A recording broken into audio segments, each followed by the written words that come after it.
Good morning, ladies and gentlemen. The August 6, 2008 meeting of the City Council is called to order. This meeting has been properly noticed and posted in compliance with the open meeting law. These proceedings are being presented live on KCLV Cable Channel 2 and are closed captioned for our hearing impaired viewers. The council meeting, as well as all other KCLV programming, can be viewed on the city's website at www.kclv.tv. The proceedings will be rebroadcast on KCLV Channel 2 and the web the Wednesday of the meeting at 8 p.m. and also on Friday at 4 a.m., Saturday at 7 p.m., Sunday at 7 a.m., and the following Monday at 1 p.m. We always make this announcement as a matter of course. There's no reason to believe that it will ever take place, but we have a state-of-the-art sprinkler system in this chamber, and should there be alarms activated, please leave through the exits, go outside. Our marshals will be there to tell you when it's safe to re-enter the building. This is just a precautionary statement, as I say. Before we proceed with the agenda, would everyone please rise for the invocation given this morning by Chaplain Steve Sanson, Veterans and Politics International, and please remain standing for the pledge. Heavenly Father, we are assembled here today for the City Council to help the citizens of Las Vegas. Give them guidance and wisdom to do what's right for our city. We are in a trying times, Father. We are plagued with foreclosures, unemployment, corruption, AIDS and cancer, families torn apart, an increase in gasoline prices, high school dropouts, global warming, and the current war that has taken over 4,000 of our military service members' lives and has destroyed countless families. Father, give us strength to make the right choices at the voting booth. Guide us away from disguised candidates, just like a wolf in sheep's clothing, and guide us towards the right persons to serve us. Father, help remind these politicians that they are public servants, that arrogance and personal agendas have no place in helping people. We are a nation of one race, and that's the human race. We need leaders that will serve all of your people. Heavenly Father, hear our cry and help us in our choices. Amen. Amen. I pledge allegiance to the flag of the United States of America and to the republic for which it stands, one nation, under God, indivisible, with liberty and justice for all.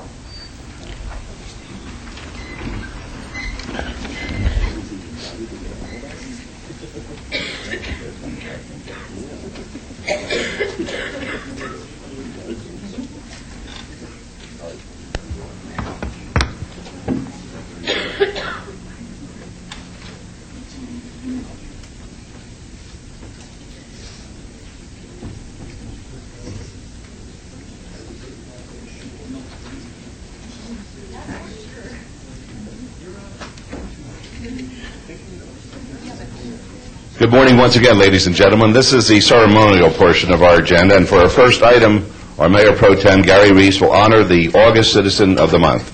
Mayor Pro Tem. Thank you, Your Honor. It's always a pleasure for the council members to be able to honor somebody that they think has been an outstanding citizen and a role model for a lot of us. Today, I'm honored to recognize Jim Banner as our August Citizen of the Month. Jim, can you please join us up here?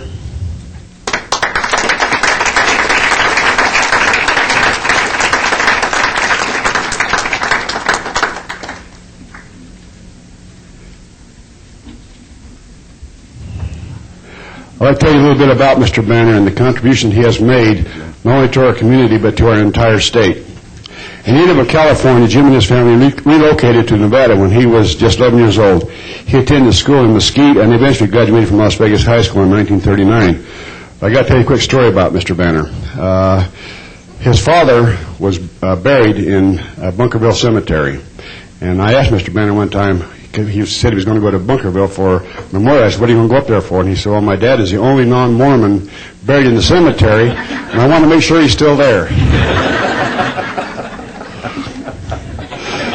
Jim worked as a local carpenter until he enlisted in the United States Navy shortly after the bombing of Pearl Harbor in 1941. He was later honorably discharged and received the Asiatic Pacific Theater War and Philippine Liberation Ribbons. He returned to Las Vegas and married his sweetheart, Alice Winter, in 1948. Together they had 4 children, Joseph, Jacqueline, Susan, and Nancy. He continued his work as a carpenter at the Nevada Test Site and what is now the University of Nevada, Las Vegas. He worked full-time and went to school part-time, graduated in 1967 with a business administration degree. His carpentering work expanded. He was appointed as an agent for the Carpenters Union, negotiating and administrating contracts for members. He was later appointed by Governor Grant Sawyer to the Commission on the Nevada Industrial Commission and later served as the first personnel director for Clark County. Jim was elected District 11 Assemblyman in 1972 and served for 9 regular sessions and 2 special sessions until he retired following the 1989 legislative session. During that time, Jim cast an unbelievable 7,510 consecutive roll call votes. Now that's amazing because he was the first one to vote, and a lot of times up there it's a roll call vote, yes or no, right out of the bat. Jim did that 7,510 times consecutively. To me, it's amazing.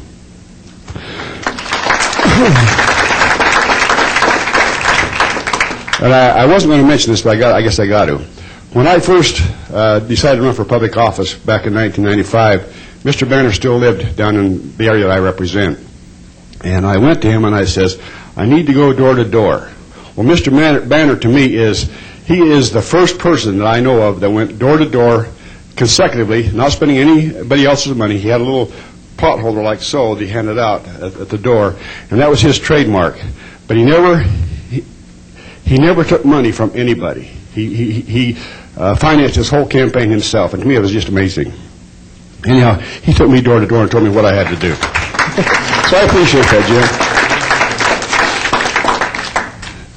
During his tenure in the Assembly, he served as chairman of the Labor and Management Committee, where he worked diligently to improve laws that governed injured workers. He also worked on many bills that improved the public education system.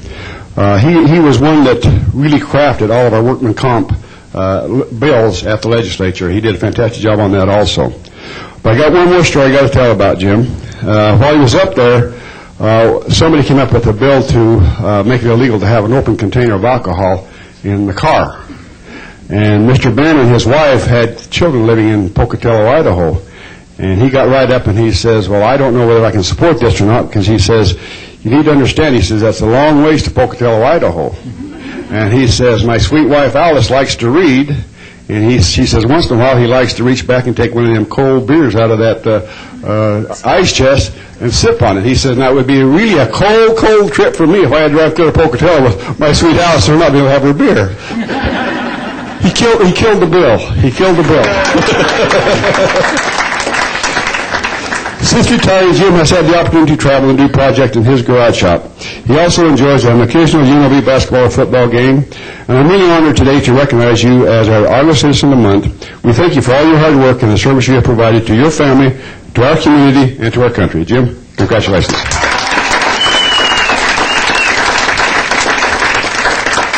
Well, that's pretty nice to be honored in such a way.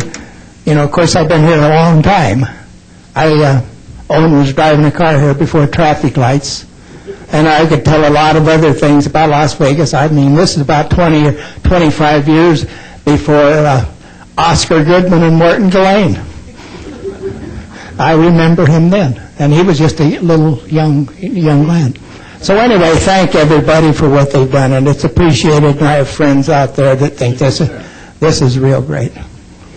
This is my daughter and her friend.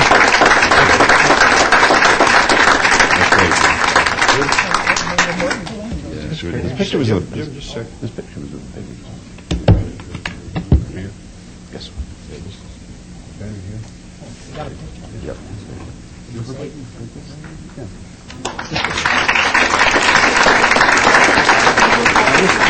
This whole side here will be out on 4th Street for the next month. Oh. So everybody can see your citizen. Thanks to Jim, people will be able to drive by the sign which honors him with open containers. It's a wonderful country. Great country. Thank you, Jim. For our next item, Councilman Brown will recognize two very special local students. Councilman. Thank you, Your Honor. Each year, the Nevada League of Cities presents its Youth Awards, recognizing our young people involved in community service, and winners are chosen on criteria including citizenship, academics, leadership, community involvement, participation in school clubs and organizations.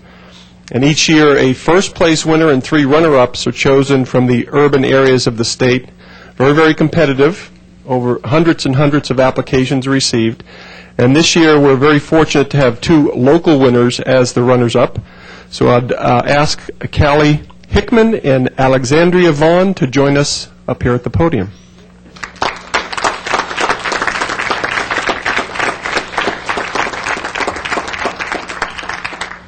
Congratulations.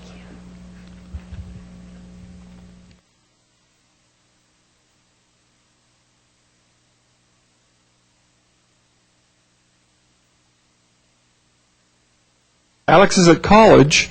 I was going to say somehow her mom snuck in the competition, and first off, the award for the junior high school runner-up. Callie attends Codwalder Middle School, where she recently served as vice president of student body, as well as being involved in other leadership activities and programs at school. She has participated in several volunteer service projects, such as the Las Vegas Santa Run, helped raise money for a town that had been flooded, a book drive for an elementary school that could not afford the books, has volunteered at various shelters in town, and participated in a canned food drive for the Salvation Army.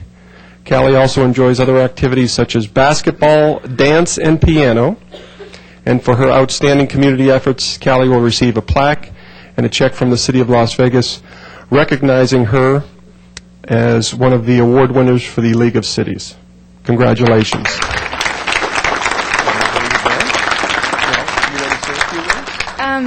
I'd just like to say this is a pleasure and an honor, and thank you very much. Congratulations. Thank you. There you go. Hold that check.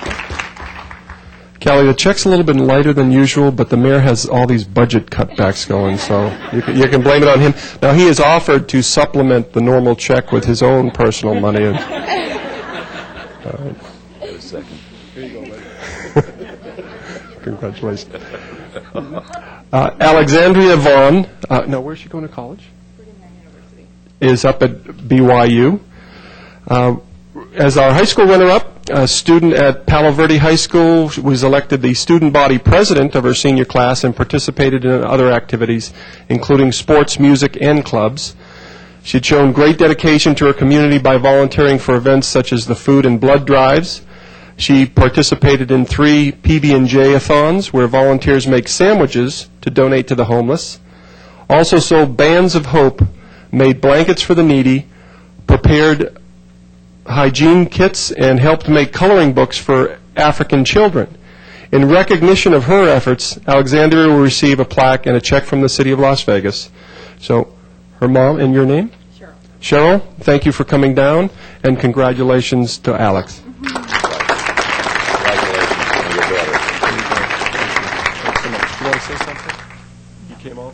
All right. If Alex were here, she would whoa all of you because she's so good at speaking, and I'm not. She doesn't get it from me. But if she was here, I'm sure she would say how much she appreciated this. She's going to use the money for books at school. She's already asking me for more, so I can just hand this over to her. Thank you very much. And she'll thank you. Congratulations. Callie, congratulations. Great.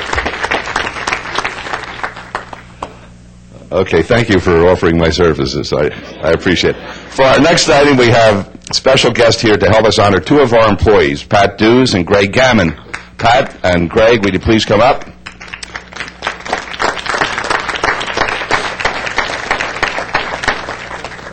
They both received awards from the American Society for Public Administration recently, and the president of that society, Irene Navis, is with us today to help us make the presentation. Irene? Nice having you here. Thanks. Good morning, everybody. Thank you to the Mayor and the City Council for inviting me here today to present this award to two, I want to not get in the way of the award winners here, two very outstanding City of Las Vegas employees. Every year, the American Society for Public Administration recognizes excellence in public service. Public service is a real calling for people. We're here because we care about people. We're here because it's very important for us to support the community. One of these people is somebody that you probably can see out and about every day doing what he does, the fire chief. The other person is a behind-the-scenes person that handles all of the technology and critical infrastructure that makes the city run. So it's my honor to present these two awards. The first award is to the City of Las Vegas Fire Chief Greg Gammon. It's the Lifetime Achievement Award. And that award is given by ASPA to recognize long-time public service in the public sector, working for some level of government, in this case the City of Las Vegas. And we really appreciate the fire chief's 24 years of public service with the City of Las Vegas. Let's recognize him.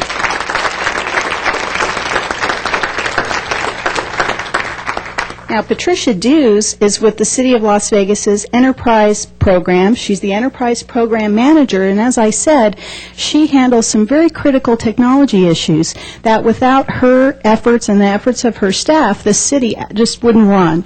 So we always want to recognize the unsung heroes of local government, and we present Pat with the Emerging Public Administrator Award.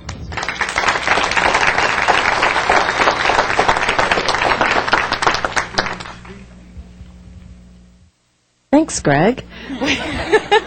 Well, I just want to say thank you, and I'm really honored to be up here with some of the most wonderful mentors and role models for public administration that I could be with. So thank you all very much. Thank you to the wonderful management at the city for all their support and all that I've been able to accomplish in my wonderful division who's sitting there all in one row. So thank you all very much. It was about 46 years ago when I visited my first City of Las Vegas fire station.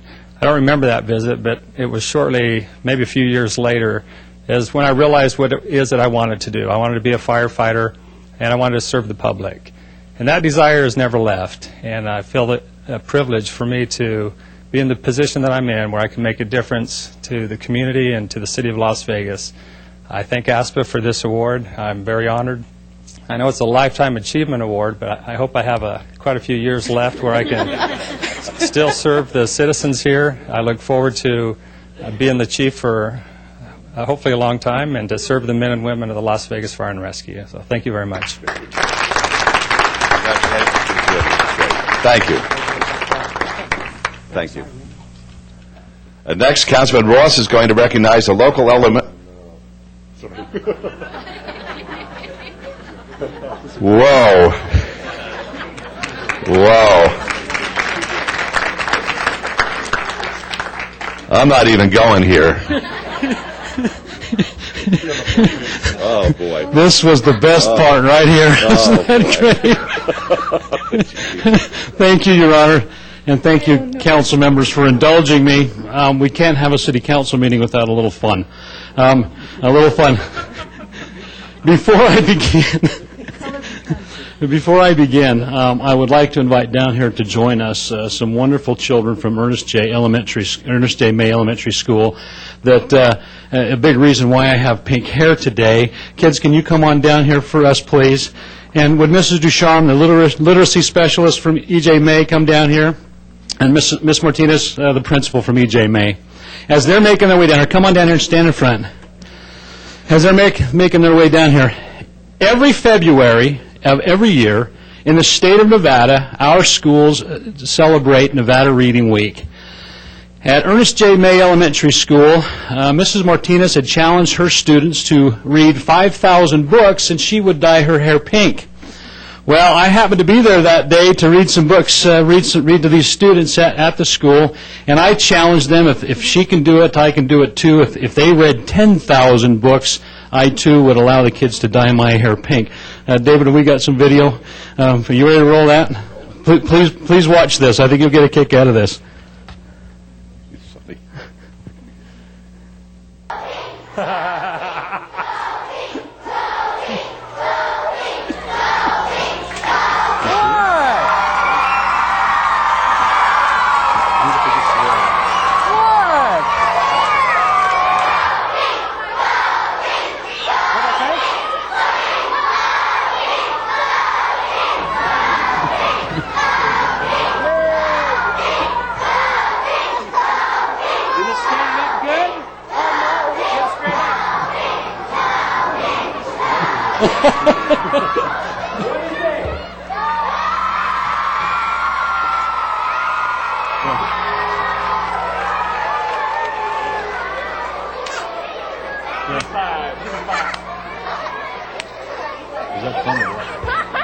a test on the computer. Did you all do that? Yes. And we're going to race donkeys. Does that sound good? Thank you, everybody. We'll see you next year.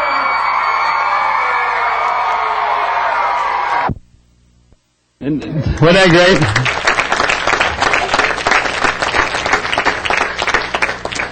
Now, our students are so special in this city. We love them very much, and we want them to succeed. And if that's what it takes to get these kids to open a book and find a new adventure or learn something new, then I'll do it. And I think the rest of my colleagues will, too, Mayor. I sort of like the way you like it. Well, it was such a success, and you saw the excitement and enthusiasm in those children at E.J. May, that next year, Mrs. Martinez and I have challenged the students. They're going to a 9-month curriculum, so the students believe they can read 35,000 books in a 9-month period. Mrs. Martinez and I will then be challenged to have a donkey race down Torrey Pines. This is true stuff. I stand by my word, and so does she. I have experience riding donkeys, so I will be riding backwards on the donkey from what I understand. Kids, can you read 35,000 books? Can you do it? All right, that's the challenge. Today, I would like to proclaim, on behalf of the mayor and the city council, August 6th, Ernest J. May Go Pink Day. Those of you in the community, take part in Nevada Reading Week. Help your students succeed. Thank you very much. I'll give them a round of applause. Good job. Here we go. Here we go. Congratulations. Thank you very much. We're excited to be here, and I have no doubt that I will be on a donkey. However, I'm a city girl, so I have never ridden a donkey before, so this will be an experience for me. But it's thanks to Ms. Ducharme, our literacy specialist, really, that gets the program going, so I'm going to give her a minute to just have the spotlight. Gee, thanks. I just want to say it's an honor to be here and represent Ernest May. I've been at Ernest May since 1998, and I think it's an awesome school. The kids that came down with us today have all achieved Step 5 in our Accelerated Reader program, which means they read a whole ton of books and took a whole ton of tests and passed a whole ton of tests, and they're going to help us hit 35,000. And I have no doubt next May we'll be showing a video of a donkey race. No doubt in my mind. And I can get donkeys for everybody if you all want to come. Thank you again. Thank you very much. Good to see you. Appreciate that. Thank you very much. That's great. Thank you. Congratulations. Good job. Can I take this off, Your Honor? No, throughout the entire meeting, the whole meeting. Absolutely. This wasn't even a bet. All right, now we got something a little special, too, that isn't on our agenda, but we want to recognize a young man who we've seen up on the 10th floor of City Hall through the summer here. He's been a wonderful addition and a great help to one of our councilmen, Councilman Barlow, and that was his assistant for the summer. And I'd like to, at this time, ask Jamal Martin to please join us up here. Jamal?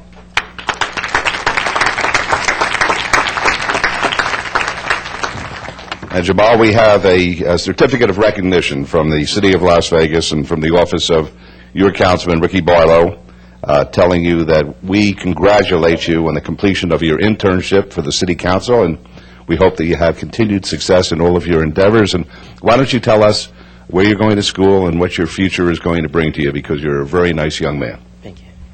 I'm going to Legacy High School right now, and I plan to become a mechanical engineer to attend Georgia Tech. It's what I dream to do. I think it's a very fun job because I've seen what they do, and Georgia Tech's the best college to go to for that, in my opinion.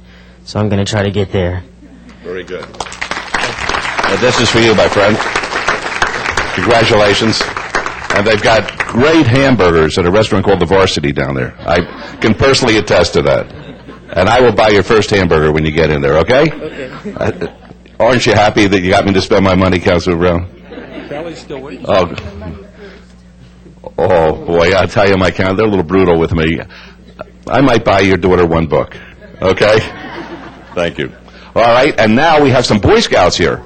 Can you please come up and join us so we'll get you on TV and tell us your name and where you go to school and what troop you're with and why you're down here.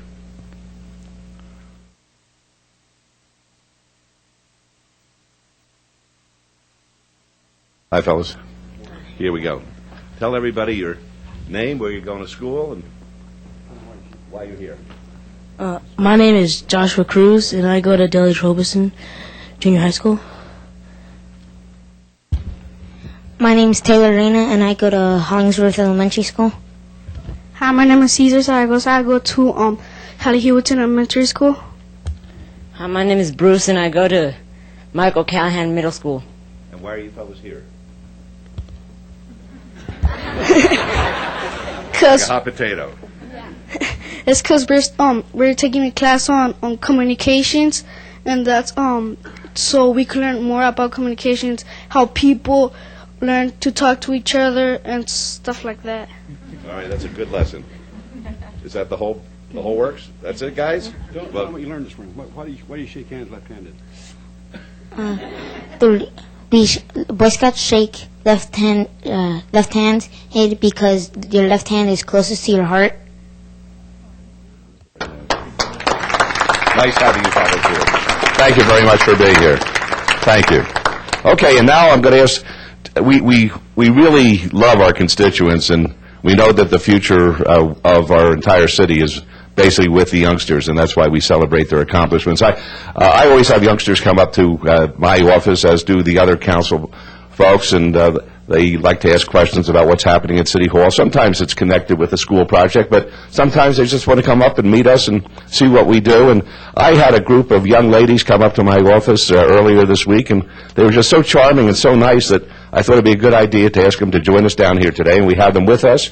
Madison Fritz, she goes to Ober Elementary School, and she's a student of the year there.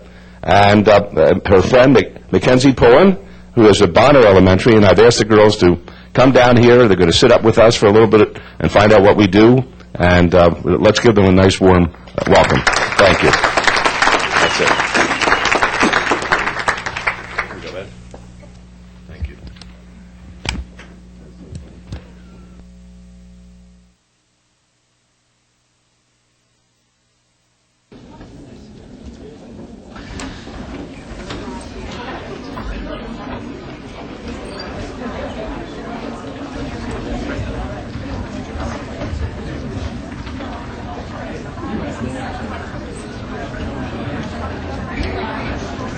Yep.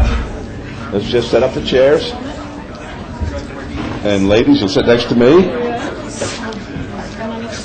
Right, that's good. And what we do is this. These are where we push our buttons. So you'll be next to Councilman Brown, and he'll tell you what button to push. If it's a yes, it's the green button. If it's a no, it's the red button. And if we can't vote for one reason or another, it's the yellow button. But we'll tell you what to do, so don't worry, okay? Good. Very good. All right.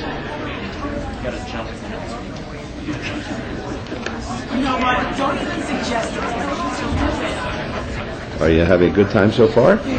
Good. Very good. Okay, now I've been asked to pull an item here that somebody wants to yell at me about, but that's okay. I've been yelled at before.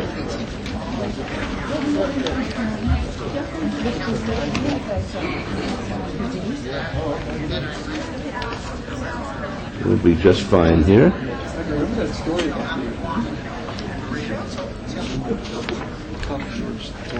It's a very funny story.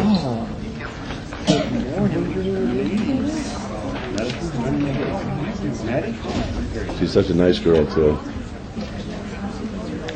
Okay, I think we're all set. Okay, I think we'll...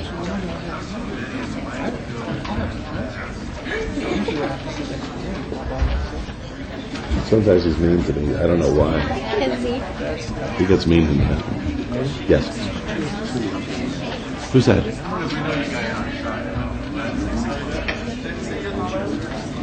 Oh, okay. Fine, how are you? Good seeing you. Thanks for coming down.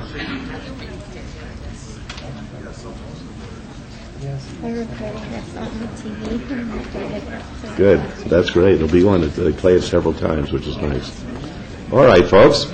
We'll go to item number 9. Any items from the morning session that the council, staff, and/or the applicant wish to be stricken or held in abeyance to a future meeting may be brought forward and acted upon at this time. Mayor Pro Tem. Thank you, Your Honor. We have Bill number 63, item number 63, Bill number 2008-36, abeyance to 9/3/2008, requested by staff. Are there any other items at this time, council members? Hearing none, Your Honor, make a motion to bring this item forward and take the appropriate action, please. All right, thank you. Let's vote yes, which is the green. Got it? All right, vote, please. Post. Motion carries. Thank you. Okay, item number 10 is approval of the final minutes by reference of the regular city council meeting of July 2, 2008. May I have a motion to approve the minutes, please? We approve the minutes. All right, I will take that as a motion. All right, please vote. Yes. Post. Motion carries. Good job. Item number 11 is discussion and possible action to adjust the compensation for City Manager Douglas A. Selby. Dr. Selby, as you know, they changed the law recently, and you were the first person, I guess, it applied to who has a public hearing, basically, regarding your evaluation, basically. And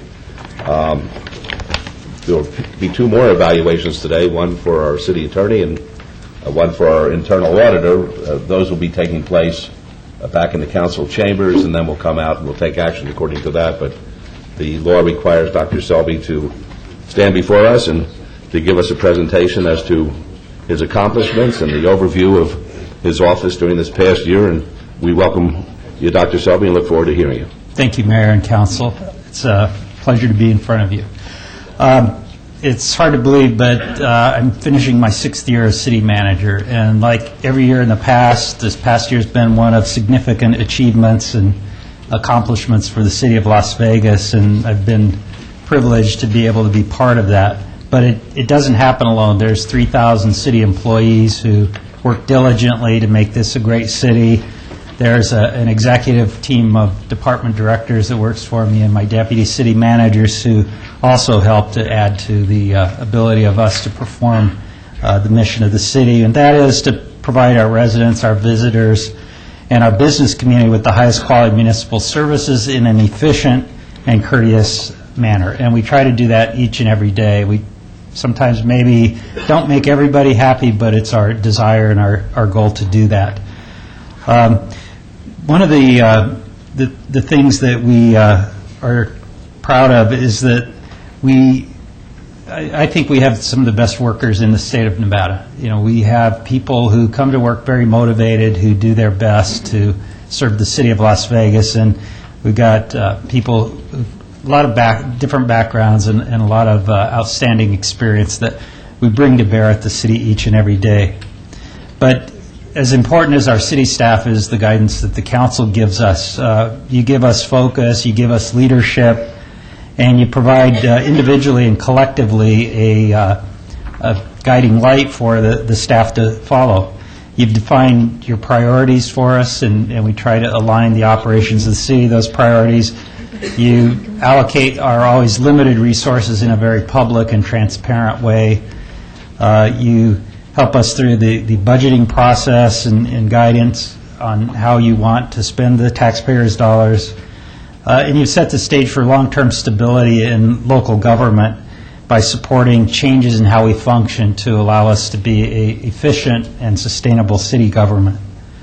And then just personally, as you trust us and empower us, both myself and my executive staff, we're more encouraged to do a better job for you. And I really think that's hard to measure, but it's much appreciated on behalf of myself and and our staff members. I'd like to just highlight a few things over the past year that I think are important and pivotal for the city as it evolves to a world-class city. And these are things that we've started already and that are continuing, but I think they're so noteworthy that they deserve special mention. On the sustainability front, we've continued to advance the City of Las Vegas' position as a leader in energy, conservation, and environmental efforts and green building efforts. The Green Council, which is an advisory council to my office, is up and running. This is a group of private sector, business sector, government, and academic people who are helping us to look at city codes and ordinances to remove hurdles to green buildings. We would like to see more energy efficient construction in the City of Las Vegas, and we want to make sure, as you directed in your special workshop on sustainability, that we're working to remove the barriers to that kind of construction in the city limits. There's a program going on in the city right now called Celebrate, and you may have seen the acronym, you may have seen employees carrying water bottles. That's really a grassroots effort that grew out of your guidance on sustainability, where employees have gotten together to create programs and efforts to encourage recycling, alternate modes of transportation, and so forth. This is a program that grew really out of the planning department, their creativity, but it's ignited an effort throughout the city to do better in our efforts to recycle and conserve. And it's interesting, just this past week, we were notified by Republic Services, who handles our recycling bins at the city, and you see them throughout City Hall now, that they are adding another pickup date because we're putting so many things in the recycling bins. So it's a tribute to our employees for their efforts there. And this program is also being introduced at the Nevada League of Cities at a conference later this month as one of our showcase innovations to share with other cities in the state of Nevada. I've also asked our departments to look at reducing our fuel usage, especially diesel and gasoline fuel. We've set a target goal of 10% reduction, and that's in recognition of our desire to lower our carbon footprint, but also the increasing cost of fuel. And we have a wonderful fleet of alternative fuel vehicles that we're using, or cutting back on the consumption of gasoline and diesel by using those more often and using what we do use in the gas and diesel fueled vehicles more economically. And finally, on the sustainability front, I don't want to take away the thunder of a future presentation, but Union Park is soon to be recognized formally for special achievement in the area of sustainability. Another area of emphasis has been our diversity program, and we've continued to educate more of our city employees on the value of appreciating the special and unique talents and experiences that each one of us bring to work every day. In the natural world, diversity equates to stability, it equates to strength, and it equates to adaptability. And it's no different at the City of Las Vegas. Our diversity is our real strength. It allows us to understand the needs of a very diverse community and to work collectively to address those needs. Through the Diversity Initiative, we're engaging our entire workforce and bringing their individual talents to bear on some of the challenging problems that we face in the city. And our internal challenge is really get 100% of our employees 100% motivated. National studies indicate that as few as 40% of all employees are really actively engaged when they come to work. And so there's a great deal of productivity to be gained by helping our employees to become more engaged and bring everything that they have to work when they're here for us. And it's all the more critical in this time of tight budgets and staffing shortages to be able to have our employees be motivated to come to work and to give their all. Now, about 10% of our workforce has been through a specialized program of diversity training. Those 10% are helping to carry the message forward of the value of the Diversity Initiative. And the training programs have had an added benefit in some respects to individuals personally. It's helped to break down some of the communication barriers that we've had at the city, not just between departments, because we mix different levels of employees and people from different departments in these training sessions. But it's also been kind of a life-changing experience for some employees that have opened their eyes to the fact that the barriers that we place between departments, between each other based on our careers, our life experiences, our lifestyles, ethnic and racial backgrounds, those barriers are very artificial, and that there's a lot more to be achieved by breaking those down.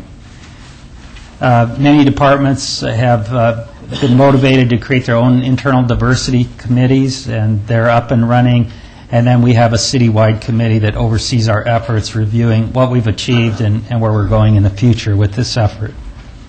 And finally, performance management, as embodied in our Performance Plus program, is now operational through most city departments. We're actually in the final phase of training and orientation of the last few departments on that effort. And you might recall that this is the program that's designed to manage for results, and manage for results by using reliable and robust data and reporting and tracking mechanisms. The difference between Performance Plus and performance management and the old style of management is that we're not just measuring what we do. We have a great history of measuring all of the things that we do, the miles of roads that we sweep and the number of acres of parks that we mow. But this is measuring how well we do that and how effectively and efficiently we do that, using some predefined objectives and some that are tied directly to city council priorities. The program's been a major commitment of time and resources by the city, but in the long run, I think it's already actually starting to pay dividends, and I think over the long term will benefit the city greatly. And because it's been such an effort, I really want to acknowledge a couple people that have stuck with it and spearheaded it, and that's Penny Towers and Betsy Fretwell. Without them and their just endless scheduling of meetings and training and so forth, I think this program would not be anywhere near where it is today. It's helped us already. I mentioned the help that it's given us to date. It's helped us in looking at gaps in where our operations are not covering a particular area. It's identified areas where we have overlaps in our operations and where we might have an opportunity for greater efficiency. So it's a good program, and it just adds to our inventory of tools and abilities at the city. I want to say one other thing about these three efforts. They're not, they didn't result in the creation of special departments or special budgets. They're tightly integrated into how the city operates. So as we look at our budgets, these are not programs that can be kind of put on the chopping block, so to speak. They're part of how we do business at the city and becoming part of the fabric of our operations. So they're really becoming just an element of the way we do business and not special programs. Of course, they do have their advocates as they get up and running, but as we've seen with diversity and sustainability especially, employees are just taking these programs and running with them now. One other highlight of the past year that I just want to call to your attention is among the many accolades and awards that the City of Las Vegas has received, I think one of the most noteworthy was received last November when we were recognized as the American City of the Year. And that recognition was by the World Leadership Forum. It was a competition among all the great cities of the world, and among the American cities, the City of Las Vegas was acknowledged and recognized with that special award. And the judges, in giving us that award, recognized something that we've worked hard to get the message out on, and that is that Las Vegas is not just an adult playground in the desert. It's actually a city. It's a city with good government, with services to the public, with citizens who are engaged, with schools, and all of the other things that a normal community has. And in our efforts in this competition, we, I think, demonstrated to the judges, at least they said we did, that we really are another city. And it's been a tribute, I think, to all of your efforts and staff's efforts to be able to achieve a recognition like that. Finally, just going forward, my efforts for the near term and the long term will really be working with staff and the council on matching our operational costs to our budget. Everybody is aware that after decades of prosperity, we're facing some dramatic declines in our key revenues at the city. As a result, we're engaged in a process of looking at how we operate, what we do, and how we align what we do to the priorities that you've set for us. Not only do we face these declining revenues, but on the horizon are initiatives that could reduce the amount of tax that comes to the city, as well as legislative concerns about diversion of taxes and resources from local government. So we're at a time that is important for the city to look at what we do and how we do it. And your direction to undertake a review of our operations is now underway, and we're scheduled to present our final results to you in a workshop in October. And I might add that we're focused on how to maintain our critical services and how to maintain our financial stability over the coming years. This early recognition, I think, by the council and by our staff is allowing us to give you some options. We're not going to come to you and say it's a dire crisis and there's only one option to get through this. We're looking ahead at our future, the next 2, 3, 4, 5 years, and trying to forecast what we're going to do, what we're going to have available in terms of resources, and work towards that as opposed to waiting until this becomes a situation that is so dire that we have to just make major cuts throughout the city without a lot of rationale, strategic thought behind it. So it's my goal and our effort collectively to bring to you opportunities to adjust the city's operations in a rational and strategic way and avoid a future severe economic crisis. That concludes what I have to say. I do appreciate the opportunity I've had. It's been an honor and a privilege to serve the City Council and the employees of the city and the residents of the City of Las Vegas. Thank you. Thank you very much, Dr. Selby. I'd like to make some initial remarks and then open it up to my colleagues to fill in the blanks, so to speak. I think that the City of Las Vegas is blessed to have a person of your integrity, your commitment. You're a very decent human being. You've been a wonderful steward of the public expectation of what a city is supposed to do and what a city is supposed to become. You're very special, and we all feel that way about you. I was agonizing, to be quite frank, to myself, recognizing that we do have this economic bump in the road as to how to balance keeping the ship on keel and afloat and headed in the direction that the council has set to reach the level of being a world-class city, and balancing that against this time when it's up to us to determine what type of reward one would receive for the kind of service that you have rendered to the city this past year. And it was a sleepless night, to be quite frank with you, Doug. I wasn't sure just what we're supposed to do. I know that this council has made a determination, and pardon the vernacular, to suck it up during these challenging times to make sure that all of the city employees will feel comfortable that their futures will be in place, and that we'll work very hard to make sure that the city will continue to function as it has, providing the services that we do to our constituents. And how does that fit in with the example that we have to set when it comes to spending public monies for salaries and for bonuses and for merit rewards? And I was fortunate because yesterday Doug met with me and we sat in the office as we often do, and I said, Dr. Selby, what do you anticipate will take place tomorrow at the City Council meeting regarding your presentation and the compensation aspects? And he said, well, I'm going to, of course, make a statement as to the way our city has progressed this past year, And parenthetically, I said, under your leadership, and parenthesis.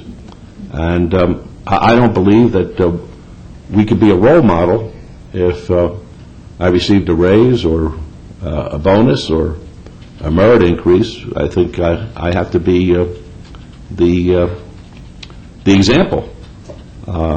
If we're going to be asking the city employees to be more frugal in their expectations, I have to lead the pack. And he took a tremendous burden off of me because I felt after listening to him, he meant what he said. And based on that, I think it is consistent with what the council's trying to do here. We're trying to keep everything in shape as far as the city is concerned and our employees, because we value them and we want to make sure that they feel comfortable in their present position. But we also recognize that these are a different kind of time, different kind of experience than we've had. As Dr. Selby said, we've experienced 8+ wonderful years of prosperity, and it's almost biblical in the sense that now, after listening to Mr. Sampson and his invocation today, it sounded as though it was a recitation of the 10 plagues. It certainly is not anything of that nature, but the truth of the matter is we are cognizant of our duties and our responsibilities representing everybody in this community to make sure that the public trust is kept. And Dr. Selby, I almost feel funny in making this suggestion because it's symbolic. That's all it is. It's a symbolic suggestion that hopefully it shows how we feel about you, that we want to do something for you because you deserve far more than what I'm about to offer. But at the same time, it's consistent with your philosophy and our philosophy that we have to be prudent in the way we're doing business and a little more cautious at this time than we have been in the past. So I'm going to suggest, before I hear from the others, that we give you 5 days vacation just to show you that we recognize what you're doing. But based on your offer and my acceptance of it, that there won't be any additional compensation. That in no way is a reflection of the way we feel about you. You are priceless for all intents and purposes, and that's the way I feel about you, and I want you to know that this is done in the best of ways and is intended in the best of ways.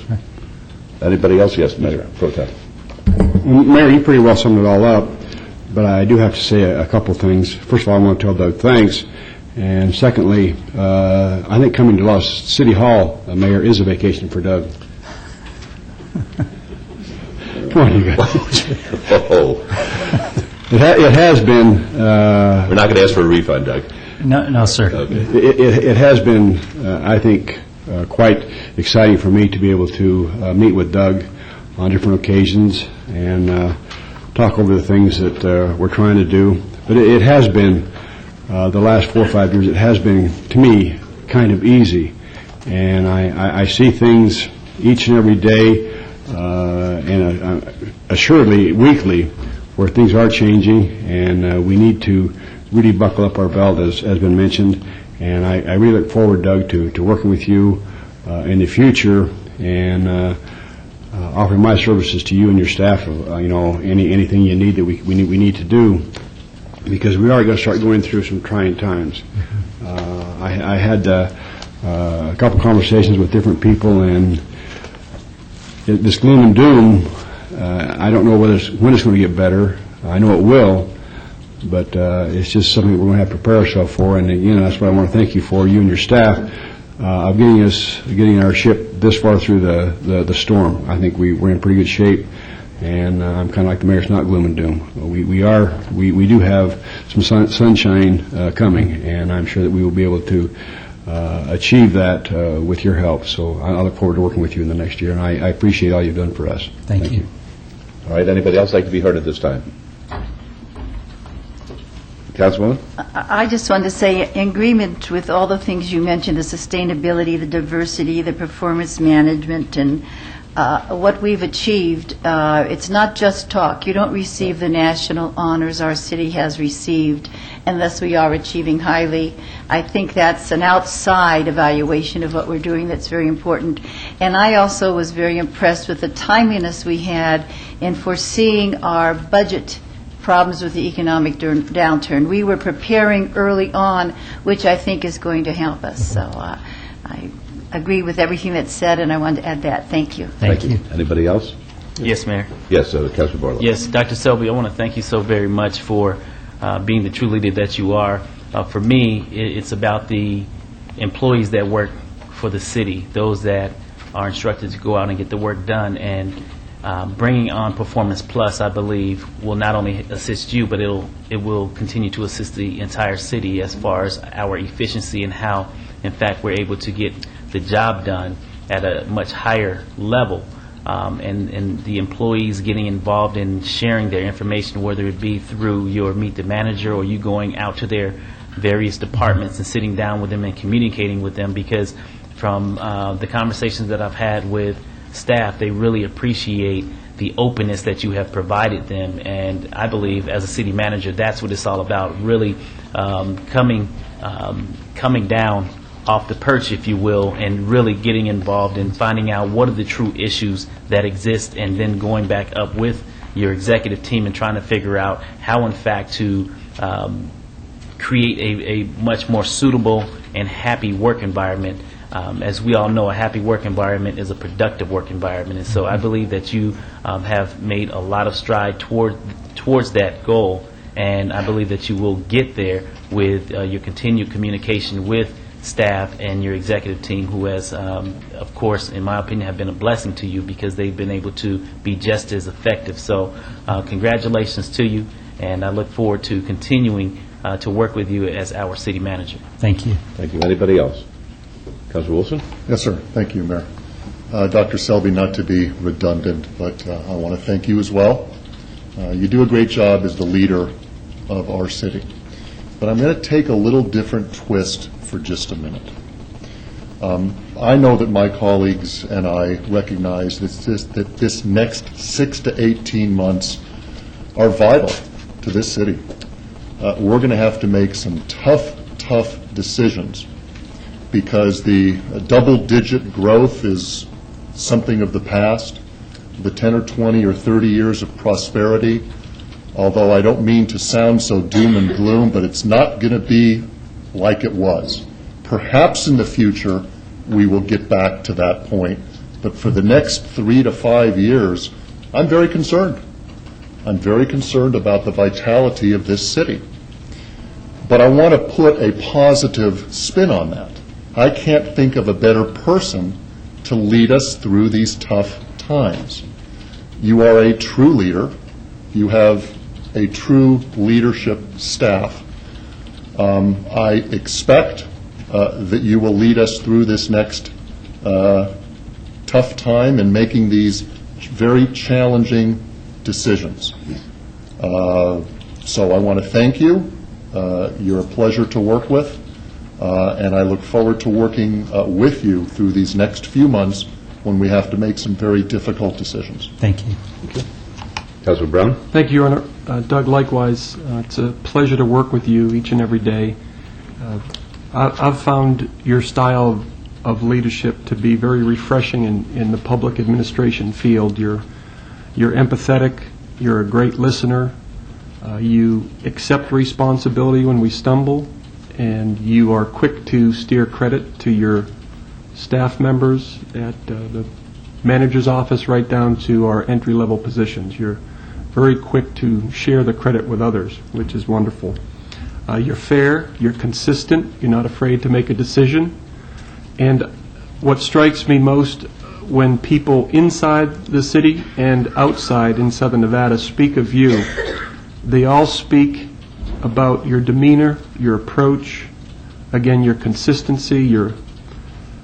You've earned the respect of those inside City Hall, and certainly, and as importantly, those around Southern Nevada. You have established yourself as the true leader, I think, in public agencies in our community. And you've earned that. You've earned it with your actions, the highlights that you provided us today, that doesn't come about by accident. That comes about by having great people working for you, but being the great leader that you are. And again, it's been my pleasure to be part of your leadership and your position as CEO of the City of Las Vegas. Thank you. All right? All right, thank you. My motion is, with love and affection, 5 days vacation. Let's vote on that, please. Mayor, Yes. just for clarification, Yes. is that paid leave or paid without leave? In a manner that it will not cost the taxpayers any money. Thank you. Okay. That's the motion. Opposed? Motion carries. Thank you. Thank you all. All right. Items 12 and 13 will be trailed to be heard in the afternoon after the closed session. Items 14 through 49 are on the consent agenda. They're considered to be routine. They're recommended for approval by the departments and may be enacted in one motion. Are there any items the council wishes to bring forward? Mayor Pro Tem, I've received a request to bring consent item number 33 forward, please. And Mayor, I would like to bring item 15 forward. All right. Which number was that? 15. 15.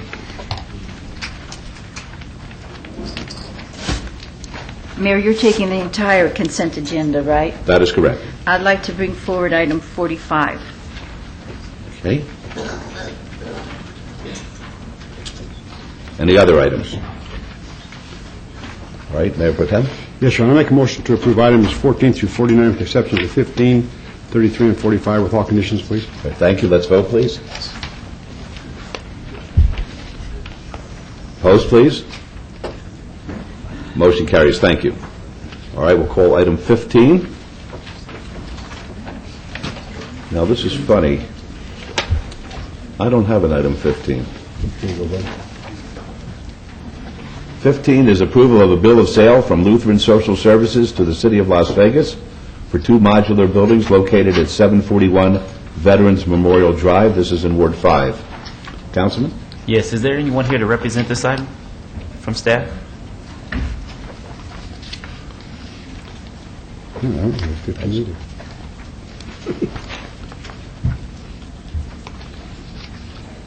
Jerry Walker, Deputy Director of Field Operations. Calvin Yoakum, Real Estate Administrator, Field Operations. Thank you. Councilman? Yes, thank you.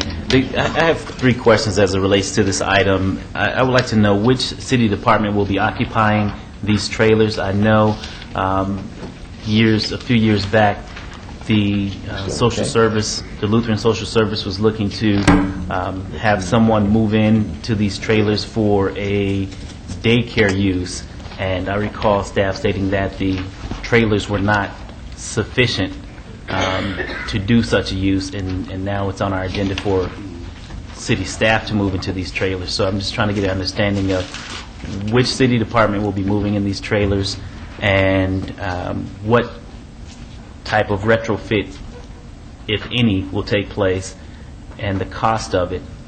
And the third question is, what is the timeline as far as the staff moving into these trailers? Leisure Services will be moving into those trailers. As far as I know, I don't think there will be any cost associated with them. If any, it will be minor. They will have to have phone lines put in, just something minor like that, and they should be moving in probably within about a month. Okay. And I do recall also in the past that I believe it was field operations stated that the trailers needed sprinkler systems. Do these trailers currently have sprinkler systems, or is that still a concern as it relates to staff being in this? I don't in these think they are. trailers? One of the trailers is simply going to be used for storage for Leisure Services, and the other one will house a few of their staff members, but I don't think that it's a concern. Okay. Great. And thank you for that. At this time, Mayor, I'd like to move to follow staff's recommendation for approval. All right, very good. Let's vote on that, please. Yes. Opposed, please? Motion carries. Thank you.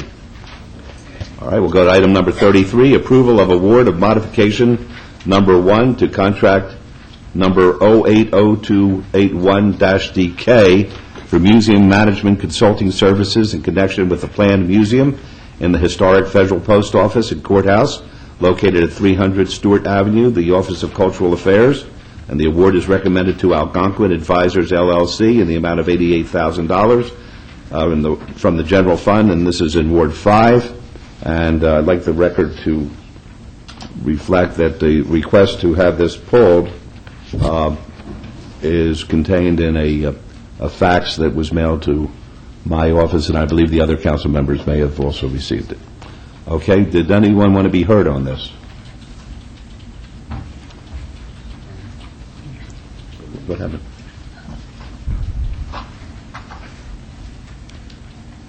Is it on? Yes. Yes. Okay. I am Juanita Clark, and I'm speaking on behalf of Charleston Neighborhood Preservation. You have read the letter, so I will not go over that. That's been a concern, and I know that you all know it has been. And so our statement today is that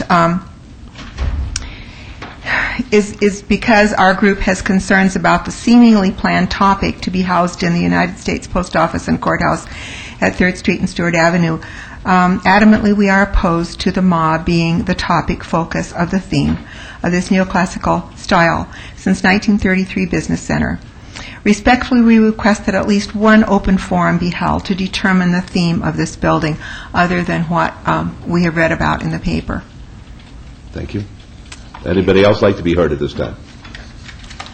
Yes.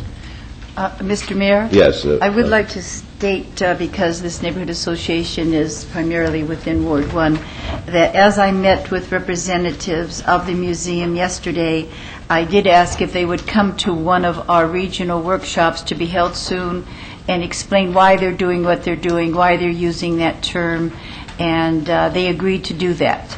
So a notice of our workshop will be going out in the near future, and they will be part of it. They have agreed to be part of it. Very good. Thank you. Yeah, 5 years ago. Yes, sir. Tom McGowan, Las Vegas resident. I can understand the previous speaker's sentiments with regard to the use of the term mob. However, the mob is a fact of life. They can't back off from it. It was a part of the history of Las Vegas very clearly. Something it maybe in some cases may still be. And if it is, God bless it. Because it will come to its own proper end in its proper way. In the meantime, we have to do the right thing about the post office. The best possible use for the post office, to my closest understanding and belief, currently would be as a museum, including but not necessarily limited to the mob. And in side note, since there was no public comment on one of the previous items, I would like to slip this in. Douglas Selby is one of the nicest people in this city. He's also an excellent administrator. There's nothing wrong with offering him increased compensation, deferred until the brighter day that comes. It will come, but it won't come without itself. Thank you. Thank you. Anybody else? All right. Councilman Barlow. Yes, Mayor. I too received the letter from the Charleston Heights Neighborhood Association. I want to thank you also very much for contacting my office. One thing that the city of Las Vegas lacks is, in my opinion, a highlight as far as an entertainment center museum that will attract a lot of residents, locals, and tourists alike to come and really experience what, in fact, the quote-unquote mob museum has to offer. I've had an opportunity to visit the Spy Museum in Washington, D.C., and it is a spectacular facility. I believe that the mob museum will be just as exceptional. I know that there are a lot of people who feel that the namesake, the mob museum, is something that we shouldn't tout. However, I believe that it is an attention getter, and that's exactly what we're looking to do, really get everyone's attention, but having to experience and walk through the finished product of what we're bringing to the city, I can guarantee you that you will be just as excited and just as happy with the end product as it relates to a museum. And so we have taken your consideration and your comments into consideration, and I believe that for the sake of what it is that we're doing, it will benefit the city as a whole and bring a lot of tourists and locals back to the downtown area for a great and exciting venue. And for that, I would like to move to follow staff's recommendation for approval of this item. Okay, let's vote on that, please. Mr. Mayor, if I just might add to what Councilman Barlow said, I think we have been assured that what is shown within the museum is not going to glorify the mob. It's going to be a great museum. It's going to be special. The Mob Museum, it's a nickname for it. It's an attention getter, yeah. The formal name is, well, I can't choke it out. What is the formal name? We're working on the formal name, and we're going to have a presentation to the council hopefully next month to go over the whole marketing plan, and that's when you will determine what the final name is. Okay, very good. All I can tell you is this. Everybody should rest soundly, sleep with little Z's going by their head. The chairman of the museum is the former head of the FBI, Ellen Knowlton, special agent in charge, and Ms. Knowlton carries a very big stick, and she hits it over the mayor's head on occasion, and everybody's going to be excited about this product. It's going to bring recognition to the downtown. It's going to generate a lot of money for our community, and all I want, I have only one wish in life, that when I'm no longer the mayor, when I'm term limited, that I will have the concession stand in that museum. That's all I wish, because that's how successful it's going to be. But rest easy until you find out exactly what it is, and then you'll have a big smile on your face when you finally see the finished product. Okay. We now have item 45. We didn't vote yet? Okay, let's vote on the Councilman Barlow's motion. Opposed, please? Motion carries. Thank you. Oh, okay, fine. All right. Here we go. All right, item 45. Mr. Mayor, item 45 is just a question that I had. Okay, let me read it first, okay, into the record, please. Here we go.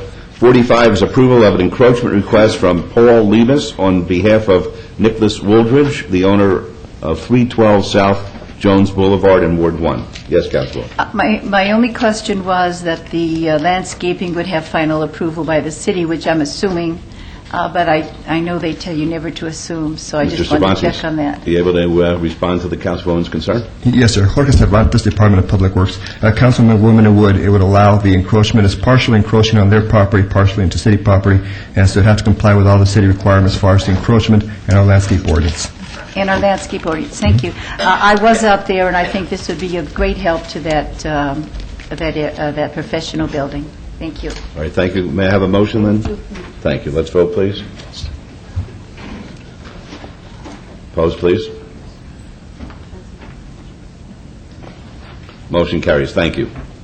Item 50 is discussion and possible action on the proposed legislative package that will be submitted to the Legislative Council Bureau on behalf of the City of Las Vegas for the 2009 legislative session. This pertains to all wards. Mr. Olivas. Good morning, Mayor and Council. For the record, Ted Olivas, Director of Government and Community Affairs. You should have a short summary of this presentation in your notebooks, hopefully. There we go. As you know, the 2009 session is approaching very quickly. And as you've been reading in the newspapers, it's probably going to be a contentious session. There's going to be a lot of challenges, a lot of issues. Our economic situation is going to drive some of the legislation that we're expecting to see. I'm here today seeking your approval to move forward with our legislative package. And as you know, last session we had 4 bill draft requests that we could submit. This year we only have 3. There was a bill that basically did a wholesale reduction in the number of bills that could be submitted. Cities under 100,000 went from 2 to 1. We, of course, went from 4 bills to 3. The magnitude of this is probably represented when you look at the Nevada League of Cities, who originally had 20 bill draft requests available to them. Now they have 5. And so there's a big reduction in that. Our requests are due to the Legislative Council Bureau on September 1st. And the session, as you know, is 120 days. It starts February 4th of 2009 and ends June 4th of 2009.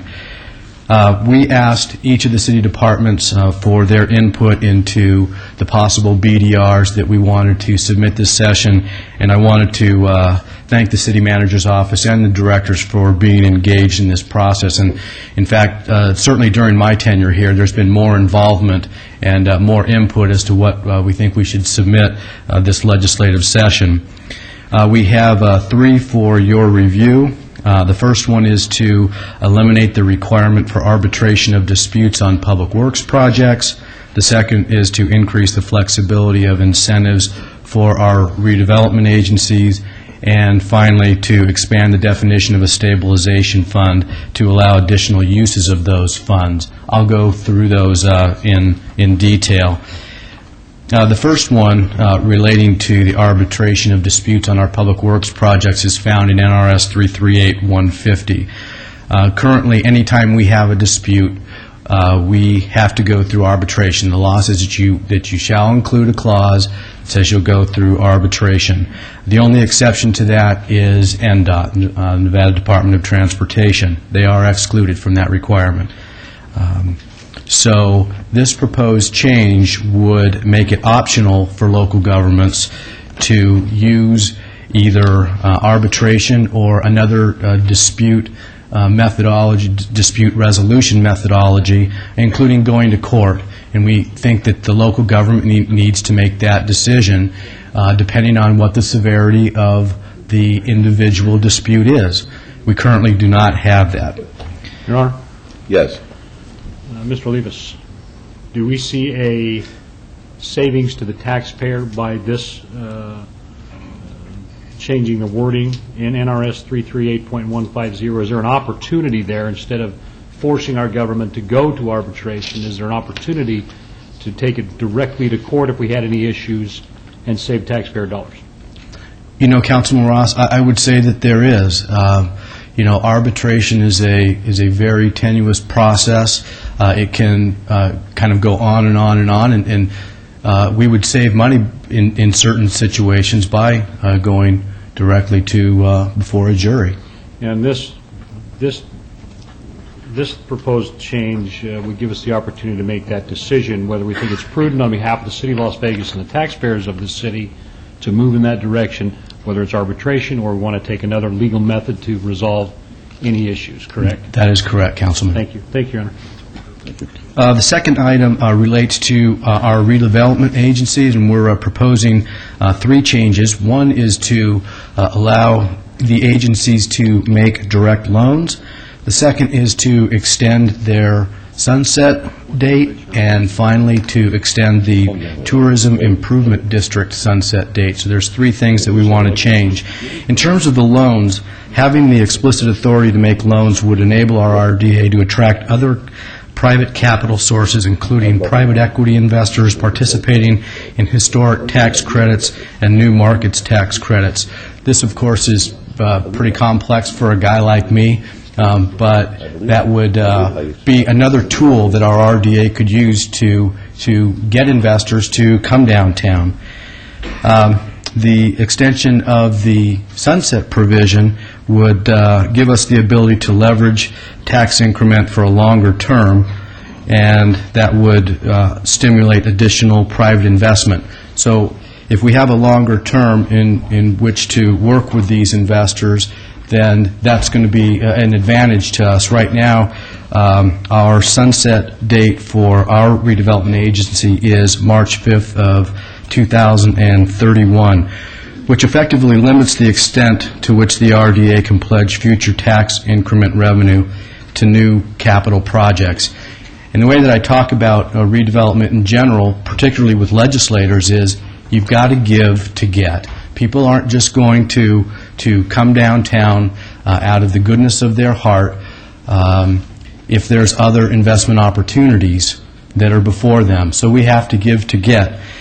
The extension of the sunset date on the Tourist Improvement District is one where the law currently says that you can't do a tourism improvement district after October 1st of 2009. So we'd like to extend that date out to give us some more flexibility as well.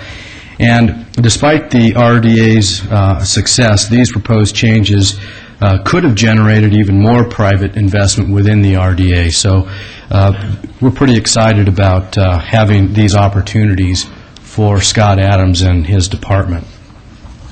The third item relates to our stabilization fund. And as the law currently provides in NRS 354.6115, you can only use a stabilization fund for a few things. One is to mitigate effects of natural disasters like fires and floods and earthquakes and that kind of thing, and it's limited to 10% of the prior year general fund expenditures.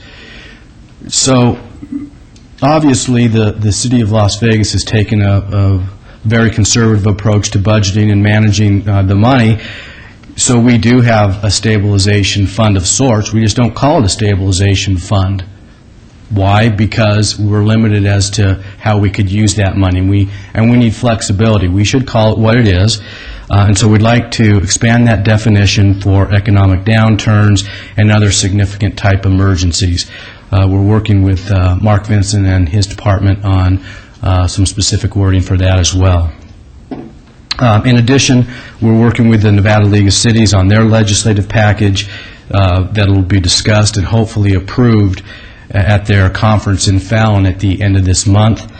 And I wanted to also let you know that I haven't given up on Senate Bill 234, which is a bill that the city had last legislative session, which would allow us within our redevelopment areas to have the developers perform some additional public works effort on our behalf, paying the appropriate prevailing wages and following our requirements just within the redevelopment area when they're doing their projects. That's a bill that didn't make it through the last session. We still believe that that has some merit, and so we'll be working to find a sponsor for that as well. So we've got a couple other things. It's not just the three bills, clearly, that we're working on. The topics for the next session are from A to Z. I mean, the things that I've provided on the chart, there's currently, it's not 2009 bill draft requests, it's actually 209 bill draft requests so far. We expect that there's going to be a lot more before we head up to Carson City.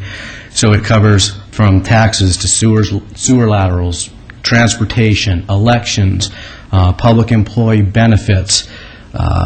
There's going to potentially be a study of our existing tax structure and how that's distributed between the state and the local governments. Surgical centers, we've had to deal with that. There's a bill that relates to that. Home rule, public records.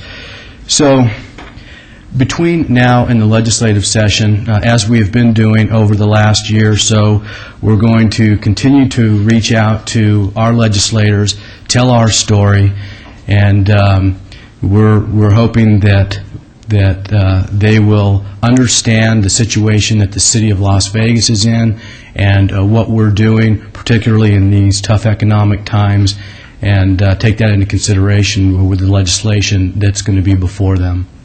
So with that, I'd be happy to answer any questions. Any questions for Mr. Olivas? Yes, Mayor. All right, Councilman Barlow, then Councilman Wilson. Yes, I recall when I was on staff as a liaison that there was a process in which the legislative team kept the council informed.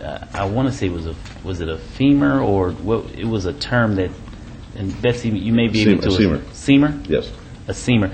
Will that process continue as far as keeping the council informed as to what legislation has been proposed that can either help or hurt the City of Las Vegas? Because I would be interested to, number one, to be kept informed as to what, in fact, the legislative team is working on, but also the legislation that is being proposed on both sides of the aisle. So is that something that we look forward to continue, or has that died, or where are we at in that respect? Councilman Barlow, we will continue to send updates, and we will continue to provide presentations at each council meeting as to what's going on all throughout the session, so that you're kept abreast of things that are going on in Carson City. So the update will be brought to each council meeting during the legislative session?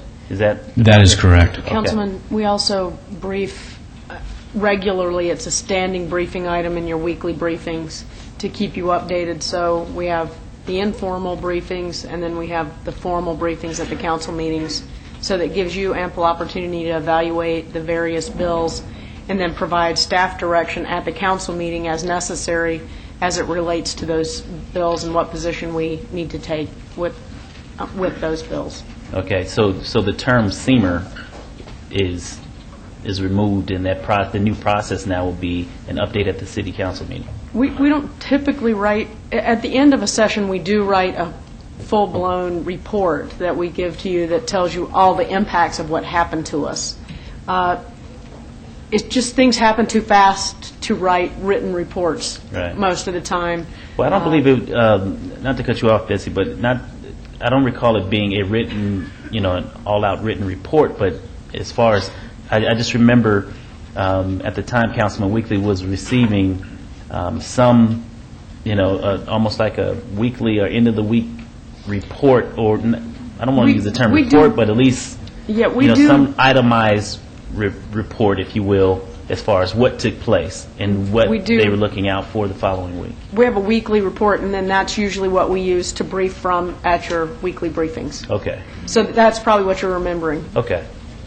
I just wanted to just make sure that it continued so that I can be kept abreast as to where we are in the legislative cycle. Okay. Thank you so much. Thank you, Mayor Goodman. Councilman Barlow, I remember what you're talking about, and I remember it coming over some sort of email source during the actual legislative session when we were getting little bullet points on, almost day-to-day, hour by hour. Maybe it was at the very end of the legislative session when we were getting immediate input, and I found it very helpful, too. If I could ask us to revisit BDR1 for just a moment. That's the one where we're going to request the elimination of the requirement for arbitration regarding disputes on public works projects. I know that one particular arbitration comes to mind very quickly, and probably others. They can be very costly, very time-consuming.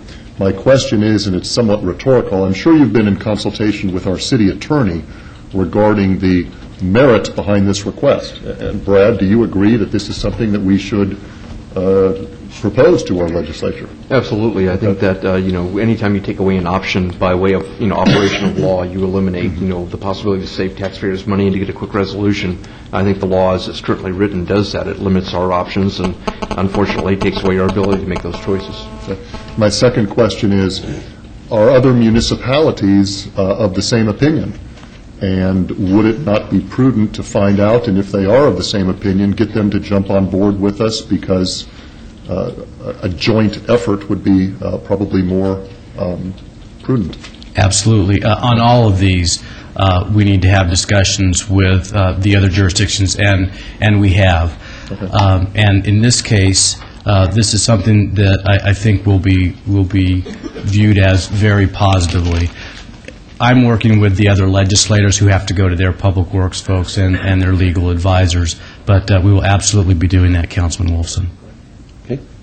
Very good. May I have a motion to accept the report, please? So moved, Your Honor.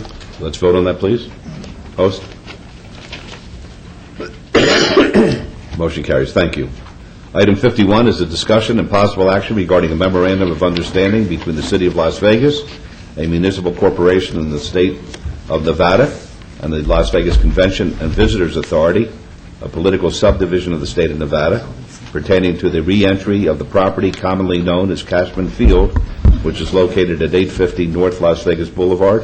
This is in Ward 5. I think I should disclose, I'll disclose on behalf of Councilman Brown as well, that I'm the chair of the Convention Authority, and he's a member of the Convention Authority, and I just don't see that as disqualifying us, because I would be consistent wearing both hats as the mayor and as the chair in my position as far as this is concerned.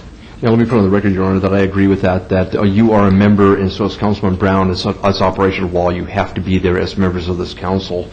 Second, I think that in this particular case, there's a harmony of interest here, not a conflict of interest. And with that said, I think you can vote. Thank you. Your Honor? Yes, Councilman Brown. If I may, I agree with my role as a Convention Authority member, but furthermore, I am an employee of the Las Vegas 51's baseball club, and certainly the club is going to be impacted if any MOU moves forward. So in the abundance of caution, I am going to abstain on voting on this item. Thank you. Mr. Adams. Good morning. Scott Adams, Director of the Office of Business Development. The matter before you here is consideration of a memorandum of understanding between the City of Las Vegas and the Las Vegas Convention and Visitors Authority. It respects a very friendly reentry of the site, commonly known as Cashman Field. I've got it on the overhead in terms of an aerial view that outlines the property in question under the memorandum. This is a 50, I believe, .6 acre site that contains the baseball field and the convention center currently being operated by the LVCVA. The purpose of the MOU is really to explore between the parties how the city might reacquire the property and transition operations from the LVCVA to some reuse plan for the site. The MOU contemplates an initial term of 6 months, but authorizes 3 administrative extensions of 6 months each, provides for a feasibility review period where we have the opportunity to access where practically feasible the property to do necessary due diligence. It provides for us jointly putting together a plan for interim operations to actually transition the operations of those facilities to either the city or some way.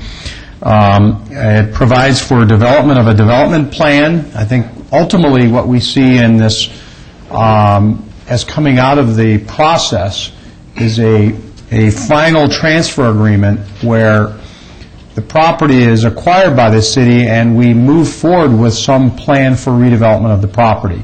That can be with the baseball field on site or without, as we find some suitable place to relocate it, but we're really looking at some highest and best use of the site, understanding that it's an urban site surrounded by development and has fairly significant redevelopment potential.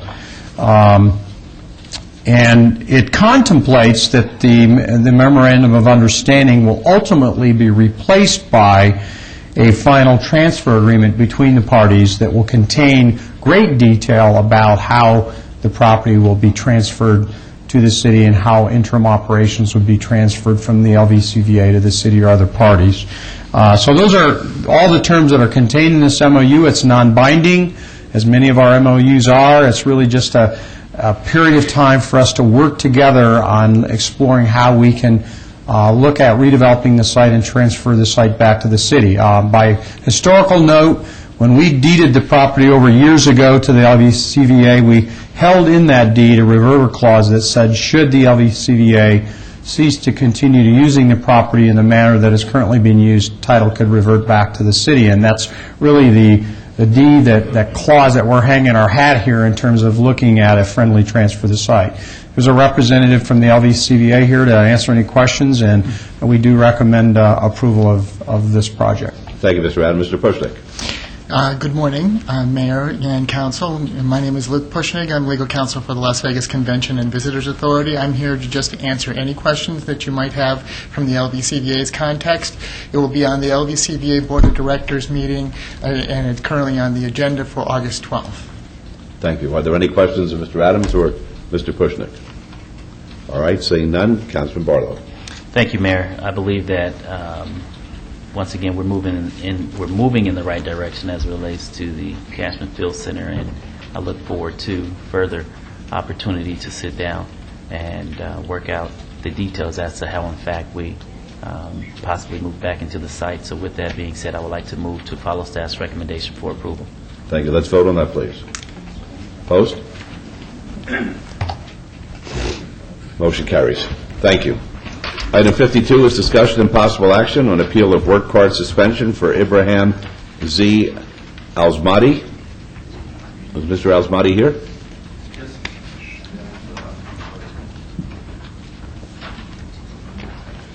You win. I win. Who wins?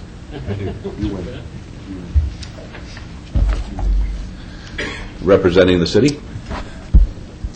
Good morning, Mayor, council members. Barry Reinick with Metro Special Investigations Section. All right, very good. Is anybody from the city going to assist you with this, or are you on your own, sir? I think I can handle that on my own, sir. Very good. Why don't you give us an overview as to why we're here, and recognizing that we do have what we call our confidential...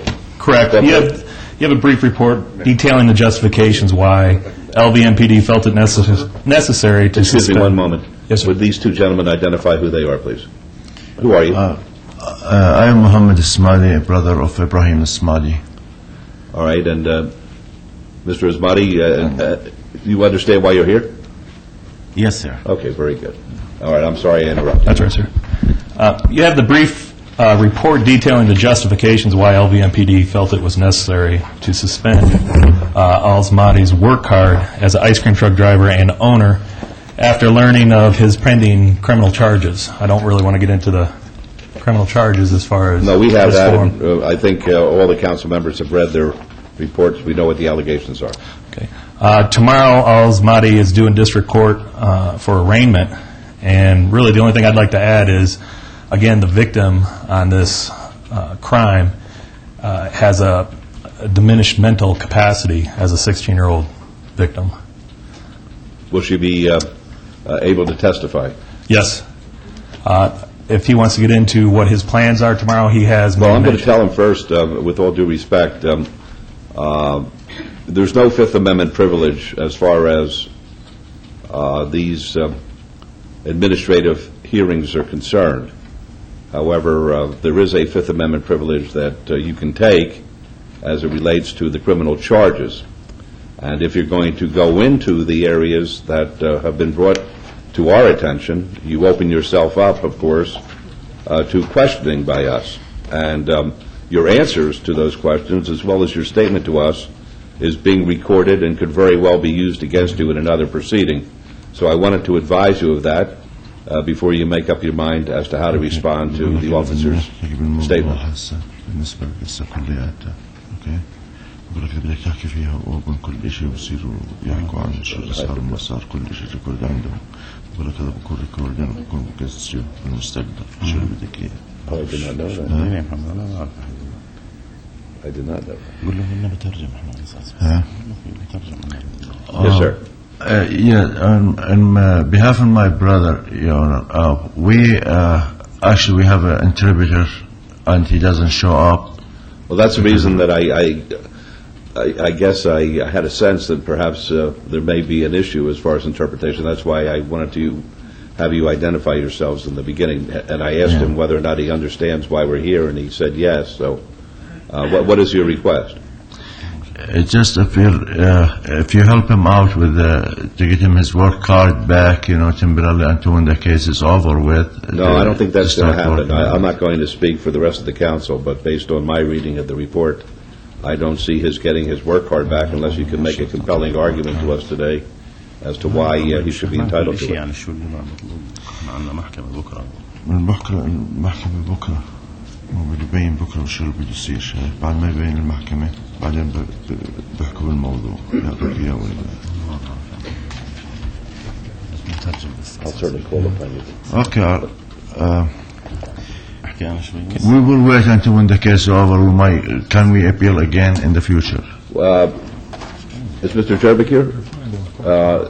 Assuming that we take action today, and it's adverse to the appellant, when can they come back to us again?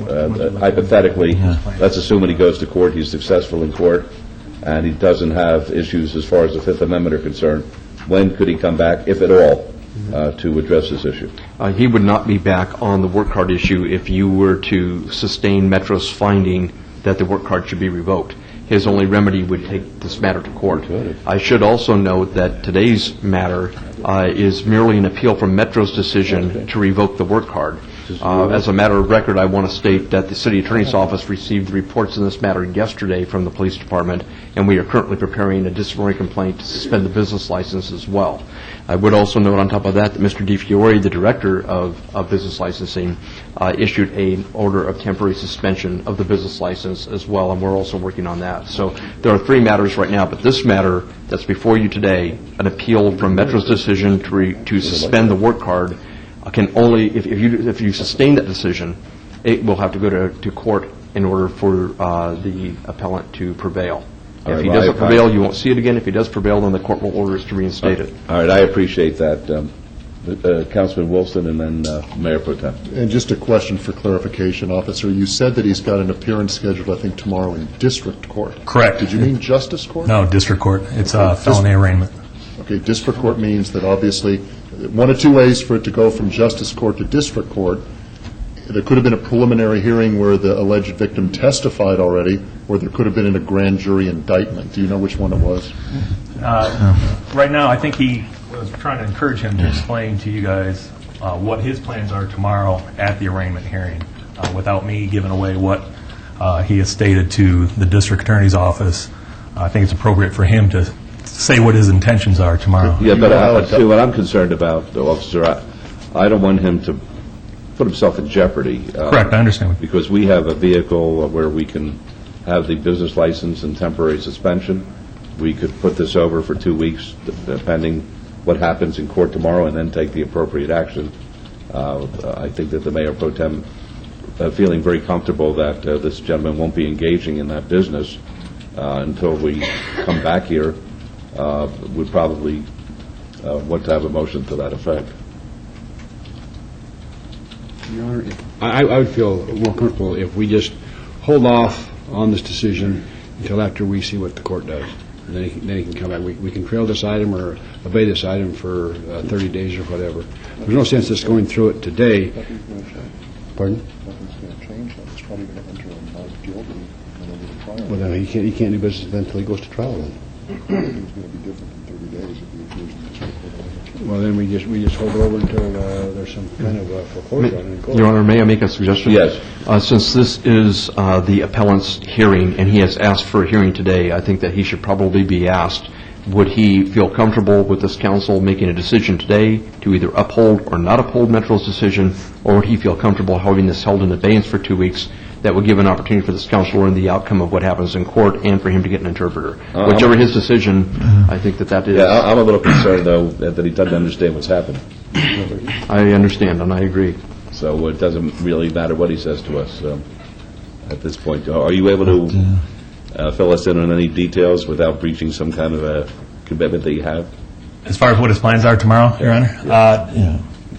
Go ahead. The plans tomorrow with the negotiation with the public defender last week, they're going to drop 3 charges and charge him for 1 misdemeanor. And they're going to send him, he have a doctor appointment today at 1 o'clock to go to check out. And, that's what's the plan for gross misdemeanor tomorrow. It's going to be the agreement. All right. Yes, sir. Officer, please identify yourself.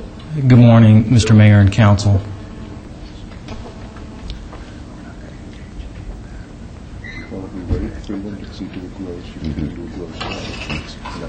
That's the end of it. Detective Bill Schoen, LVMPD Special Investigations Section. I am here to answer any questions that you may have. I am the investigating officer for Mr. Alzmati, so I just wanted to offer myself. But just to reiterate that we're not going to get into any negotiations that Mr. Alzmati may have with the district attorney's office. Okay, with that understanding, then I see where we are. So it's your choice whether you want to put it over. I would put it over for 2 weeks, with the understanding that his license is suspended. He can't get near an ice cream truck. You can't even eat ice cream. As this remember, the work card will be suspended if you continue it for 2 weeks, and Mr. Alzmati should know that if this is continued for 2 weeks, that the Metro decision to suspend the work card will remain in effect until the next council meeting. Is that your motion? And could I ask Mr. Al-Asmati's brother, have you explained that to your brother, that his work card would remain suspended for 2 weeks based on this council action that's about to take place? الورك كارد تبعك شريف كان بده سسبندد من هون لاسبوعين لما يشوف شو في يصير بالمحكمه كذا ولا شيء من هون لاسبوعين لما يشوف شو الريزولت تبع المحكمه بدك تحكي Sir, good morning, sir. Good morning. It's nice to be here. I'm sure it's not nice to I be see here. you a lot of time at the TV, but at this case, You better be you know, careful. I'm trying no, to... no, I don't want to say nothing. Just my English, it's, you know, not that much. Let me ask you this. If we put this thing over for 2 weeks, you understand you can't work, you can't drive the truck, you can't do anything regarding the ice cream business. Do you understand that? Yes, sir. So next time, okay. Next time when we come, could we bring somebody to... Next time you come, you can bring whoever you want. Explain some... Yep. Could we also get on the record, Your Honor, the language that Mr. Al-Asmati speaks so that we can make some arrangements to have an interpreter if necessary? Well, I think that's his obligation. It's a civil matter, it's not criminal. That should be at his expense, not ours. All right, Mayor Pro Tem? Yes, I move to hold this over for 2 weeks. All right. August 20th. All right, let's vote, please. Post? Yeah, sure enough. See you in 2 weeks. Okay, thank you.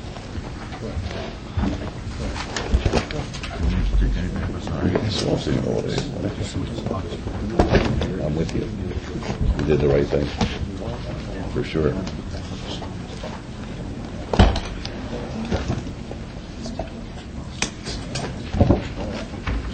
Okay, item 53 is discussion and possible action regarding temporary approval of a new martial arts license subject to the provisions of the Planning and Fire Codes for Chung Soo Kim, doing business as C.S. Kim Taekwondo School at 9101 West Sahara Avenue, Suite 106 in Ward 2.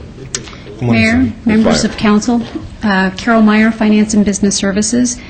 The applicant that we have before you today has met our criteria for consideration of temporary approval of a new martial arts license, and my recommendation would be approval subject to all conditions.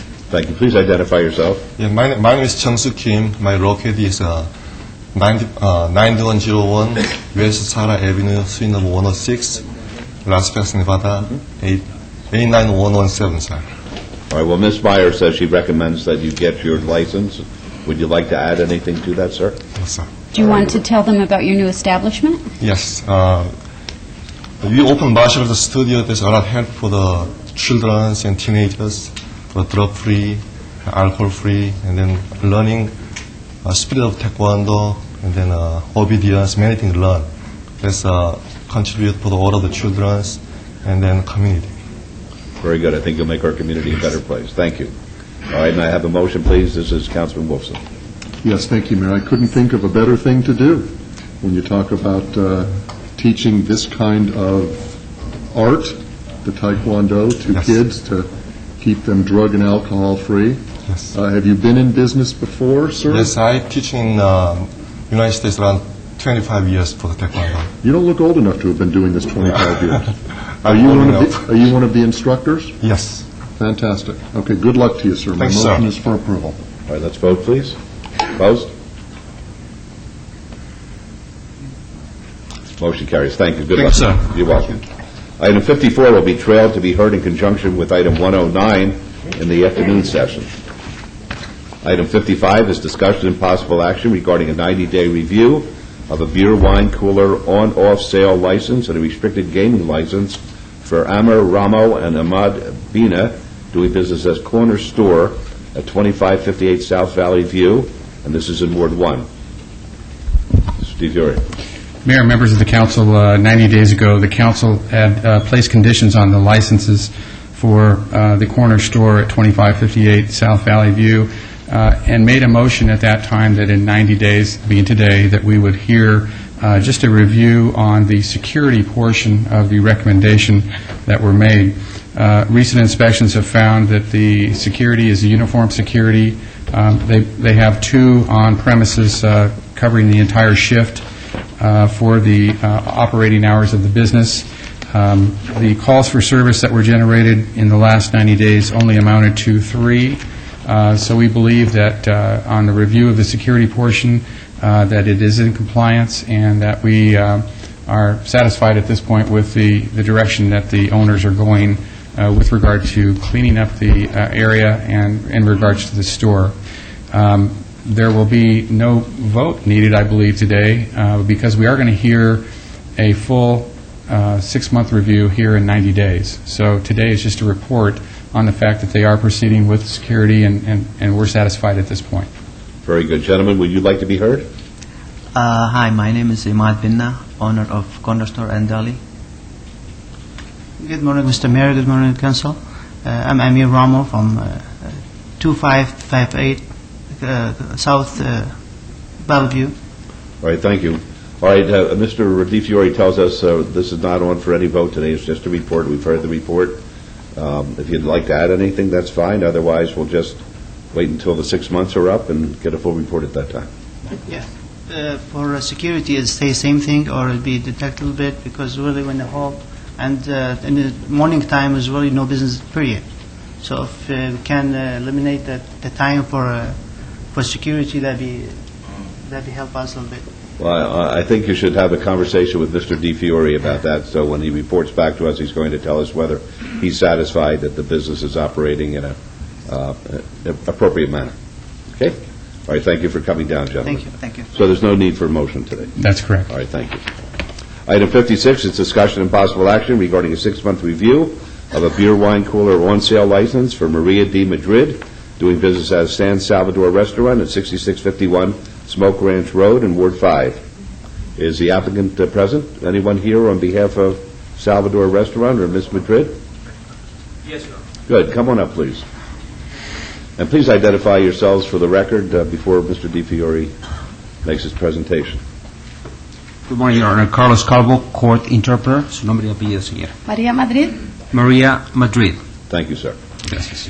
Mayor, members of the council, when the council granted a 6-month temporary license 6 months ago, the Metropolitan Police Department developed an area of concern in the report regarding Ms. Madrid's husband.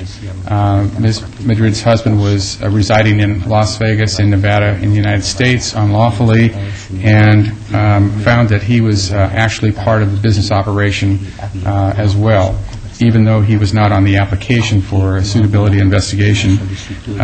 We have talked with Ms. Madrid and have found that her husband has returned to Honduras, where he has several business operations, and his name has been removed from the bank accounts for the business. Having said that, the Metropolitan Police Department and the City Business Licensing are satisfied that this business operation will continue without any areas of concern. During the last 6 months, there was only one calls for service. So having said that, we'll recommend another 6-month review as an option or a permanent license, whatever the council would like to do. Thank you. Any questions of Mr. DiFiore? All right, Ms. Madrid, would you like to be heard at this time? ¿Quiere hablar usted? ¿Quiere hacer uso de la palabra? Ahorita no. No right now. Very good. Thank Muy you. bien, gracias. All right, any questions of Ms. Madrid? Una pregunta para la señora. Councilman Barlow? Yes, thank you, Ms. Madrid, for being here today, and the reasons as to why, in fact, your husband has come into question is for obvious reasons, and so for that, we look forward to you conducting your business in the manner in which the city has provided you that opportunity under our codes and ordinances, and so we would greatly appreciate you running a successful business, but at the same time a business that will not jeopardize your ability to conduct business due to your husband being on in the sake of doing business with you. Do you understand that? Sí. Yes. Okay, thank you. So with that, what I'm going to do is extend this item an additional 6 months for review, and we'll come back and see and hopefully have a great report as to the success of your business moving forward, and then we'll make a final action 6 months from now. Okay, está bien. That is fine. All right, Okay. that's the motion Muy then. bien. Esa Let's es vote, please. la moción. Y el voto Opposed? es Motion carries. Thank you. sí y se lleva a cabo. Good luck to you. Gracias. Buena suerte, señora. Thank you. Item 57 is discussion and possible action regarding change of ownership for a burglar alarm service license, Safe and Sound, doing business as Safe and Sound LLC at 4120 Glass Lantern Drive, from Nate Cooper and Steve McNulty to Steve McNulty. Is the applicant present? Yes, sir. All right, Mr. DiFiore. Mayor, members of the council, before we start this item, I want to properly introduce you to Detective Reineck. He is going to be the city liaison for our Metropolitan Police Department and the city on areas of concern and on reports that we have, replacing Detective Weeks. So Detective Reineck will answer any questions that you may have, that you have in your backup investigative report. There are some areas of concern that have been pointed out, and Detective Reineck can answer any questions you may have. All right, I appreciate that. First, let us thank Detective Weeks for her presentations before this council. She always acted very professionally, and it was always a pleasure to have her appear before us, and we welcome you as a representative of Metro. If you would set up an appointment to meet with me, let's say next week for about 10 minutes, I surely appreciate that. Yes, sir. I have certain philosophies that I like to express. You don't have to follow them. You can tell them, the mayor, to flush it down the toilet or whatever, but I like to express myself to you. Yes, sir. Good, thank you. All right, let's start with Detective Reinicke and his presentation. Good morning again, Mayor, City Council members. For the record, Barry Reineck, Metro Special Investigations. This investigation developed in the area of concern with both of the applicants having undisclosed criminal history, and then one of the applicants being unable to obtain a work card as required by code. He was currently, at the time of the investigation, wanted on a failure to appear misdemeanor bench warrant out of Colorado. When the lead detective, Darren Whetstone, brought this to the attention of both applicants, Mr. McNulty responded by removing Cooper off of the business license and making it appear that the business would be a sole proprietorship now. The problem with this was that when Detective Whetstone requested a new lease with this refiling of the business license, the address of the business was still Cooper's residence. McNulty even provided a new lease agreement that stated that Cooper's residence could be used rent-free for this business. It's obvious to LVMPD that Cooper will still be involved in the business, whether it's just by using the residence or remaining hidden, and this is what really our main area of concern is. All right, thank you. Mr. McNulty? Yeah, I'm Steve McNulty, owner of Safe and Sound Security. You heard Metro and our licensing department's concerned. How do you address that? I do. Taking Nate Cooper off of the ownership of the company is not going to be hidden. It's something that we've come into discussions about, being that he was not able to stand up on his end of the partnership by being able to be approved for the license, that his 50% ownership interest and any involvement in the company has been terminated. As far as the address of the company, that is something that I am going to be working on here within the next couple of weeks to get changed to either my resident or an office that I have in Henderson. Mr. DiFiore? Mayor, as of last week, in checking the Nevada State Contractors Board records, Mr. Cooper is still showing as a qualifying agent, as well as the Secretary of State's records. He is still listed as resident agent. So this, again, compounds our concerns for Mr. Cooper's involvement in the business. Perhaps I can make a suggestion, and that would be to obey this 2 weeks, or actually strike this if he's going to come back with a new business location, a new address, and put it back on the agenda when our concerns have been addressed, and he's coming forward as truly the sole operator in the business. All right. Your Honor, I move to strike this item. All right. Let's vote. Opposed? Opposed? Motion carries. Now, Mr. McNulty, Mr. DiFiore is readily accessible to you. I'm sure Mr. Reinicke is going to be accessible to you. As soon as you get the paperwork straightened out, contact them, and they'll tell you how to get them back in front of us so you can be in business legally. I appreciate that. Very good. Thank you. Okay. 58 is discussion and possible action on the Neighborhood Partners Fund. Board recommends recommendations to allocate $55,000 from our general fund for 18 neighborhood projects, and this applies to all wards in the city. Mr. Harson. Thank you, Mayor and City Council. The Neighborhood Partners Fund program allows neighborhoods throughout the city to apply for up to $5,000 annually for neighborhood improvement type projects. This year, the NPF board is recommending 18 neighborhoods for a total funding of $55,000, which I want to point out is actually $20,000 less than previous years due to the budget constraints. These 18 neighborhoods are pledging over $153,100 in volunteer labor, cash, and in-kind services. To give you an overview, excuse me, over the last 10 years, this program alone has benefited neighborhoods to a tune of $2.2 million. That's $725,000 in grant funds, but the community has brought forward over $1.5 million in cash contributions and donated materials. I also want to acknowledge Maria Castillo-Couch for all of her hard work in coordinating this program over the several years, working with neighborhood associations and facilitating the actual NPF board. I have with me today A.J. Powell. She is the vice chair of the NPF board, and she is going to give you the presentation of the board's recommendation. Thank you, Ms. Powell. Thank you. Well, good morning. As he said, I am A.J. Powell, and I live at 1236 Hart Avenue, Las Vegas, Nevada, 89106. I am vice chairman of the NPF board. I am standing in for Jerry Green, the chairman of this committee. Please stand up. Jerry, so they see. There you go. Green.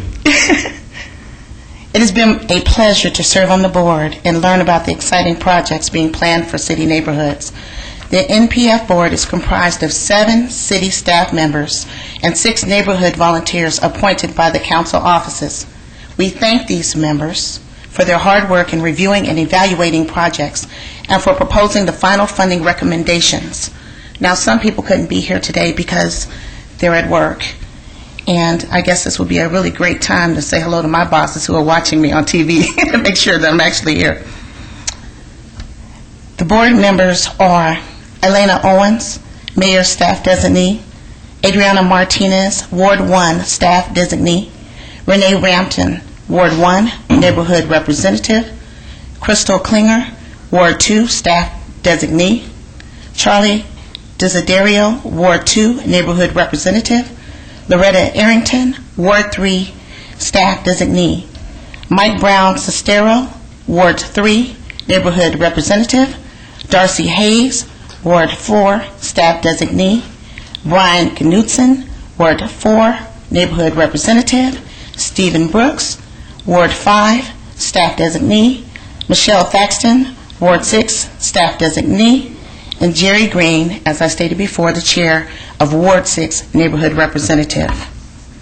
And I am the neighborhood representative from Ward 5. The NPF board is recommending the following 18 neighborhood projects for funding.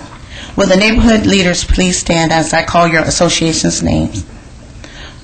Artesian Heights Neighborhood Association of Ward 1. Quail Estates. Ms. Powell, do you want to also include the type of project that has been approved?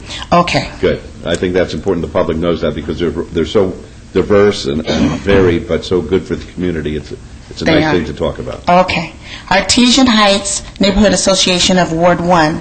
They will be doing a beautification phase 3 of Henson Avenue. Quail Estates West Homeowners Association, that's Ward 1, Neighborhood Beautification Project. Rancho Springs Neighborhood Association of Ward 1, West Mesquite Road Beautification Project. Sundown Homeowners Association, Ward 1, Streetlight Improvement Project. Cottonwood Terrace Community Association, Ward 2, Celebration of Life Multi-Generational Project. 18B, the Las Vegas Arts District Neighborhood Association of Ward 3, Light Up the Arts District. Gatewood District Association of Ward 3, they're doing a Gateway Gallery, a Public Arts Collection 2 project. Rulon Earl Resident Council, Ward 3, Beautification and Modernization Project. Stupak Neighborhood Success Team, Ward 3, Back to School Fair. West Huntridge Neighborhood Association, Ward 3, Neighborhood Identity Improvement Project. Desert Shores Community Association, Ward 4, 19th Anniversary Celebration of Desert Shores. Lone Mountain Vistas Community Association, Ward 4, Rustyville Street Picnic Area. Lone Mountain Vista 5, Ward 4, Neighborhood Entrance Beautification Project. Rosewood Homeowners Association, Ward 5, Safety, Security, and Community Enhancement. Vegas Heights Community Association, Ward 5, Community Garden. Whispering Timbers Homeowners Association, Ward 5, Community Security Phase 3. Cultural Corridor Coalition, Ward 5, a December to Remember, which is a cultural project. Eagle Canyon Homeowners Association, Ward 6, Tree Lighting Ceremony Project. This year, the Neighborhood Partners Fund Board program will fund 7 neighborhood beautification and physical enhancement projects. 4 neighborhoods will implement safety improvement projects, while another 4 communities will generate excitement through their communities as they hold cultural and community events. A downtown neighborhood will organize a back-to-school youth event once again to serve about 900 youth through grant funding and business sponsorships. Additionally, 2 neighborhoods will utilize the grant funding to implement multi-generational projects that will allow youth and senior citizens, that's active adults, from their communities to collaborate with each other on a community garden and an oral history project. As you can see, neighborhood leaders are able to creatively use the NPF grant program to address all types of neighborhood issues and positively impact their communities. The board members and I recommend these projects for council approval. Thank you, Ms. Powell. Are there any questions of Ms. Powell or any of the wonderful people who are involved in these projects? Did you folks want to be heard? Sure. Please identify yourselves. Good morning, Mayor. Good morning, Council. My name is Donna Apuzzo. I reside at 10482 Rustyville Court, Las Vegas, Nevada, 89129. And I'm Roy Apuzzo, Donna's husband. First of all, I do want to thank you for this time. I am in favor of living in a planned community and have lived so in Las Vegas area for 11 years. And I understand the rules and regulations of a homeowners association. And I also understand that the board members have a fiduciary duty to all homeowners and do not be discriminatory in any way. Why don't you bring Rustyville first? I am. Lone Mountain Vista. Okay. The association that I do belong to is the Lone Mountain Vista Homeowners Association on Rustyville Court, where they're proposing the Neighborhood Partners Fund for, I was told it was supposed to be a picnic park area. We have 3 park areas in our general vicinity within a quarter mile to 1 mile away. This would directly affect my value of my home. When I moved into my home 7 years ago, there was no proposal for any such park area to be there. We have other common areas in our community that there was no plans to put that particular park in any of the other common areas. There was no proposal, there was no vote on this at all by any of our associations. And I want to oppose this because of the fact is that it would be due to the noise level, traffic, vandalism, and also it would also affect neighbors directly across from the park for their welfare, safety, and promotion of public health, and that it would also be a burdensome expense on the homeowners for extra maintenance and police operation by the city. Okay, thank you. Yes, Councilwoman. Are we understanding, are we talking about the same thing? Because here it says that the Lone Mountain is an entrance beautification, and then you're talking about the Rustyville Street picnic area? Is that what you're talking about? Absolutely. Okay, I just needed to be sure. Thank you. There are 2 of them. There's 2 Lone Mountain. Okay. Yes. Did you want to be heard? And the big question I'm and the husband and I is the also security that goes along with this project. Right now, we're an association paying $115 a month for a gated community with no other amenities, which is the highest I've seen in that whole neighborhood, which also hurts our values of our property. And constantly we turn around. We moved into this association in '02, and our dues were $35 a month. Now they're $115 a month. And with the situation with the city and with the real estate being in such a major crisis, all we're getting is more projects, more projects, more projects. And you know, there's got to be a point where we say, hey, gang, let's stop. And I'm very concerned on the security that's going to be with this putting a picnic table. They're not calling it a park, but putting a picnic table and a barbecue pit across the street from just a few select homes for the rest of the neighborhood to use, and have basically a football field on there. It's going to be a very strong security problem going in our neighborhood.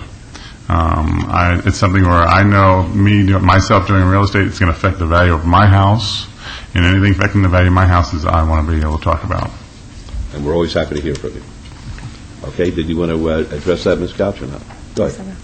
My name is Maria Castillo Couch. I'm with Neighborhood Services, and I administer this program. The president of Lone Mountain Vista Community Association was unable to come, Michelle Bachman.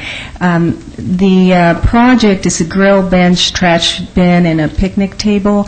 It's being recommended for $1,000. As she stated, her concerns is the issue of increased traffic in that area. It is a common area. We do have a picture of this area and how it sits. Her home, there's about 7 homes in an L-shaped area. It is strictly an HOA issue so far. We've been discussing that. What I did is we inquired what kind of information was publicized to the neighborhood. They include all their minutes, board minutes, in a newsletter. Those letters started, the newsletters they had from February and just most recently to July. Initially, when Ms. Puso called my office, she had concern about the traffic and the parking in the area. It's already a common area. As a common area, there's a lot of activities that occur in HOAs. The CCNRs that were submitted to us do not prohibit the amenities in the common area. So it's this tiny, this grill, bench, trash bin, and the picnic table are as far as catty corner from her home. So there was another issue she had brought up. Do you have that map you want to show us? Yes, I do. Let me just put it on the overhead.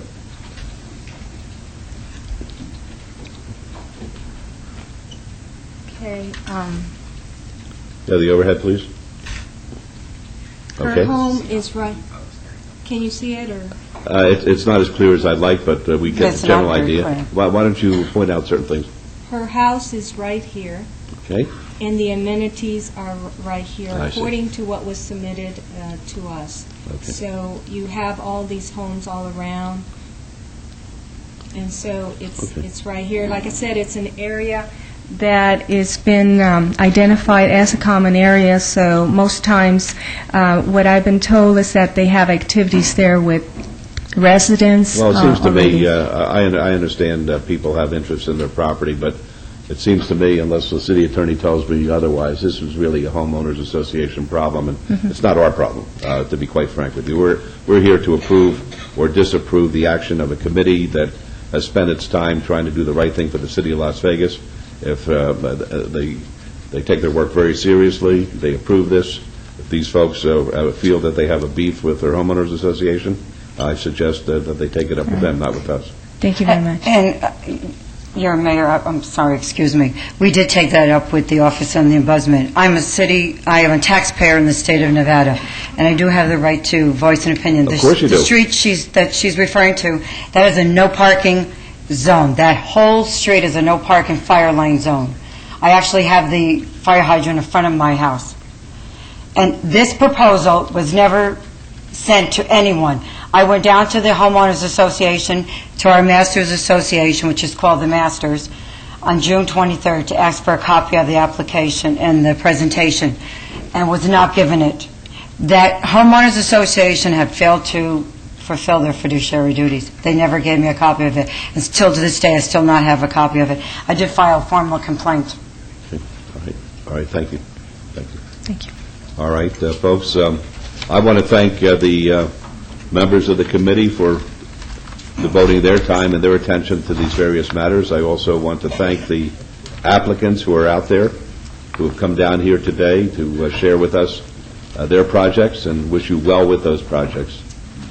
This is, to me, what a city is supposed to be about, the cooperation where people are coming forward and trying to better their neighborhoods. I know these folks have an issue with that, but we charge those who are on this committee with the responsibility to make recommendations to us, and it would appear to me that whatever relief you're seeking really should be from the homeowners association. And the problem we have also, Mayor, is basically the homeowner association will not respond. Neither will their management company respond. Within our house and our subdivision, within a quarter mile, anywhere from a quarter mile to a half a mile, there's 3 city parks. I think correct me if I'm wrong, isn't there an ombudsman who handles homeowner problems? I filed a formal complaint. Excuse me, we can't do it that way. You have to come up and talk to us, so identify yourself for the record, please.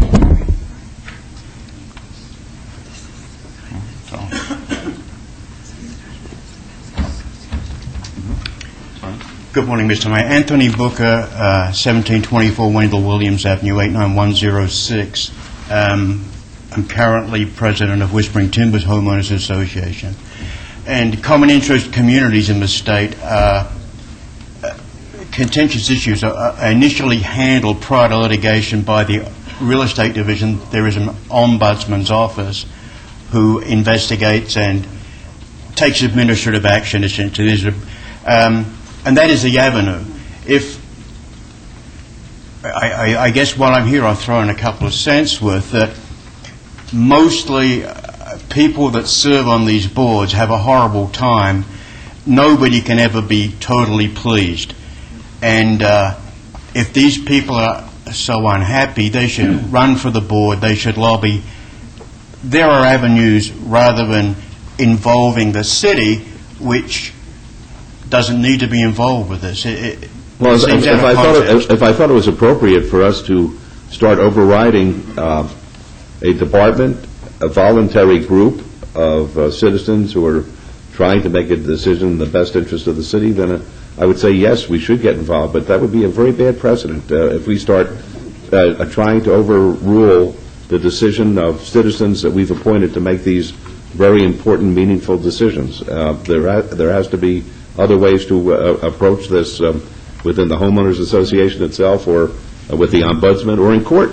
Right, and I understand that. And the thing is, if the city goes ahead and takes this action, then the city will be responsible for it. The city will then that's the job for the police department to come out. If I'm as a homeowner, if I make a complaint, I want the police there. Okay, I appreciate at that time. Mr. Mayor, it's my understanding that legally we do not have the authority to go into there and make a correction. They most certainly The homeowners association makes the decisions. We have no legal authority to overturn a homeowners association's decision. That's my understanding.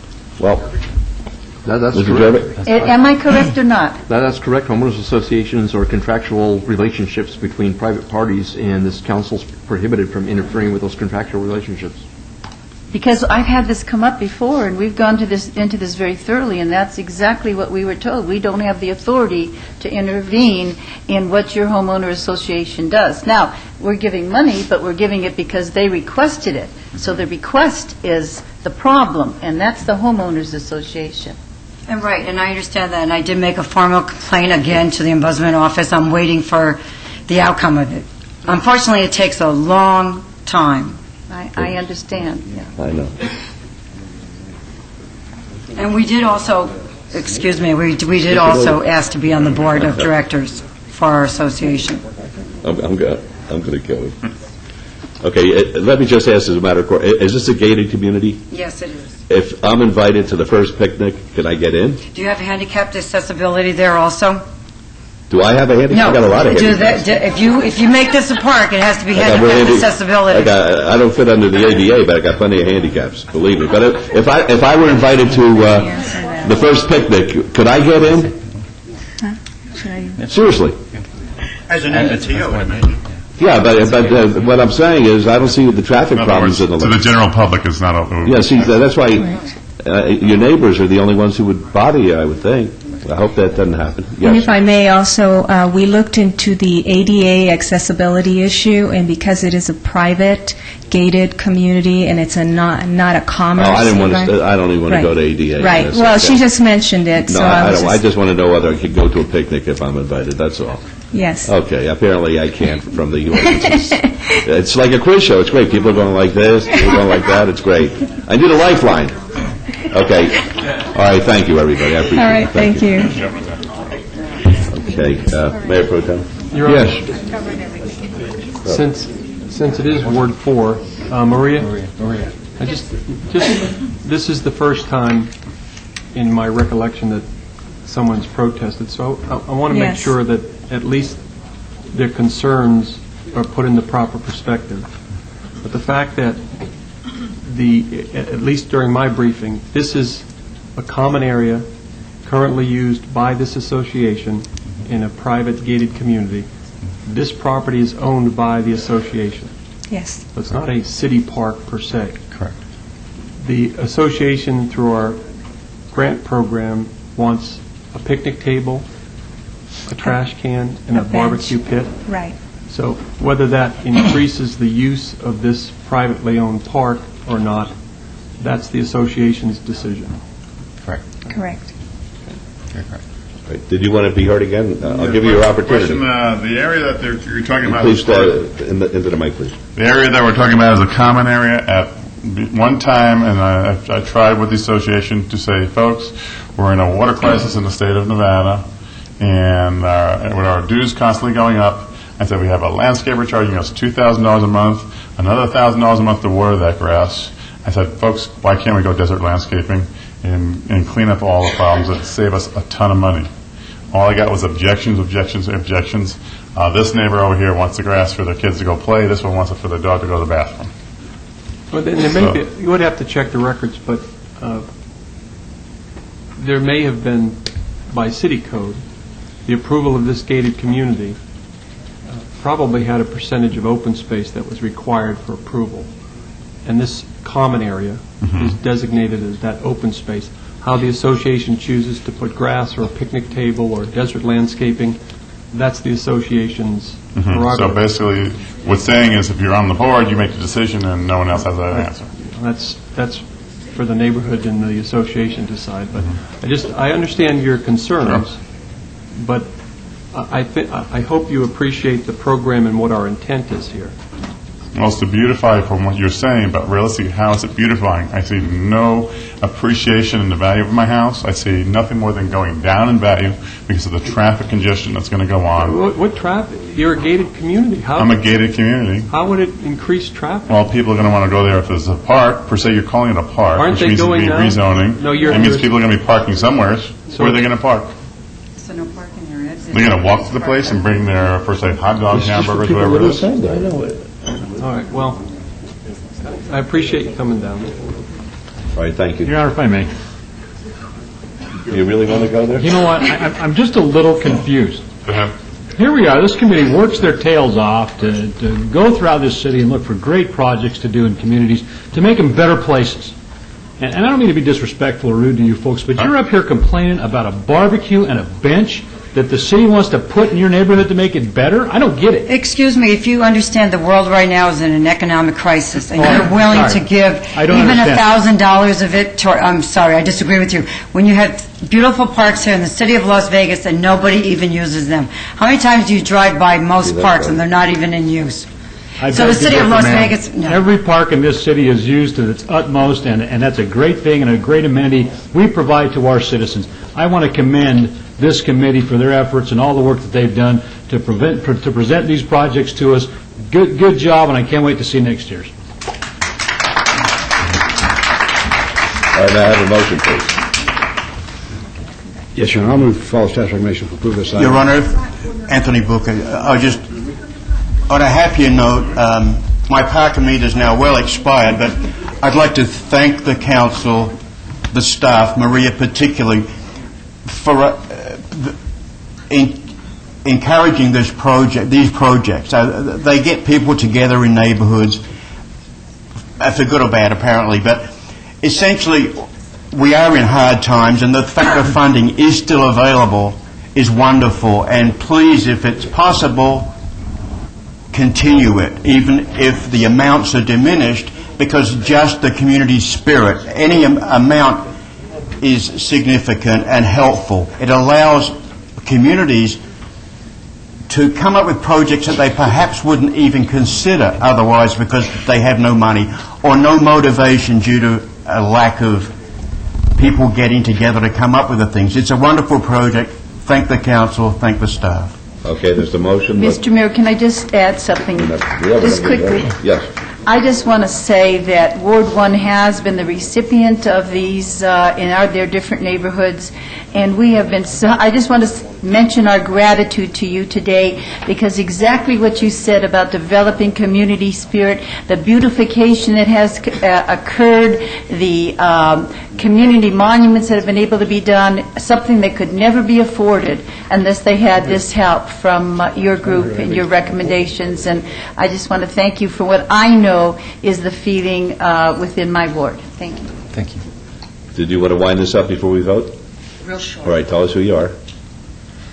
My name is Sky Campbell, and I am the president of the Homeowners Association for Sundown. We're a very, very small community. This is our very first time that we've ever applied for anything with the neighborhood services. We've had a serious increase in crime in our very quaint little neighborhood. We applied for money to get better lighting.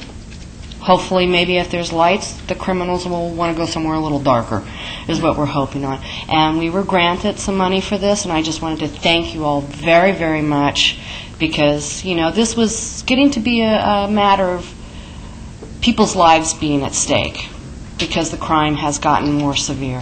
So thank you very much, and to Maria and Frank and what was the young lady? Robin from Lois's office. So thank you very much. Very good. I call it the cockroach theory, that when you turn the lights on, the cockroaches run away. That's what we're hoping. That's what we're hoping. Very good. All right, thank you, everybody. All right, we have to vote. Opposed?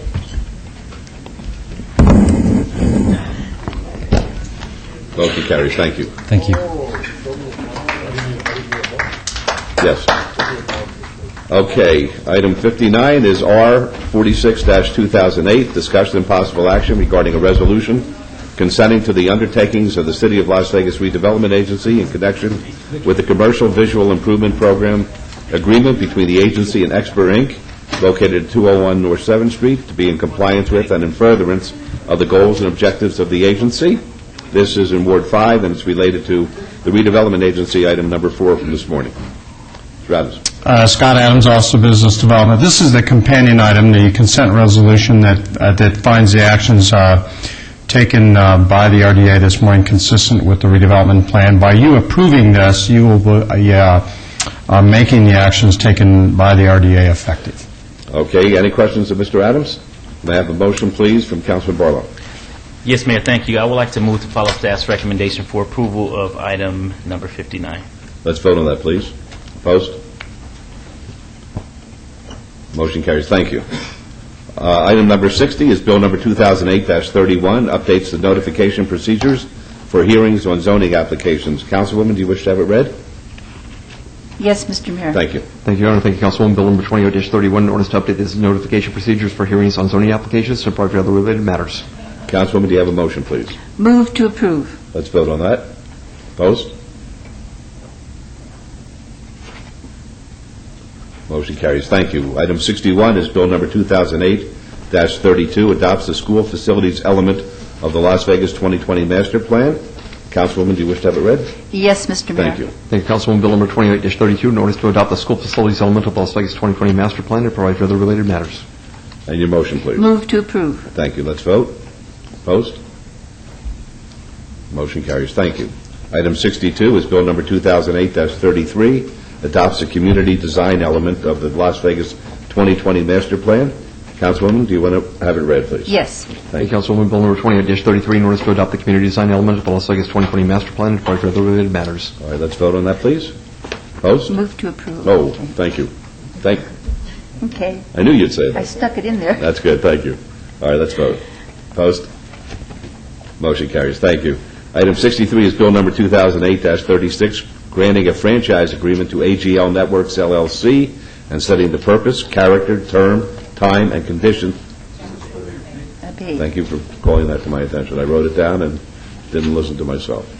Items 64 and 65, bills 2008-34 and 2008-35 are eligible for adoption at a later meeting, so we're going to move on to the new bills. And the new bills, items 66 through 71, which are bills 2008-37 and 2008-42, will be heard at the recommending committee meeting on Tuesday, August 19th, 2008. Mr. Jervik, would you please read those? Mr. Jervik, before you begin, Mayor, if you don't mind, I don't mind. We do have representatives here from West Care that would just like to say just a couple things, if you don't mind, in regards to item number 71. All right, let me read that into the record then. Item 71 is bill number 2008-42, allows facilities that provide testing, treatment, or counseling for drug or alcohol abuse, including overnight care, by means of special use permit in the C-M and M zoning districts. And Mayor, just for clarification, this item has come before this council in the past as it relates to some zoning issues, and so we're just trying to clean up the zoning and make sure that we're able to provide a service that has been in existence for many, many years, and they were operating under an inappropriate zone, and so for that, we're just trying to clarify it, and also make sure that this zone change for the residents, as well as this council, is transparent. And so for that, I ask for that Mr. Burgess to speak on the item as it relates to what services you all have provided in the past and what is it that you're looking to do currently as we move forward.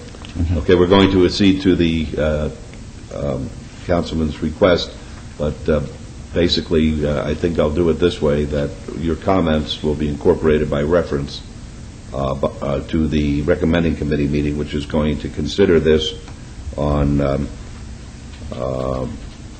August the 19th, 2008. And we'll take it on that basis, because ordinarily we don't allow public comment on this item. Yes, but sir. With that understanding, please make your presentation. Yes, sir. Thank you, Mr. Mayor, and thank you, Councilman Barlow, and to the City Council. For the record, my name is Kirby Burgess, Western Region Senior Vice President with West Care. Before I start, I just want to thank the Planning Department, too, for working closely with us, and this council for working so closely in getting the text amendment in place and moving this matter forward. West Care is a nonprofit organization specializing in mental health and substance abuse services. We've been in this community for almost 30, actually it was celebrating our 35th anniversary on August 22nd. And we've been providing services at the location in question at 401 Martin Luther King Boulevard since the mid-'80s, and providing residential services for youth primarily, and other services. When the issue came up and the challenge came up regarding mental health services in this community, we had come before this council and gotten a variance to provide services for mental health patients. That contract expired at the end of December of 2007, and at that time we came back asking, we thought, really innocently, I might add, that our previous zoning be restored, and we found out that there's a process to it, and we thank you for working with us on that. So at this time, we're ready to go. We're certainly willing to answer any questions, but do appreciate all the assistance. Councilman Barlow has worked directly with us on a day-to-day basis, and so has the Planning Department. Thank you. Thank you for coming down here. Yes, sir. All right. Young lady, would you like to be heard? No, Your Honor. Okay, fine. All right. With that statement in the record, at this time, Mr. Jervik, would you please read the bills? I'll be happy, Your Honor. And also, before I read the new bills, if I could ask the clerk on item number 70, that's bill number 28-41, if we could fast-track that bill so it'll be eligible for adoption. Thanks, City Councilman, I'd appreciate it. Thank you, Your Honor. Bill number 28-37, in order to extend the boundaries of the city to a particular square line to be annexed to make its inhabitants subject to the laws, obligations, and business of the city, and properly related matters. Bill number 28-38, in order to extend the boundaries of the city to a particular square line to be annexed to make its inhabitants subject to the laws, obligations, and business of the city, and properly related matters. Bill number 28-39, in order to exempt the city from the noise regulations of certain events within its downtown entertainment district, and probably further related matters. Bill number 28-40, in order to update the city's prohibitions and penalties regarding graffiti and graffiti implements, and probably further related matters. Bill number 28-41, in order to amend provisions of the municipal code pertaining to certain fingerprint checks to include more detailed references to state law in order to meet new requirements of the Federal Bureau of Investigation to expressly set forth the city's authority to require and process federal fingerprint checks and business license applications within certain license categories, and for related matters. And finally, Bill number 28-42, an ordinance to allow facilities that provide testing, treatment, and counseling of drug and alcohol abuse, including overnight care, by means of special use permit in the CM and M zoning districts, and for related matters. All right, thank you very much. Councilwoman, will you be available on the 19th of August? Yes, Mr. Mayor. Good. Councilman Barlow, will you be available on the 19th? Yes, Mayor. Very good. Then I'll assign these bills to you for your consideration. And now we're going on to item number 72. This item is to go into closed session to consider the performance reviews of the city attorney and the city auditor in compliance with NRS 241.030. Madam Clerk, are the notices for the city attorney and city auditor in order? Yes, sir, they are. All right, thank you very much. May I have a motion, please, to go into closed session? So moved, Your Honor. Very good. We're going to go into closed session. Following the closed-door session, the council meeting will be in recess, and we'll see you back here at 1 o'clock. Vote. I got you. All right, there's a motion to go into closed session. Let's vote. Opposed? Motion carries, and we'll go into closed session now, and we'll be in recess, and we'll see you back here at 1 o'clock.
Good afternoon, ladies and gentlemen. Thanks for joining us for the afternoon session of the City Council meeting.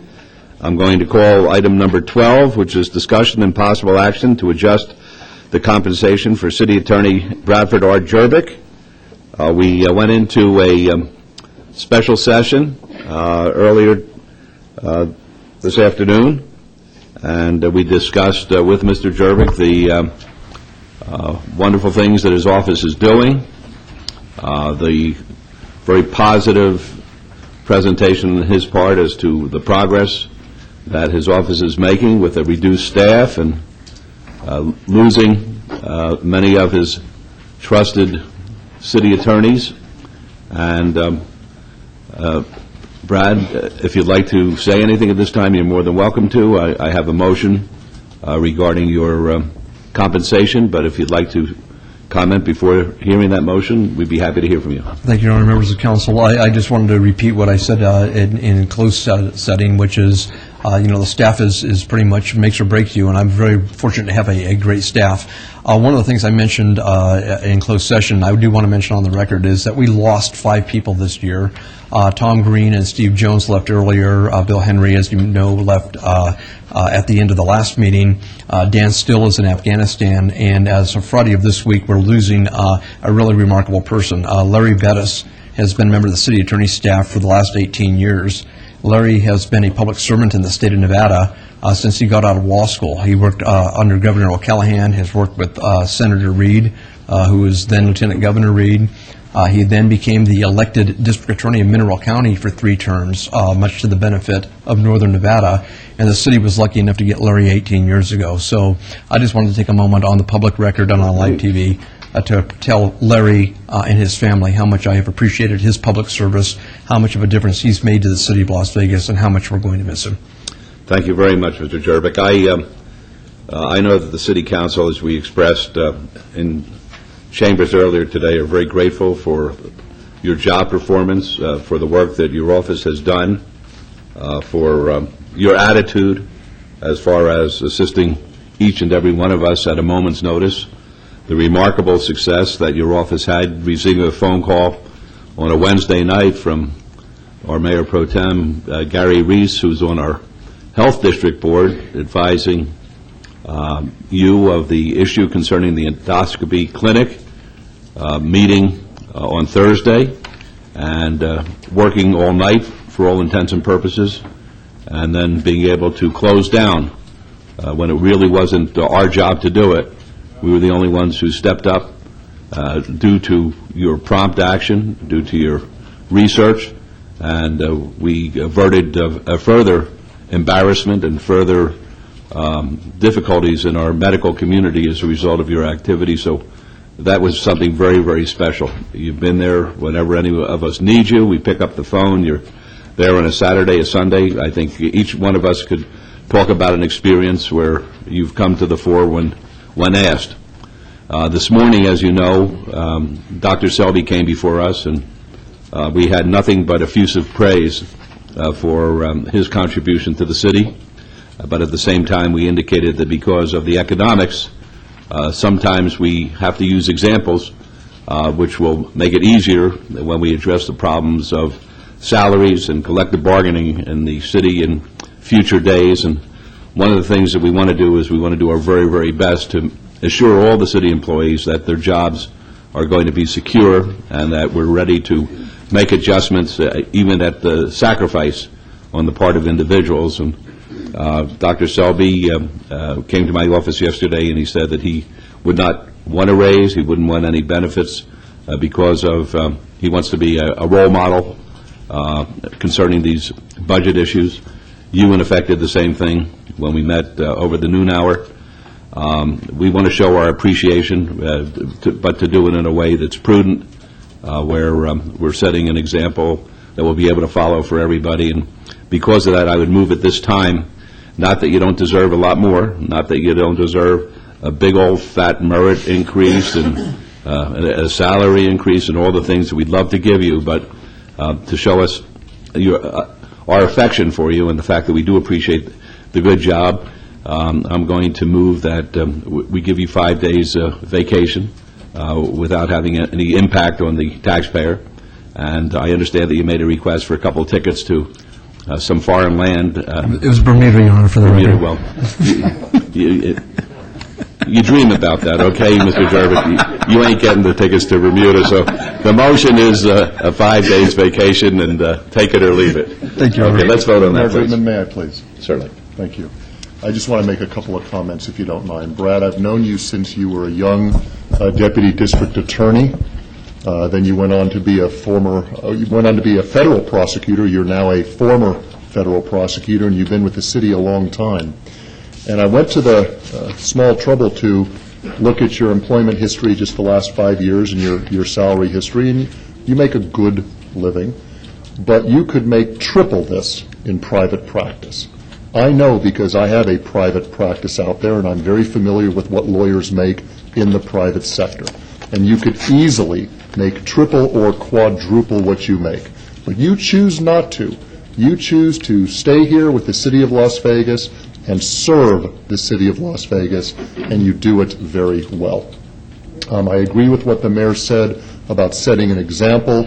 It was a few months ago when the issue of raises for council members came up, and I publicly stated then, I've said it since then, and I'll say it now, that should I get reelected next year, this council voted raises for council members and the mayor, I am not going to accept my raise, because I believe that we need to serve by way of example. As Dr. Selby did, and as you're doing, I thank you for that. Leaders should lead by example. So thank you for serving, Brad, and I look forward to you continuing to serve us and serving us well. Thank you, Councilman. I think that Councilman Wilson offered you a job at 4 times your present salary.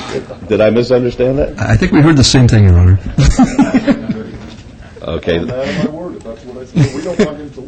That would take him away from the city, Mayor. It's okay. 4 times the salary. I'll be your partner, Brad.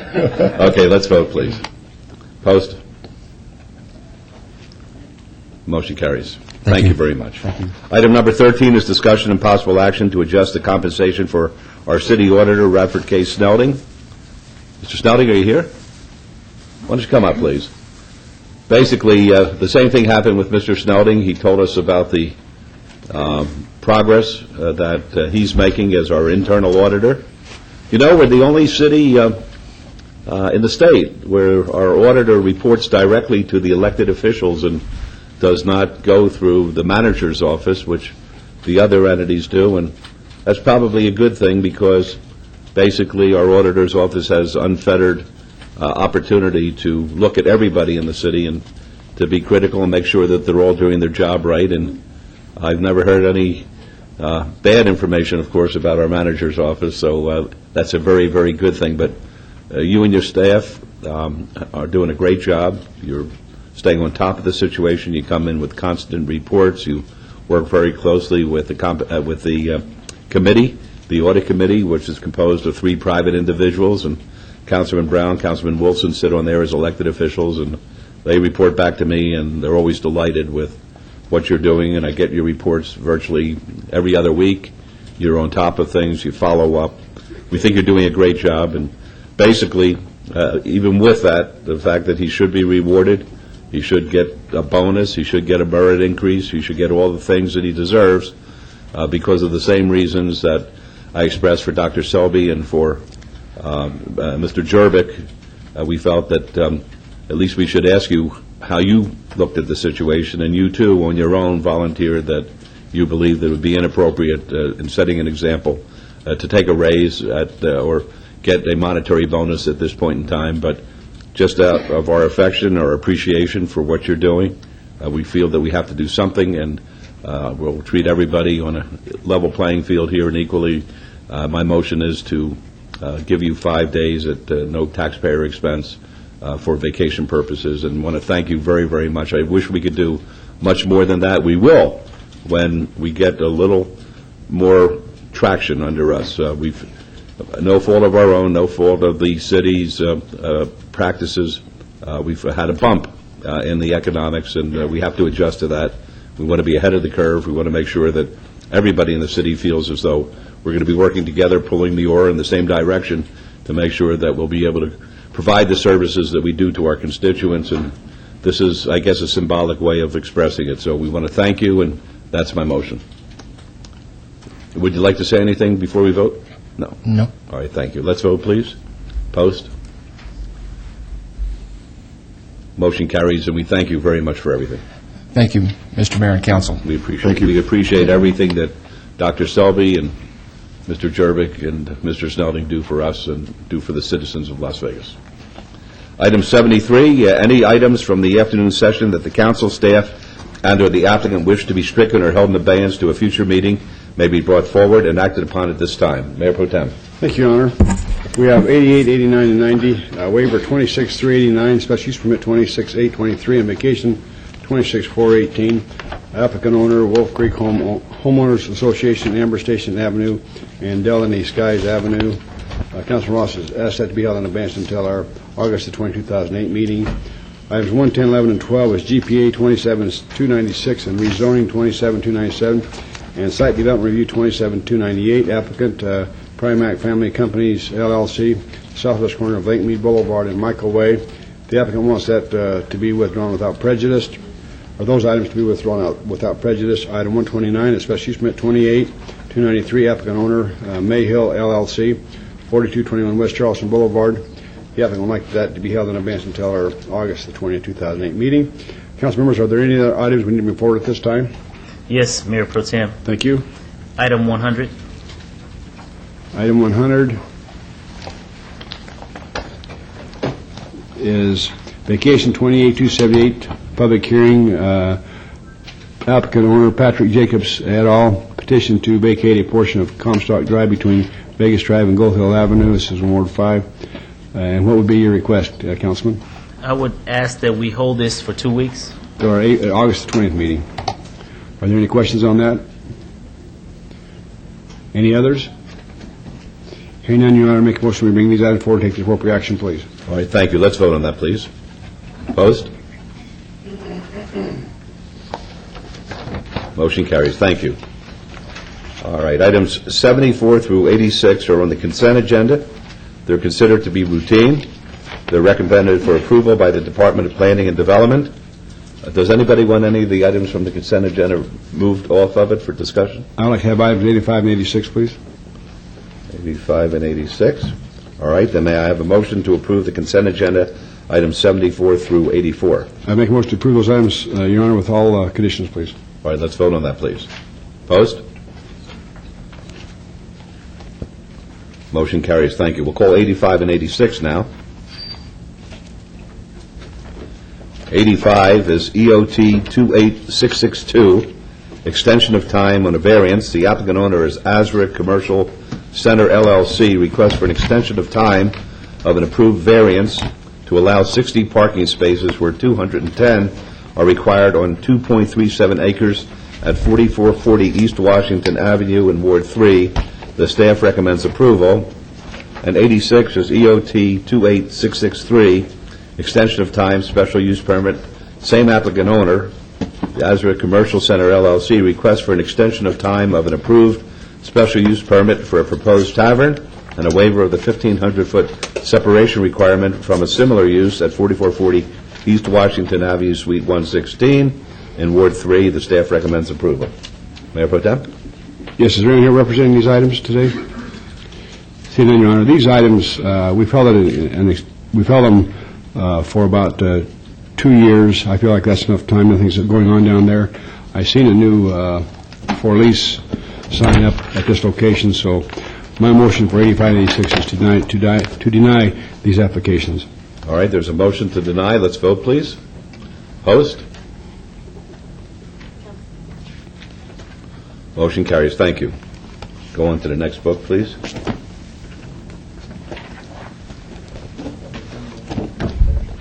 Thank you very much.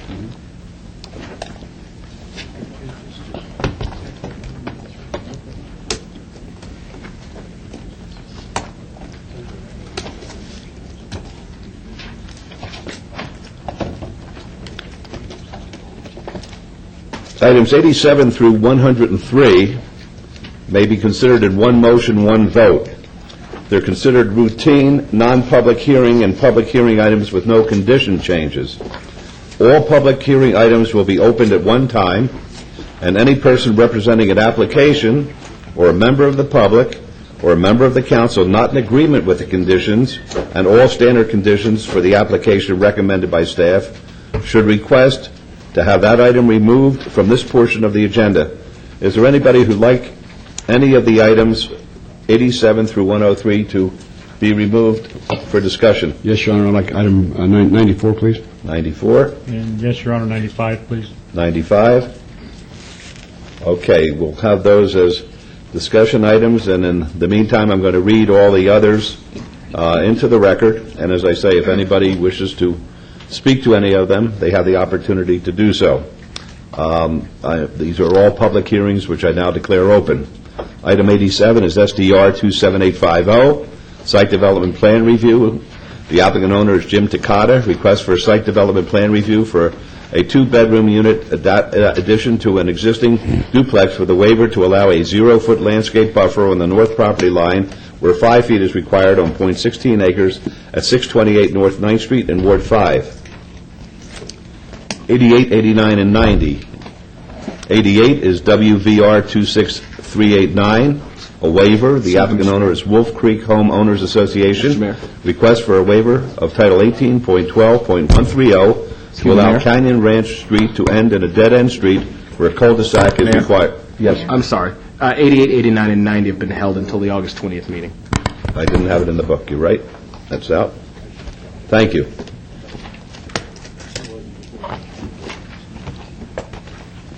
'91 is RQR 28093, required review. The applicant is Lamar Outdoor Advertising. The owner is Jermac LLC. Required 2-year review of an approved special use permit, which allowed a 65-foot high, 14-foot by 48-foot off-premise sign, a billboard, at 1851 North Rainbow Boulevard in Ward 5. 92 is RQR 28191, required review. The applicant owner is AMS, Roman numeral 4, Las Vegas Investments, LLC. Required 5-year review of an approved variance, which allowed a 14-foot by 48-foot off-premise sign, the billboard, to be 144 feet from a residentially zoned property, where 300 feet is the minimum separation distance required, at 4851 East Bonanza Road. This is in Ward 3. 93 is RQR 28586, required review. The applicant is Las Vegas Carriage, LLC. The owner is Smith David Baptist Mission to England, Inc. Request for a one-year required review of an approved special use permit for horse-drawn carriage rides at 1060 South Main Street in Ward 3. 94 will be discussed. 95 will be discussed. 96 is SDR 27948, Site Development Plan Review. The applicant is Regional Transportation Commission of Southern Nevada. The owner is FC RTC 20, LLC. Request for Site Development Plan Review for a proposed transit passenger facility with waivers of the downtown Centennial Plan, build to line and streetscape standards on 2.75 acres at the southwest corner of Bonneville Avenue and Casino Center Boulevard in Ward 3. 97 is VAC 28087, a vacation. The applicant is Green Street Properties. The owner, Southwest Desert Equities LLC, Desert Hills Properties LLC, and Brain Surgery LLC. Petition to vacate U.S. government patent easements generally located approximately 940 feet from the southeast corner of Deer Springs Way and Wallapai Way in Ward 6. 98 is VAC 28094, vacation. The applicant is Newland Communities. The owner is Office District Parking, Roman numeral 1 LLC, and City Parking, Roman numeral 4 Inc. Petition to vacate a 60-foot wide drainage easement generally located at Grand Central Parkway and Bonneville Avenue along the west side of the railroad right-of-way to Ogden Avenue in Ward 5. 99 is VAC 28269, a vacation. The applicant owner is 3920 Roland Avenue LLC. Petition to vacate a 30-foot wide by 379.97-foot section of Roland Avenue south of Alexander Road in Ward 6. 101 is DIR 27811, Director's Business. Applicant owner is City of Las Vegas. Provide an update on the Las Vegas 2020 Master Plan. The Planning Commission and staff recommended approval of that. 102 is DIR 28775, Water Feature Exemption. The applicant owner is Vegas Senior Housing, Pueblos LLC. Request to allow the operation of a water feature which totals 274 square feet of an existing senior apartment development on 10.3 acres at 8600 Scholar Lane in Ward 4. And 103 is DIR 28776, Water Feature Exemption for Vegas Senior Housing Valley View LLC. Request to allow the operation of a water feature which totals 270 square feet at an existing senior apartment development on 6.06 acres at 1600 South Valley View Boulevard in Ward 1. Those are all of the matters that we have under the one motion, one vote. And they're all public hearings, as I say. Would anyone like to be heard on any of the items that I just read into the record? I see none, so I'll close the public hearings. Yes, Your Honor, I'll make a motion to approve items 87 through 103 with exceptions to 94 and 95 with all conditions. All right, very good. Mr. Mayor? Yes? And Mayor Pro Tem, on item 96, we do have some changes, so if you would like to pull that one off, that's the RTC project. Okay, another county heard from. Okay, we'll pull 96 off, then 2. My motion on there would be for approval of items 87 through 103 with exceptions to 94, 95, and 96. Okay, let's vote on that then. With all conditions. Motion carries. Thank you. We'll call 94.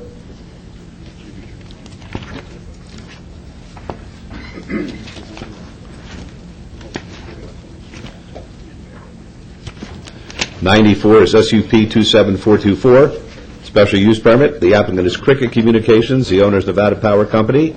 Request for a special use permit for the proposed co-location of antennas and 10-foot extension to an existing 60-foot tall wireless communication facility, non-stealth design at 600 North Eastern Avenue in Ward 3. Yes, sir.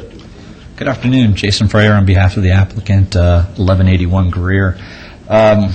This is adding a 10-foot extension, 3 antennas onto an existing 60-foot monopole on a Nevada Power substation, as already mentioned. We agree with all staff's recommendations and conditions, and happy to answer any questions. All right. Any questions of the gentleman? I don't have any questions to comment. I can approve everything except the 10-foot extension. 60 foot's high enough. Okay. The reason we're asking for the extension is you have 2 carriers on this already. That's enough. And it's No- 30 no feet. ten- No 10 feet. We're limited at what we do right here because there are no other options. Well, This is what we hear all the time. There is no other option. This is what we have, and we just keep going up higher and higher and higher and higher and higher. They're uglier than Hades, and I hate them. And if you can go with 60 feet, fine. If you can't, we'll deny it. At 60 feet, there is already a carrier there. There's 2 carriers. Correct. There's a carrier at 60 feet, and there's a carrier at 50 feet, as this shows, and it's a photo simulation of what the extension would be. My motion is for denial of this item, please. all right, before we vote on that, it's a public hearing. Would anyone like to be heard? All right, seeing none, we'll close the public hearing. There's a motion. Let's vote, please. Opposed? Motion carries. Thank you. 95 is SUP 27685, special use permit. It's going to be a public hearing. The applicant owner is LB VPC Nev Centennial Hills LLC. Request for a special use permit for proposed 145,254 square foot convalescent care facility in the approved medical office commercial development at the northwest corner of Durango Drive and Grand Montecito Parkway in Ward 6. The public hearing, which is now declared open. Gentlemen. My name is Matt Conley. I'm with Venture Corporation, representing the applicant. And Ron Cortero, representing the applicant as well, 6108 Iron Kettle, Las Vegas, Nevada. Oh, 6108 Iron Kettle, Las Vegas, Nevada. There we go. Mayor Pro Tem, council members, we support staff's recommendations. We did have a neighborhood meeting at the request of Councilmember Ross, and didn't have any opposition, so we support the staff's recommendations. All right, thank you. Are there any questions of the gentleman? We did have some, if I may also, Your Honor, we did have some discussions with councilmen and staff regarding time of operation and deliveries, and we wanted to get that cleared up before we leave today. All right, well, I'm sure it's going to be cleared up. We had originally talked about deliveries of the larger vehicles between possibly 7 and 8 p.m., but in discussions with my client, there was a request, and it's a request-only, Councilman, possibly to go maybe 6 to 10. And if it became a problem, we'd come back in for ROC, but that's why we're here, to at least see if maybe we can get a little bit earlier and possibly a little bit later and regulate it to 6 to 10 p.m., 6 a.m. to 10 p.m. All right, any questions? Folks, public hearing, if anyone would like to be heard? 6 a.m. to 10. Seeing none, we'll close the public hearing. Councilman Ross? Thank you, Your Honor. Mr. Picaro, what was the outcome of those neighborhood meetings in regards to what the neighbors wanted for the delivery times? And well, we heard from Sheila, and there was a discussion of that 7 a.m. to 8 p.m., but noting that we're smack dab in the middle of the whole complex surrounded by other buildings, we didn't see it to be really interfering, and the noise levels would be probably non-intrusive whatsoever. They're more than 500 feet away, maybe even 1,000. We could try it whichever way you choose, or whichever way you would grant us, and we'll see how it goes. We could always come back in, as Sheila suggested, for an ROC. Well, interesting enough, and just for my colleagues on the council and the mayor's benefit, you guys have been absolutely wonderful to work with. I appreciate you going out there and visiting with those. The neighbors are going to be affected by this project, your project. I know this hadn't been part of the original idea for that location. Interestingly enough, our illustrious planning director has informed me that the site plan approved in 2006 actually has hours associated with it for the entire project. You're being amiable with the neighborhood is going the extra mile, and I appreciate that. I don't see a problem, Director, if I may, moving that to 6 to 10. Is that what you wanted, Mr. Chair? Yeah, 6 a.m. to 10 p.m. And I know it's going to be difficult, Director, as indicated in your earlier communications with me about monitoring these times, but they want to be a great neighbor. They've already indicated that to me, and I want to help them do that. So let's go ahead and get that down on paper. If I'm correct, Mayor and Councilman, so that'll be hours of delivery shall be limited to 6 a.m. to 10 p.m., 7 days a week? Yeah, we can live with that, I believe. Thank you, sir. We have that as an added condition. Very good. Your Honor, my motion then would be to approve agenda item 95, subject to the conditions and as amended. All right, thank you. Let's vote on that, please. Thank you both. Thank you very much. Motion carries. And Councilman Ross, if I may, the Lone Mountain Junior League All-Stars made it to the regionals. We lost to the state of Hawaii, unfortunately, as state champions for Nevada. Why did they make Hawaii a state? Well, I don't know. But they did. Hawaii did make it to the World Series, so we lost to the best. Your Honor, Just to let you know. Your Honor, if I may address that issue. When Hawaii was made a state? No, not why Hawaii was made a state. I'd love to have those kids down here, and let's honor them down here in front of City Council. Absolutely. They're state champions, and we'll make that happen. Thank you, Council. Thank you. Thank you. Thank you. Very good. Good luck, gentlemen. Okay, now 96 is SDR 27948, Site Development Plan Review, and a public hearing. The applicant is the Regional Transportation Commission of Southern Nevada. The owner is FCRTC 20 LLC. Request for Site Development Plan Review for proposed transit passenger facility with waivers of the Downtown Centennial Plan built to line and streetscape standards on 2.75 acres at the southwest corner of Bonneville Avenue and Casino Center Boulevard. This is in Ward 3. Ms. Wheeler, did you want this Yes, sir, call? if I may. Why don't we have Mr. Snow join us up here?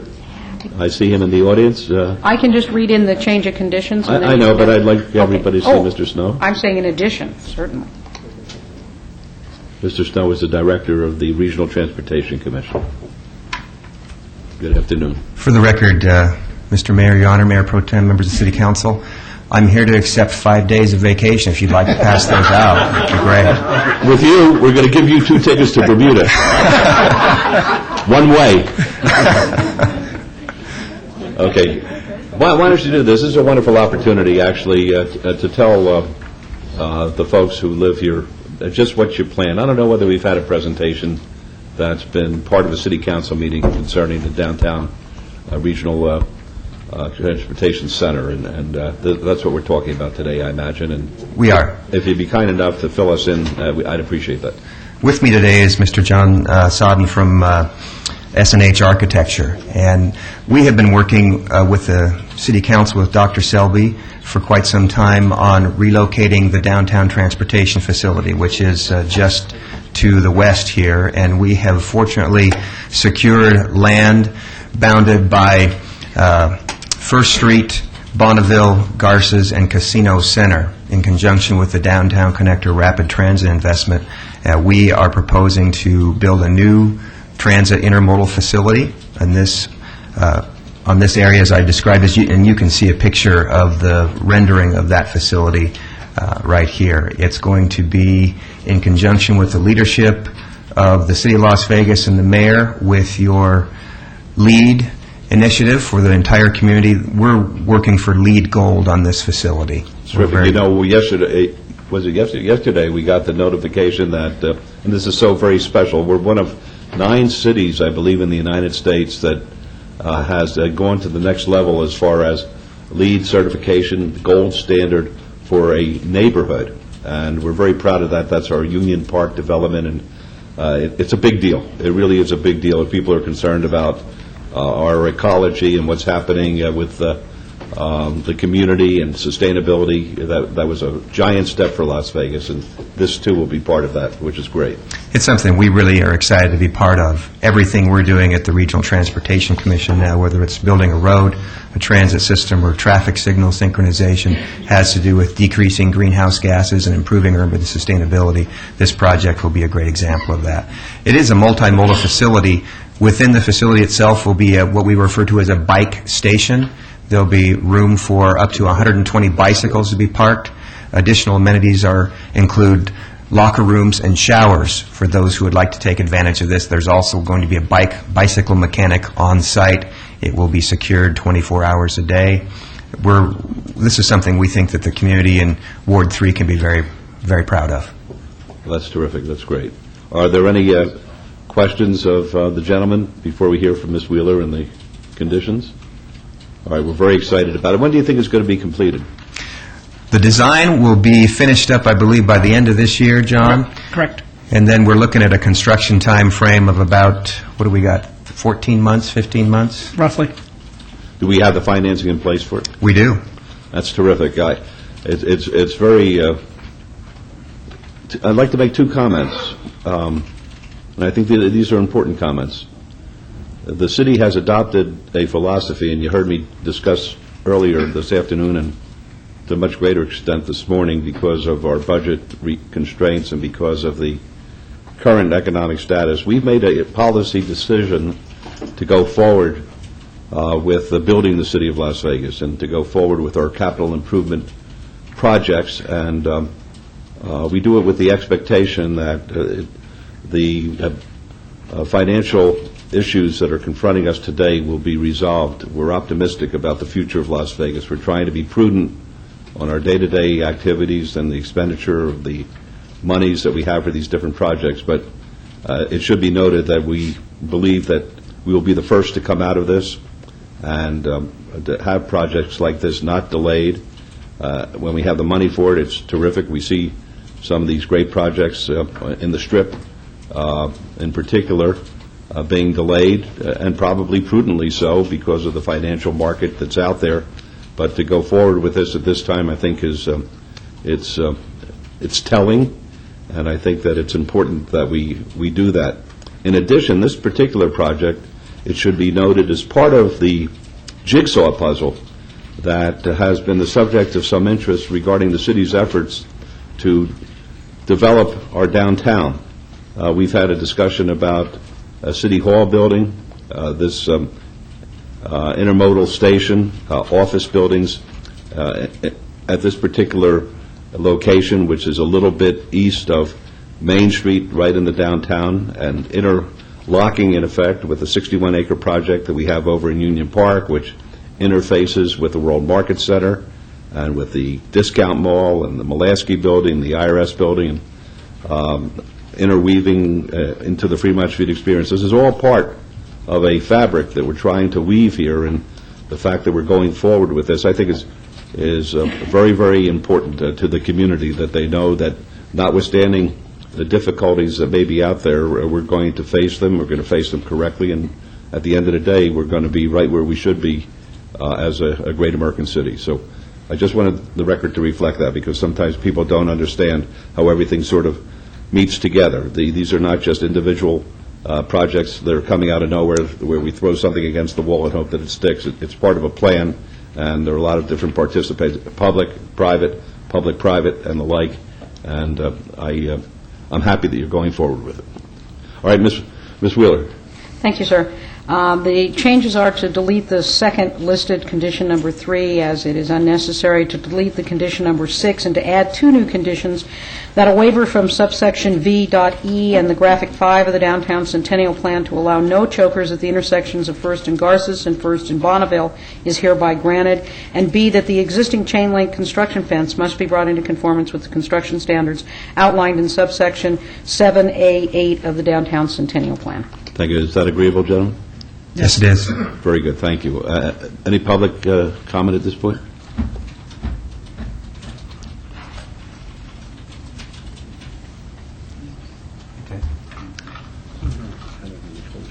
Good afternoon, Mr. Mayor, Mayor Pro Tem City Council. The mayor spoke exactly correctly.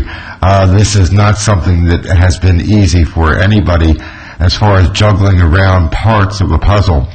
We all know I suffer from desert agitation, and I hear voices. I think it's about the 18th time we decided to move this. It's absolutely superb. It's like a dream come true. I'm really excited about it. And I don't even know who the architect is, but it is superlative, world-class, model-type material, the highest echelon of quality. I cannot recommend this strongly enough. I do need to say this, and I'm so glad Mr. Snow is here.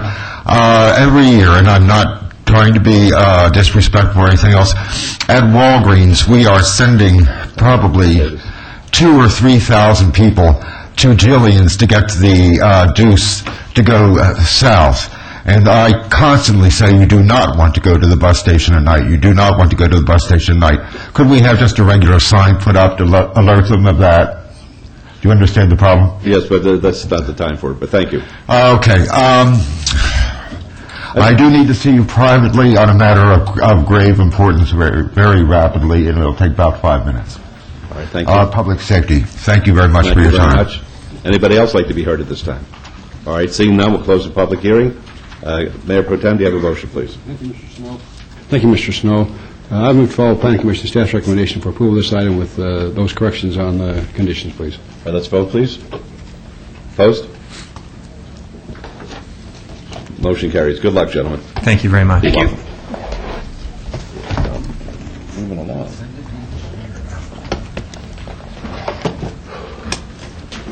Okay. 104 and 105. 104 is VAR 27929, a variance.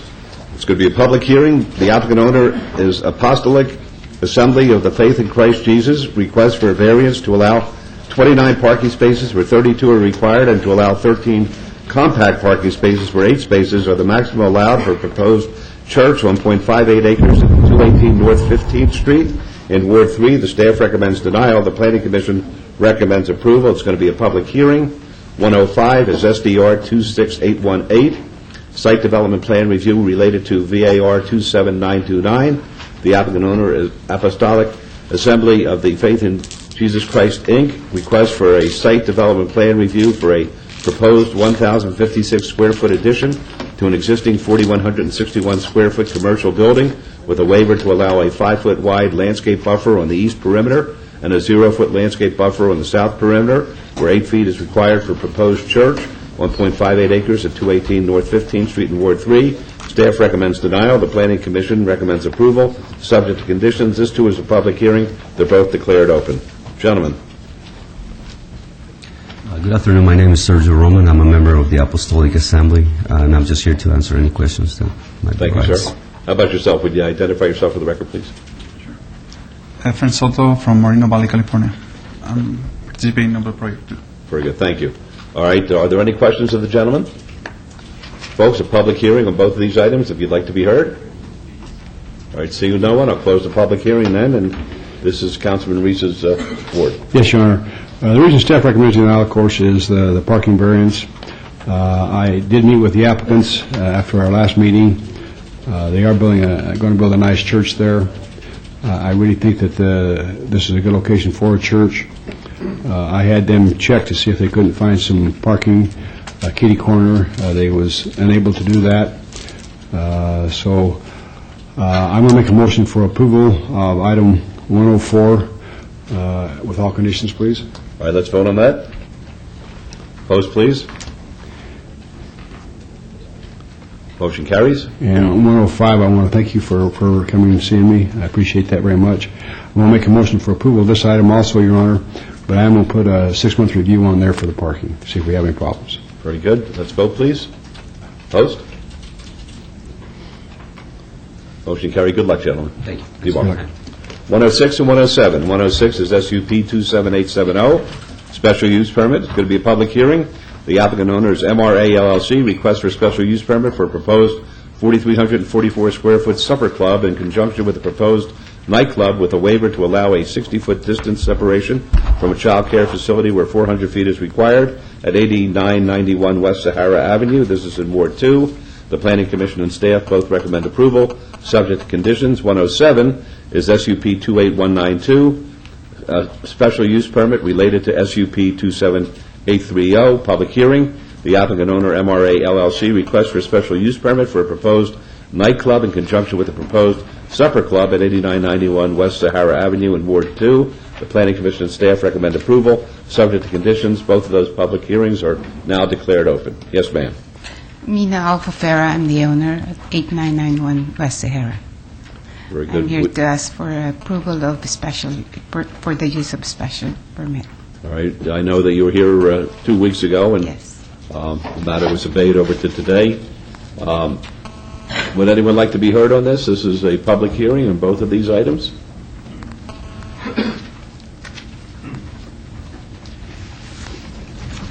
Yes, my name is Fred Sestelli, President of the Homeowners Association at the Lakes Business Park. And thank you, Mr. Councilman Wolfson, for having a meeting in your office. And out of that meeting, I must say that I put a lot of time and effort into this. Met with you, met with Brad, Nina, Planning Department, business license, looked a lot into this. What came out of our meeting was to have a closing time at 11 p.m. with a one-year review, and I still feel that that's what we require, what we would wish for. All right, thank you, sir. Yes, May I Councilman Wilson? take the floor? Sure. Your Honor. Thank you, Mr. Sestelli, and thank you, Mina. When we last spoke, you were in my office, and I suggested that you folks get together. There was another gentleman whose name I don't remember. Brad Bowe, and Brad. he's traveling today on business. Okay. And I suggested that the three of you get together. I think, Mina, you even suggested perhaps your husband should get involved, and I haven't spoken to you since. What Mr. Sestelli just told me was that he speaks on behalf of a group of people that they would be willing to accept certain things. Are you willing to accept those things? Well, I don't know if I can accept their proposal. After we met at your office, I set an appointment with them to meet with me, just the three of us. And their main concern was, what if I will sell my property? That was the main concern, and the time, the hours of the restaurant. And I said, I'm not thinking of selling my property at this time. And their concern was the land runs with a special use permit. And they asked me if I can provide them an information from the planning and development that my understanding that anybody who will take over next time will go the same process that I've been through, that they have to file an application, they will be investigated, they have to apply for a special use permit, and they didn't think that way. So I called the planning and development after we met, and they faxed me information, which I faxed it to Mr. Sestelli, and then the following day I received a phone call from him regarding the fax that I sent him. And he asked me if I can put it in writing that when I sell my property that I will not include the bar. Before you go any farther, let's try and get a legal opinion on that. Mr. Scott is from the city attorney's office. Mr. Scott, I trust you understand the legal question. I do, Councilman. First of all, the applicant is correct. The special use permit runs with the land. If you cease to own that business, the SUP would still be active for 1 year. And just to be clear, we're talking about two SUPs here. Correct. The SUP for the nightclub and the SUP for the restaurant, I believe. Both of those would still be in effect for 1 year after she ceased operation at that location. So someone coming in would need to get a new business license, but the SUP would still be alive. The business license is pretty much a perfunctory transaction, correct? Well, if they would somebody have to- pays a fee, they get their business license, right? But I don't know if it's the type of embed, maybe in Carol's here, maybe she could let us know whether or not that's the type of license that would require a background investigation. Carol Myers from Business Licensing. Okay. If that... Is that all that's required, Carol, is a background but Ms. Myers, could you come up to the mic, please? We have to make a record of it. Thank you. Carol Meyer, Finance and Business Services.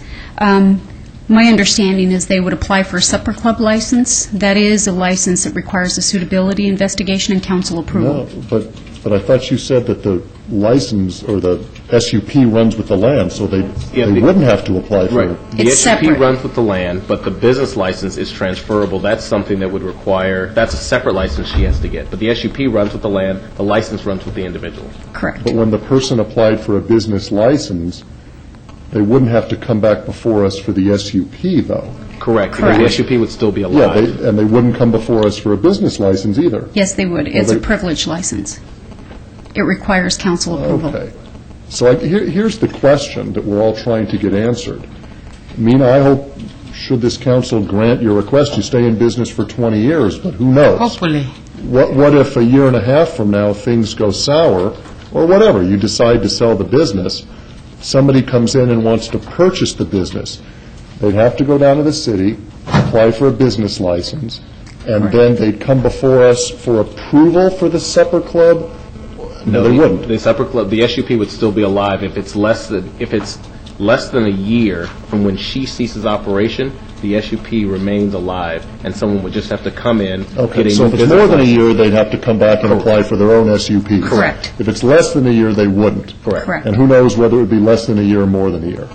we couldn't in any way condition No, this. the idea that he was thinking about, that she would not Yeah. sell the bar associated with the business, that they're in Yeah. one. You You can see, do it. with your permission, Mayor, the Sure. dilemma, Mina, is that should something go wrong, or you decide to get out of the business, maybe you did so well you want to sell the business, for 1 year, anybody could come in and basically step into your shoes and operate without getting their own SUPs for the supper club and the nightclub. What about the hours of restriction? Would that run with the land?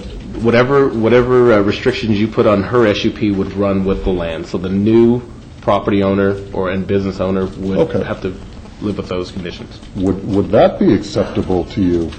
Well, we agreed that 11 o'clock is I a good understand time. that. Yeah. Okay. Yeah. Okay, so I guess I come back to you, Mina, and ask you, is it the conditions we talked about, which is that your business close at 11 p.m. 7 nights a week, would that be acceptable to you? No. Okay. Well, here's the dilemma I face, and I'm being perfectly candid and honest with everybody. And I've thought about this quite a bit the last couple of weeks. What we have is we have what I'm going to call a business park here. This is not a Boca Park or Village Square. A Boca Park is designed for retail and commercial. There's a lot of restaurants at Boca Park or Village Square. This is not that type of land use, if you will. This is much more of a business park. What I'm trying to do is balance my desire to have new business come into an area with a quality of life of the residents that are close by.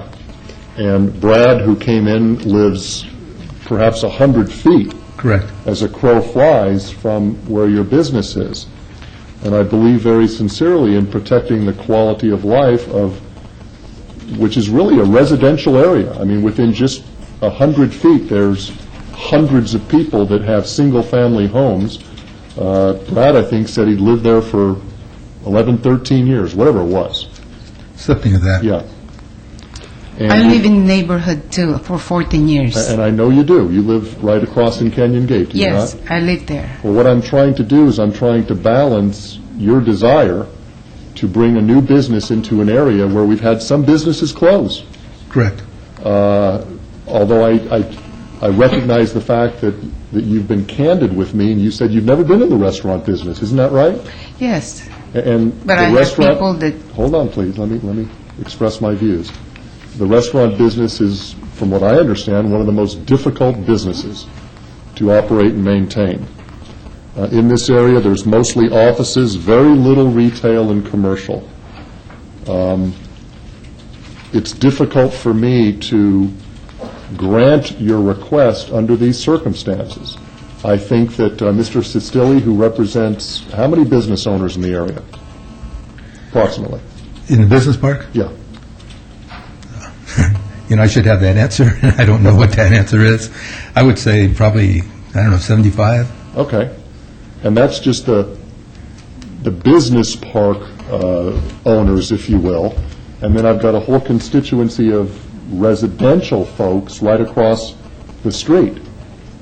So the point I'm making is that I think that these folks were very reasonable. They said, we'll give you a chance, but we'd like some restrictions. And the restriction of 11 p.m. I thought was very reasonable.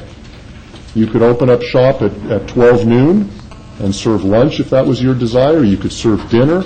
You could have the ballroom dancing if that's what you wanted to try. But everything would have to close at 11 o'clock. And then we'd have a one-year review. And at the end of 1 year, if things were going well, maybe we'd consider extending to midnight. So I thought that was a very reasonable position that the property owners, who really don't want the business in the area, but in the interest of compromise, Correct. in the interest of giving you a chance, please let me finish, and then I'll let you speak, please. In the interest of compromise, in the interest of trying to be fair, they said, well, we'll give you a chance, but you say no. Because I asked them already the last time we met if I can do it till midnight, and they said no.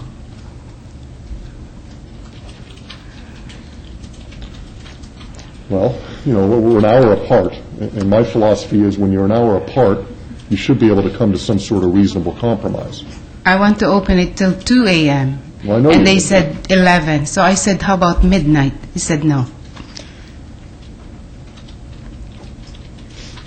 We feel that people who are coming to an establishment, closes at 11 o'clock, are more mature type people. They're not going to get the crowd that would be there at 2 o'clock in the morning who are going to be partying and... See, now you're starting to hit a nerve, because I'm the kind of person you're talking about that goes to bed at 9 o'clock. I'm never out till 11 o'clock. The Lakes Business Parks, they close at, their offices close at 5. Oh, I know that. So, Well, here's my feeling. My feeling is there isn't much difference between 11 o'clock and 12 o'clock. How about 11:30? Can you live with 11:30 in the interest of trying to compromise? Sure. How about 11:30? I'll make a motion to grant you your special use permits for the two things you're asking, which is, I'm sorry? Yeah, with the one-year review, which is the supper club and the nightclub. But 7 nights a week, you must close at 11:30 p.m., and we'll have a review in 1 year. no problem. Okay, see what reasonable people do? Sounds good. Thank you very much for Now, your time. is that okay? I mean, do you think that your folks can... Yes, I do. I think that's very good. It's good. Okay. During the course of the day, we have cars damaging the property, and we're just filming at night at that hour, later than that time. It's just going to be more conducive to more things happening within the park. So. And that's not to say that, Mr. Scott, in the next 1 year, if there's a lot of calls for service and a lot of problems in that area, this will be brought to my attention even before the 1-year review. That's correct, Councilman. I don't think that's going to happen, Mina. I'm looking forward to visiting your restaurant and trying some of your food, I hope so. okay? But I think that everybody's been very reasonable today. So here's my motion. My motion is for approval of item number 106 for the special use permit for the supper club. Can I do them both at the same time? No, All right, Councilman. 106 for the SUP on the supper club, with the condition that you must close for business at 11:30. Now, what's the definition of close for business, Mr. Scott, or actually Director Wheeler? What does that So mean? When we say that, what do we generally mean by that? Doors are closed and the public is not allowed in. What if there are still people enjoying the services and the amenities of the restaurant at 11:40? No new patrons are allowed in.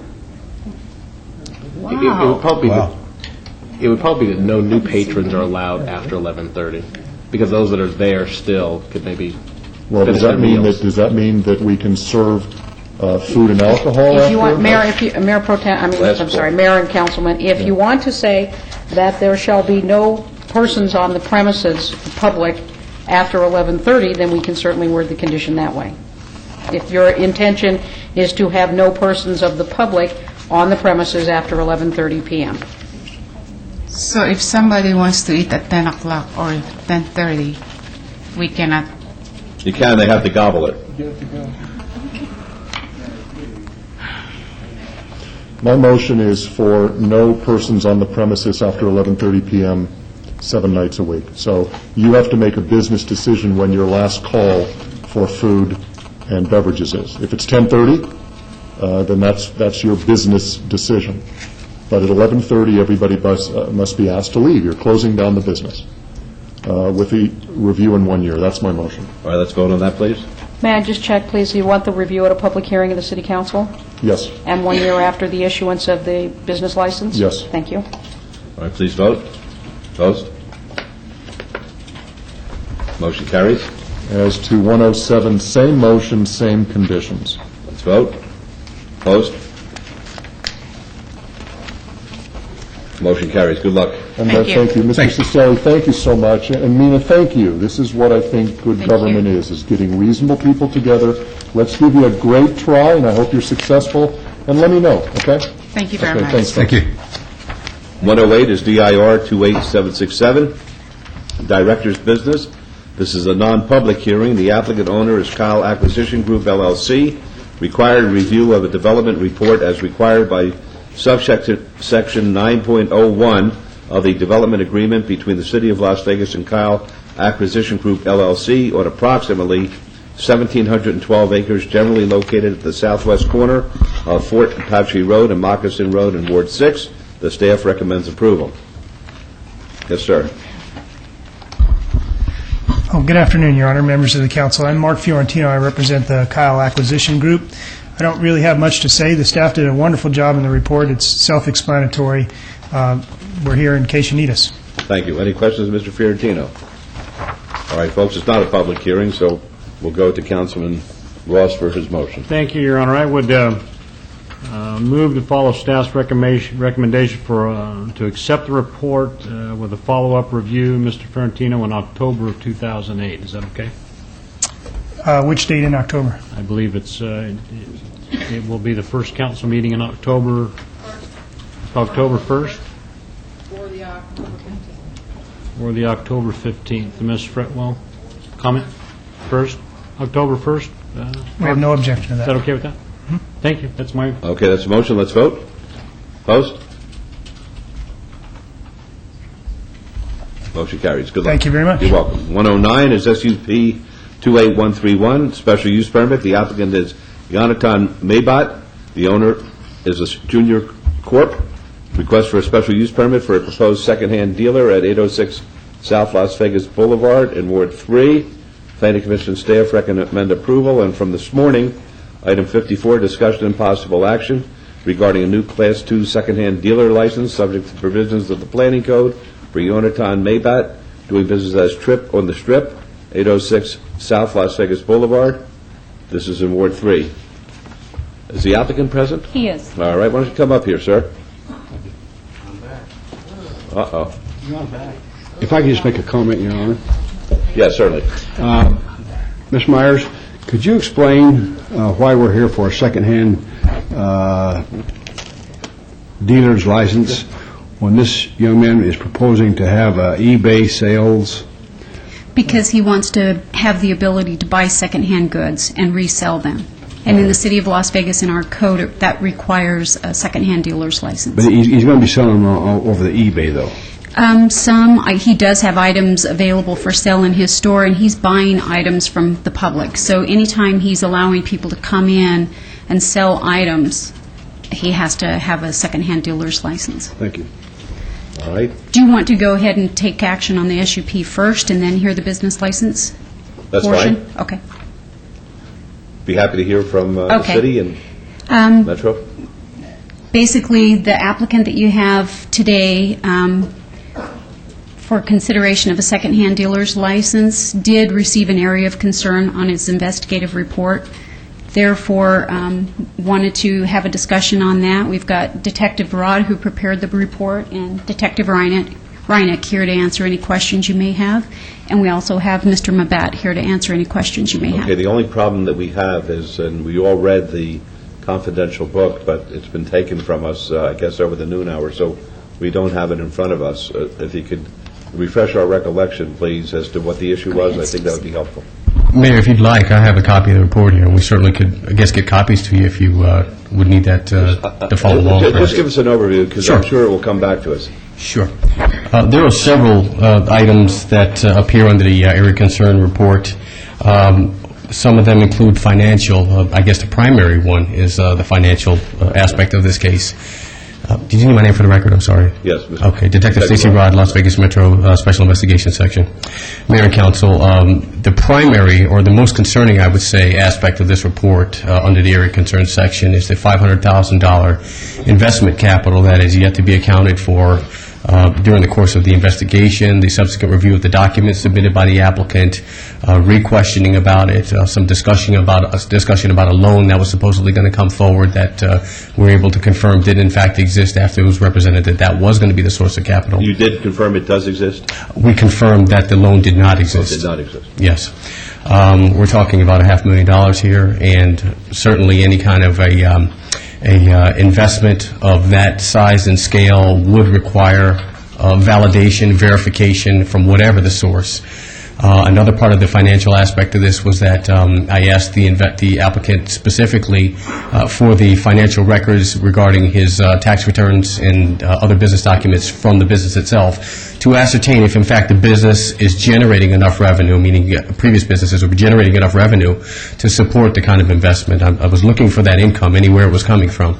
I think the best reference to how much the businesses were making, I think one year it made $9,000, another year it made $8,000. When I did the calculations, I even broke this down to determine what his actual monthly expenses were, to determine if, in fact, the monthly expenses were in excess of what the revenues were. I found out that he runs at a deficit of about $1,800 per month, which further causes concern when you talk about not being able to capitalize, or at least not being able to show where the capitalization for a $500,000 investment is coming from. That's the financial end of it. We also had some references to... Yes. Okay, Mr. Stacy, could we just have him, the applicant, go over this portion of what you just said, please? However you'd like to handle it, sir, absolutely. Please, Your Honor. State your name for the record, please. Jonathan Mabat.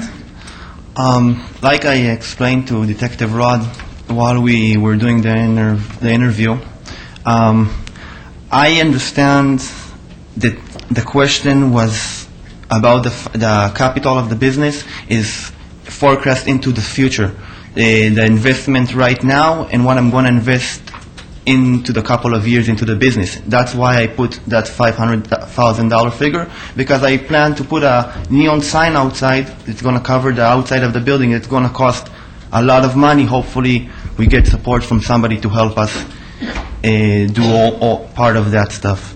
Now, regarding also the $500,000, I do not have the funds. Like I said, it's an eBay store. The question why the city made me require a second-hand dealer license is because I insist of the people surrendering their items to me. I'm not willing just to take a picture of the item, putting it online, then the person takes his camera back home, then when the auction ends, he's not going to come back with the camera for me to ship it to the... Yes. Let's go back to $500,000 first. Okay, now, when you met with me in my office, you told me you misunderstood the question. This is what you hoped you would make. Had nothing to do with the expenditures of putting this operation into operation. You explained to me you thought the question meant was how much money you hope to make from this venture, and you said at least $500,000. Now you're telling me you wanted to invest this money over the next couple of years, once you get the life. That's so part. You're telling me a different story here today. No, I'm not. I'm not trying to do that. Of course, I'm just trying to break it down. What I meant when I gave that figure. If I would have bring a figure of the money I really have to invest, it would be less than $5,000. And Mayor Pro Tem, let me just interrupt you if I may. Our city attorney advises me that we should be discussing 54 first, as far as the land use, and the 109 afterwards because of the Mr. Mayor, if I may. Of the applicant. If I may. Yeah, the fact of the matter is, it sounds like we're discussing character here. And if we're going to discuss character and suitability, we should open up 54, and we should have that discussion with regard to 54. He read 54 in the record. Okay, fantastic. And then I would just ask it, if we're going to, when we take a vote, that we take 54 first. Yes. Thank you. Thank you, Mayor. Mayor Pro Tem. Detective Rod, he came up to my office. He explained to me he misunderstood the question. He thought he was hoping he could make this amount of money in a couple of years. He didn't feel like that. He was asking how much money he's going to invest at that time. So he tried to tell me he misunderstood the question. Is that possible? All I can refer to, the only response I have was that of a reasonable and logical person's response. Yes. The question specifically asks in the financial history questionnaire, what is the amount that you will be investing in this business? The question doesn't make any references to what do you expect that investment to grow to, what do you expect it to be worth in 5 or 10 years, what do you project it will be worth by the time you sell it. The question simply asks, how much are you investing in this business? Then it goes on to ask, what is the source of that funding? I understand. Do you understand that now? I understand it now, but he's not reading the question as it said. It was said what's the amount you're invested and will be investing into this business venture. And from what that I understand, will be investing. That hopefully in the next several years, I hope that's what's going to happen. I can't sign a paper that... This is altogether different from what you told me in my office.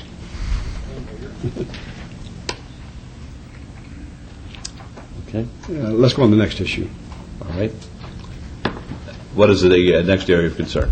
I was somewhat concerned, to a lesser degree, but equally concerned that during the course of the investigation, I asked Mr. Mabat, who represents himself both in the documents and verbally, as the sole owner, the sole licensee coming forward, the only person involved in the business. I asked specific questions, which is routine, about his business plan, his operational foresight, what he envisions with the business, what it may grow to as far as the type of merchandise and the type of operation it'll be. And routinely, every question was answered. I mean, time after time as well, what we're going to do, what we're thinking about, or what we're planning. And so after hearing this over and over again, I stopped the interview and I said, Mr. Babat, I can't help but point out to you, every time that I asked you a question about a business license application that you were going forward as the sole applicant for, the sole licensee, you're reporting yourself as the only person involved in this business, you keep responding with "we" when I ask you about a business plan, or "we" when I ask you about anything involving the business. Who is the "we" we're referring to? And what did he say? It's a mistake. I meant "I." Okay. Every time he would correct himself and say "I." I didn't say that, sir. And so...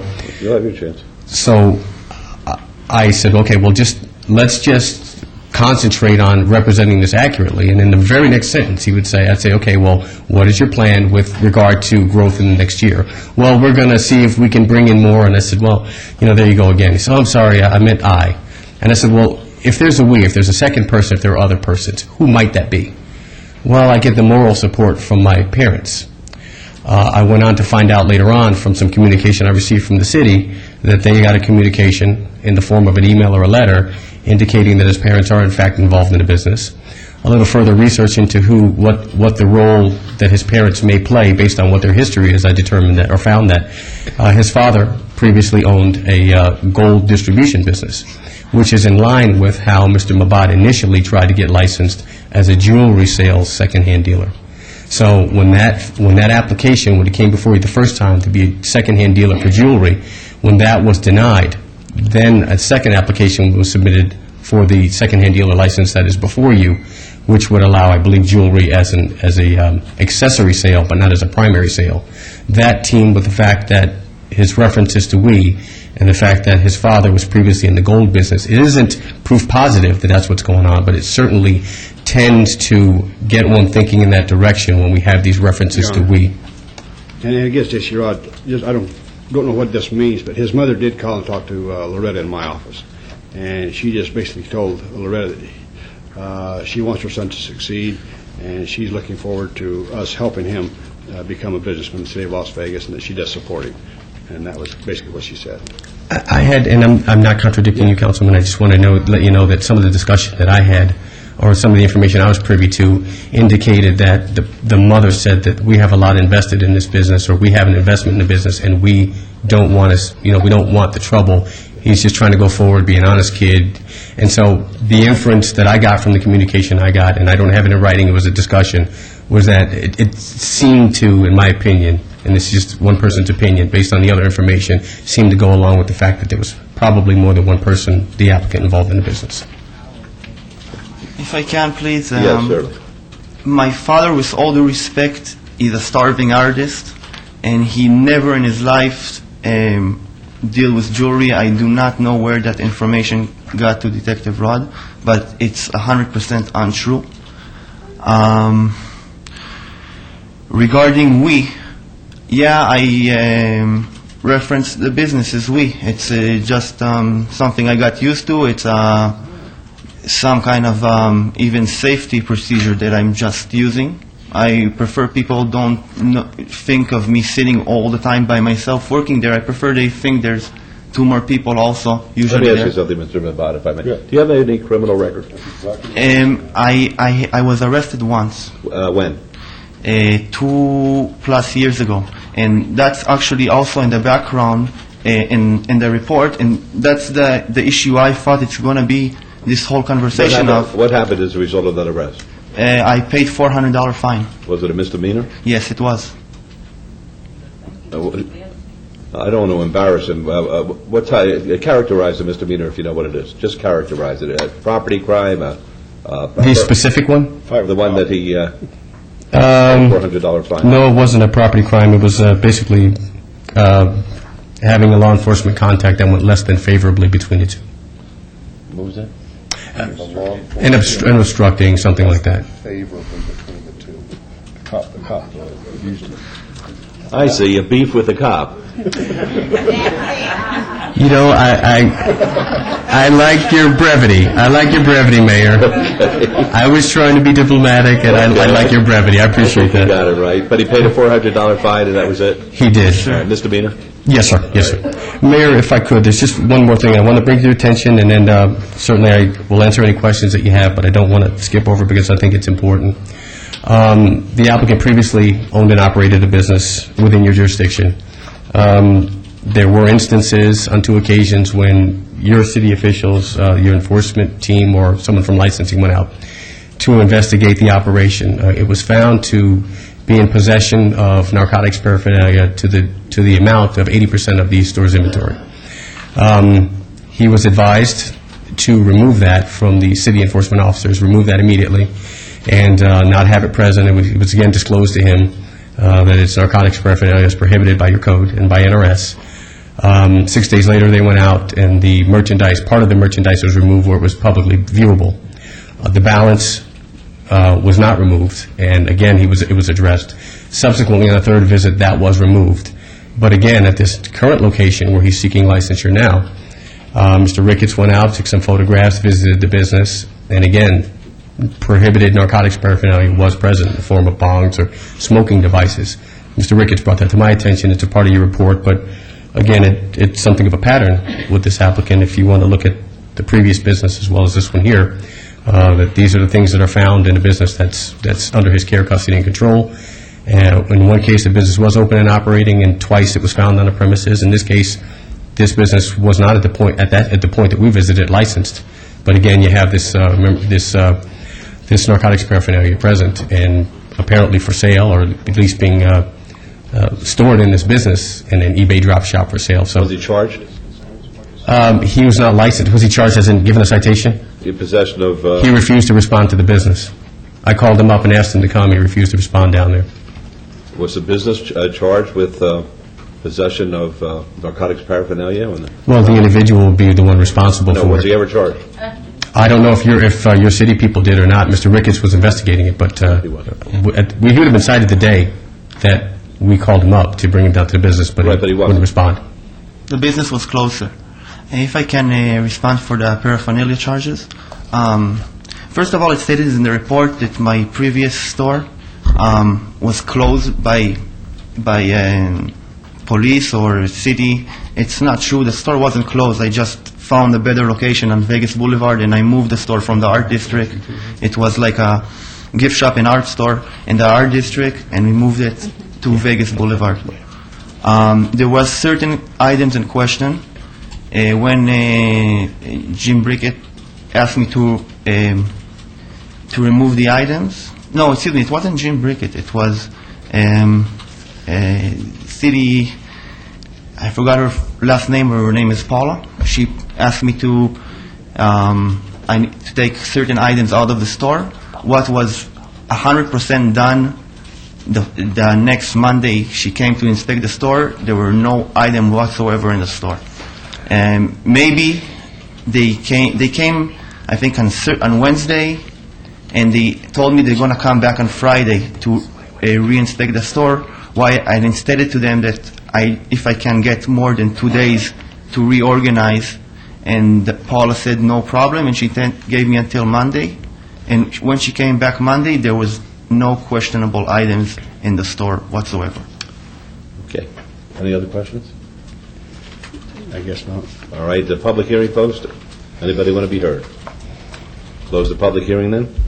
Mayor Pro Tem on item number 54. Well, I really appreciate Stacy Rod, Detective Rod. He's always done a fantastic job for us. Sometimes I find myself, I guess, feeling sorry for people. And I really hate to do that.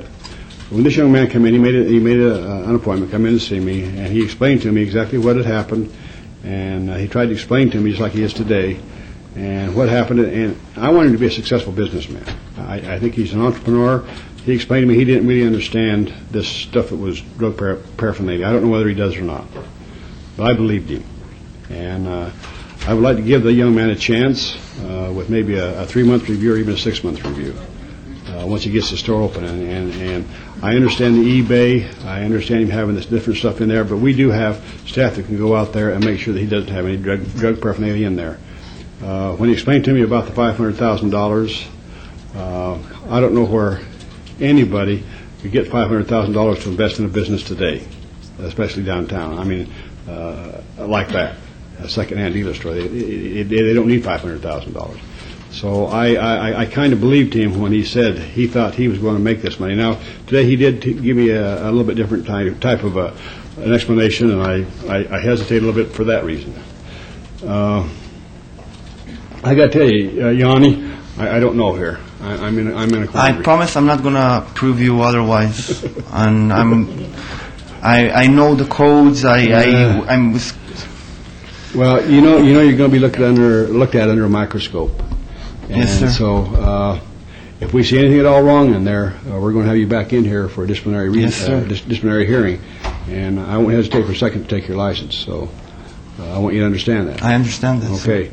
Your Honor, on item 54, do you have a recommendation, Carol? My recommendation would be a 6-month temporary license, with a 6-month review. Yeah. And again, the reason I'm also leaning this way is because the Planning Commission and the staff both recommend approval. And the Planning Commission approved it, and I just want to give them a chance. So I will follow staff's Planning Commission recommendation for approval of this item with a 6-month review. All right, let's vote on that, please. I'm sorry, is that on 54 or 54. 54. Okay. We got to vote on 54 first. Right. Let's vote on 54. Opposed, please. Motion carries. And on the special use permit, I make a motion to follow Planning Commission staff recommendation for approval of this item, also with a 6-month review. All right. Is that at a public hearing, sir? Or do you just want that administratively? Administratively is fine. Thank you, sir. Well, let's vote. Opposed?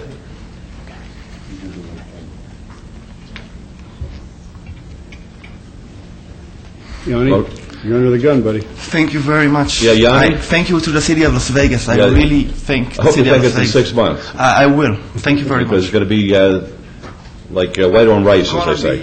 Tip top, I promise. Thank you.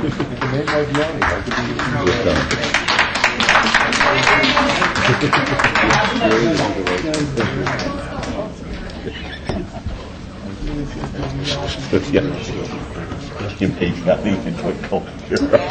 It don't matter. I like it. I know you did it. It's a good thing. And I'll tell you something else. At 6, people won't make mistakes. No, I know you won't, buddy. I know you won't. It's all right, though. I did the right thing. I like to make that. At least you can't say we didn't try, huh? I like it. Me too. I think we've established our latest spoke hero in Las Vegas. All right, 113, 114, and 115. 113 is GPA 27309, General Plan Amendment. The applicant owner is Emerald Lake, Inc., et al. Request to amend a portion of the southeast sector plan of the general plan from MLA, Medium Density Residential, to SC, Service Commercial, on 1.01 on the south side of Lake Mead Boulevard, approximately 175 feet east of Martin L. K. Boulevard. This is in Ward 5. The Planning Commission and staff both recommend approval. 114 is ZON 27311, a rezoning related to GPA 27309. It'll be a public hearing. The applicant owner is Emerald Lake, Inc., et al. Request for a rezoning from R2, medium low density residential, to C1, limited commercial, on 2.1 acres on the south side of Lake Mead Boulevard, approximately 175 feet east of Martin L. King Boulevard. Planning Commission and staff recommend approval. At 115 is SDR 27314, Site Development Plan Review related to GPA 27309 and ZON 27311. The applicant owner is Emerald Lake, Inc., et al. Request for a Site Development Plan Review for proposed 17,620 square foot retail development, including a 2,000 square foot medical office building with waiver to allow a 3.5 foot perimeter landscape buffer along a portion of the north property line where a 15-foot landscape buffer is required on 2.1 acres on the south side of Lake Mead Boulevard, approximately 175 feet east of Martin L. King Boulevard. This is in Ward 5. The Planning Commission staff recommend approval, subject to conditions. These are all public hearings, which are now declared open. Gentlemen. My name is Lynn Affleck, 4987 Idaho Avenue. I'm engineer for the owner. Yes, sir.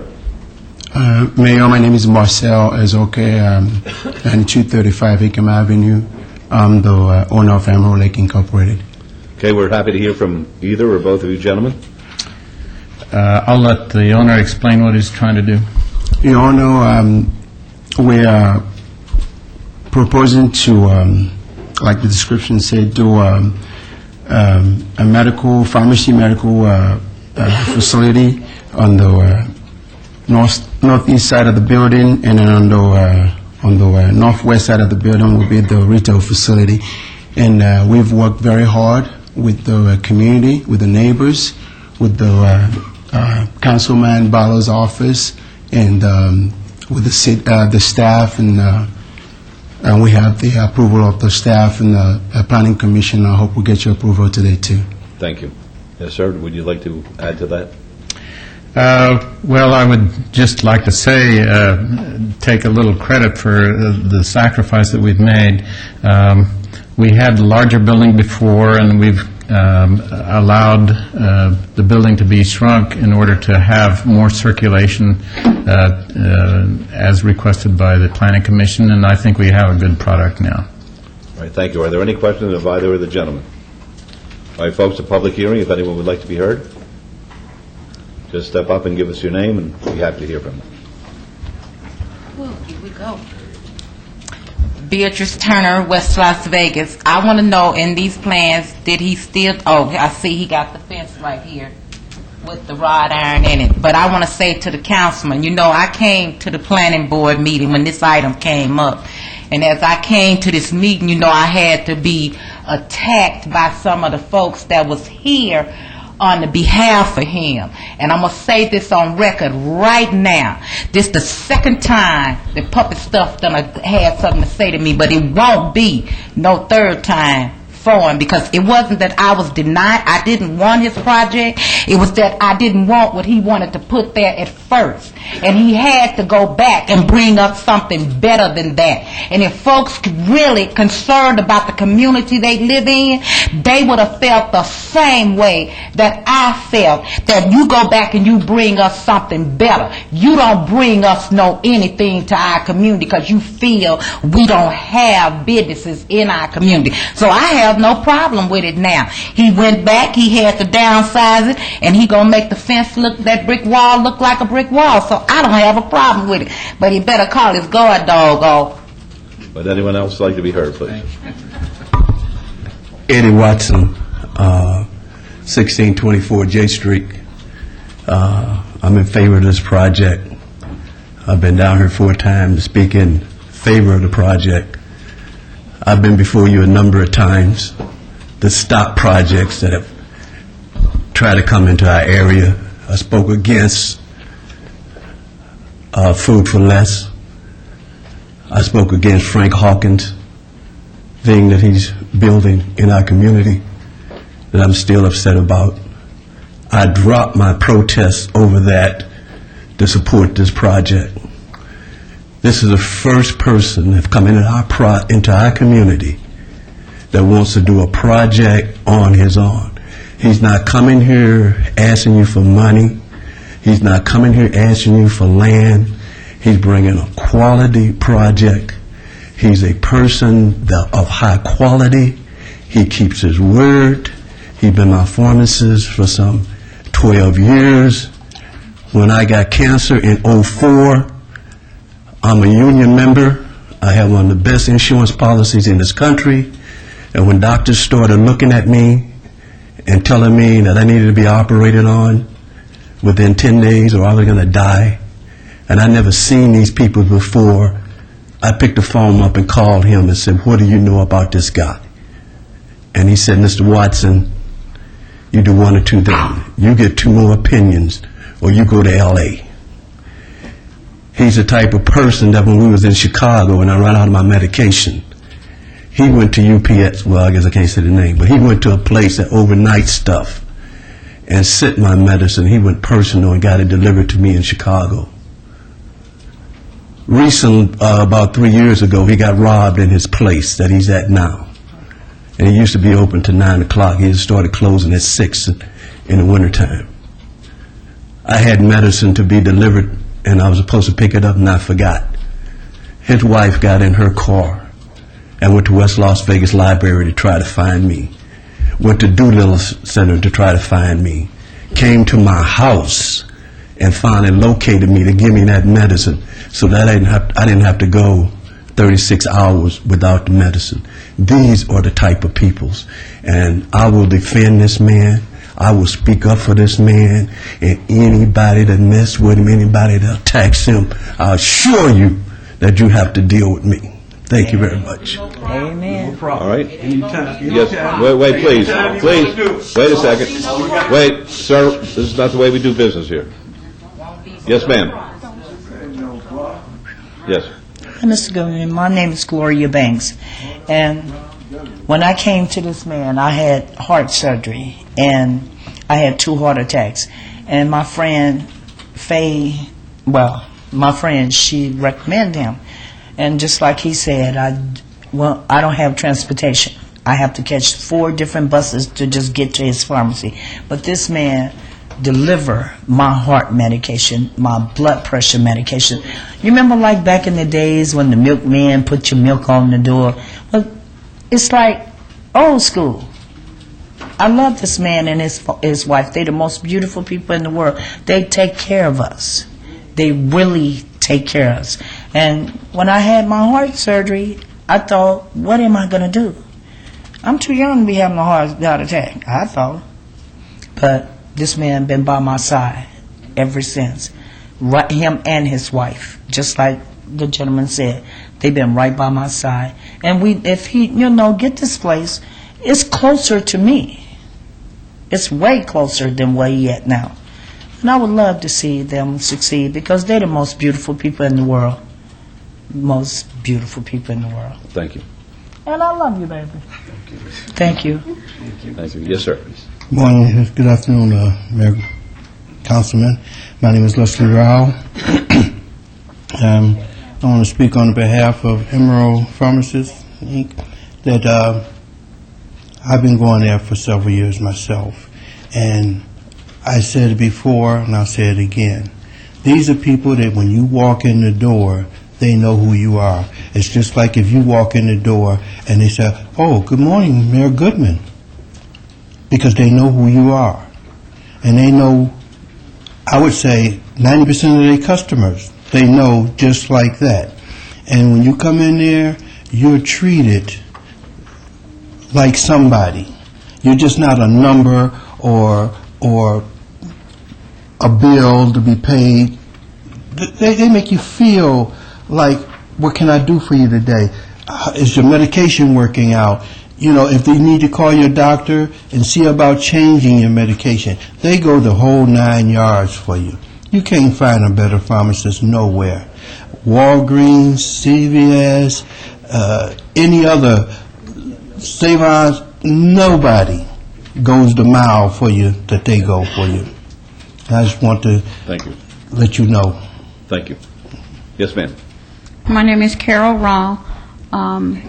Good afternoon, Mayor. Good afternoon. Councilman Barlow. Emerald Pharmacy and I met at UMC. I was a patient. I needed a diabetes monitor. He personally brought it. He didn't send staff. He personally brought it. That says a lot about a businessman. Also, the facility they're in now is very small. They've outgrown it. I'm sure their clientele would wish they had a little more seating when we're waiting for our prescriptions. Also, the area in which he's trying to put the facility, there's nothing next to that except the CVS, but there is no medical buildings, and that's my concern. There's not very much retail It's just an empty lot, and we want to see our neighborhood grow.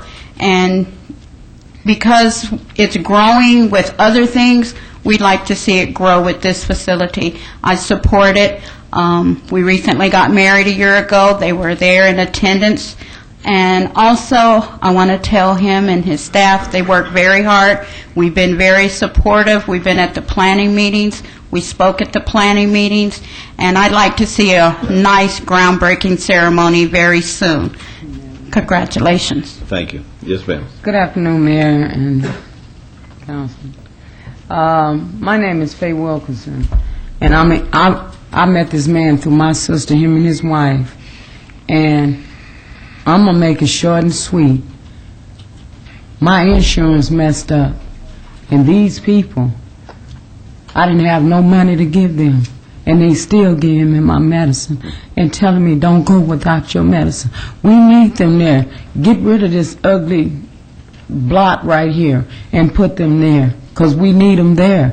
I mean, me and my husband don't have transportation. My husband have a brain impairment, and they are closer to us for us to get there. And I thank you all. Thanks for coming down. Yes, sir. Yeah, my name is Wendell Venable. I'm in 1921 West Cartier.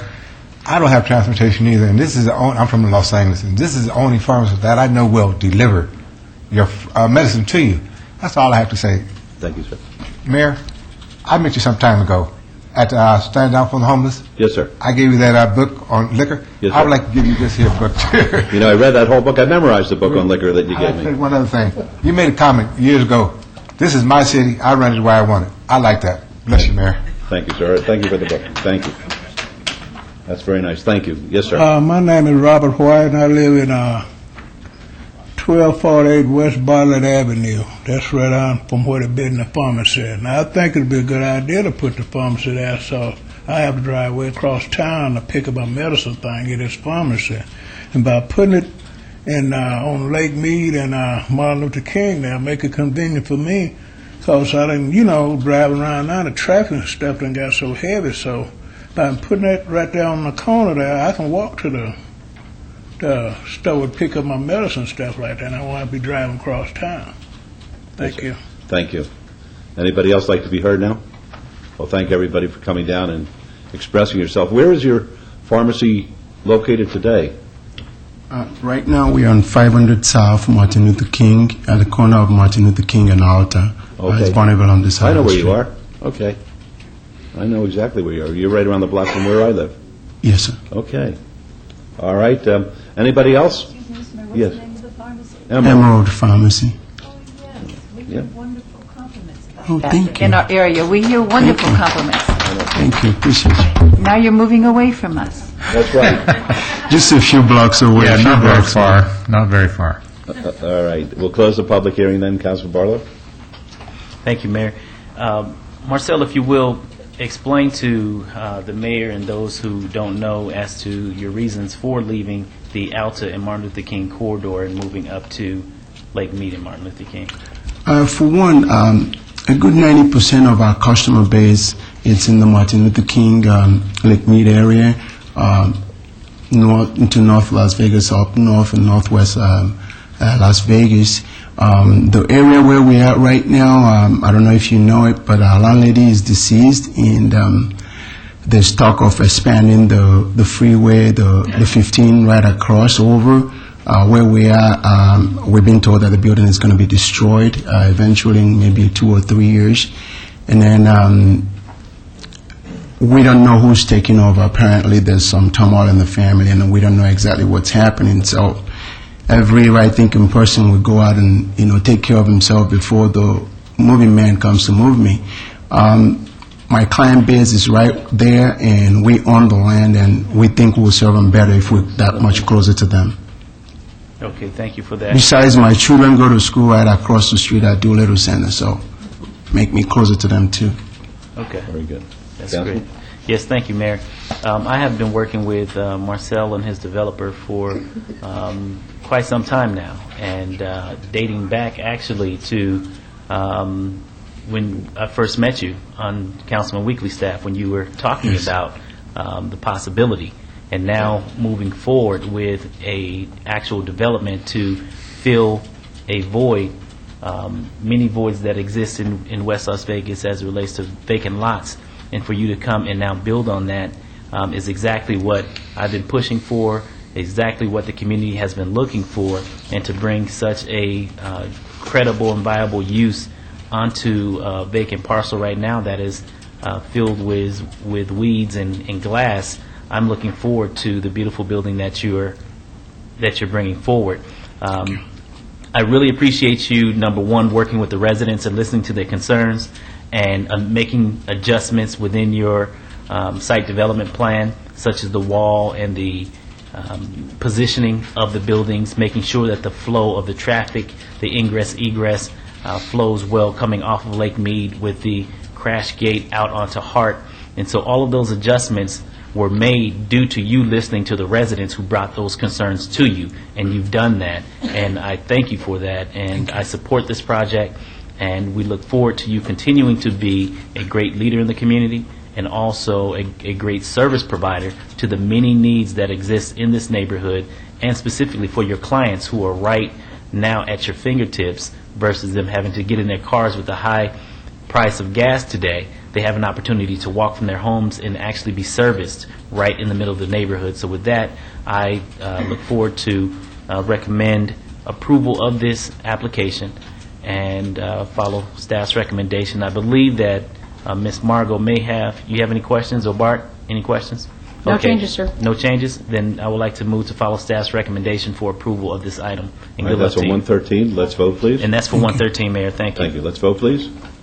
Post.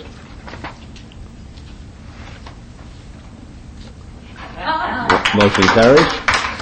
114, please. Yes, and for 114, the zoning item 27311, I would like to follow staff's recommendation for approval as well. All right, let's vote, please.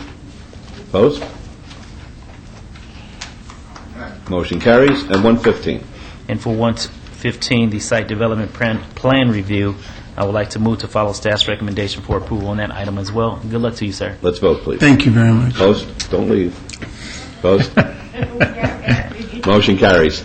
I have to Thank say you. this, we sit up here every other week just about, and we've got tough decisions to make sometimes, and a lot of people are at odds with one another, and they express themselves to us, and we listen to what they have to say, and much of the time they're against the project, and, that's their prerogative, and that's the American way to have expression and have the elected officials listen to it. But it was such a pleasure to hear your friends and your clients and your customers just talk so glowingly about you. I think you should be very proud of yourself to have established that kind of trust and that kind of devotion from your clients. And I'm glad I'm not sick.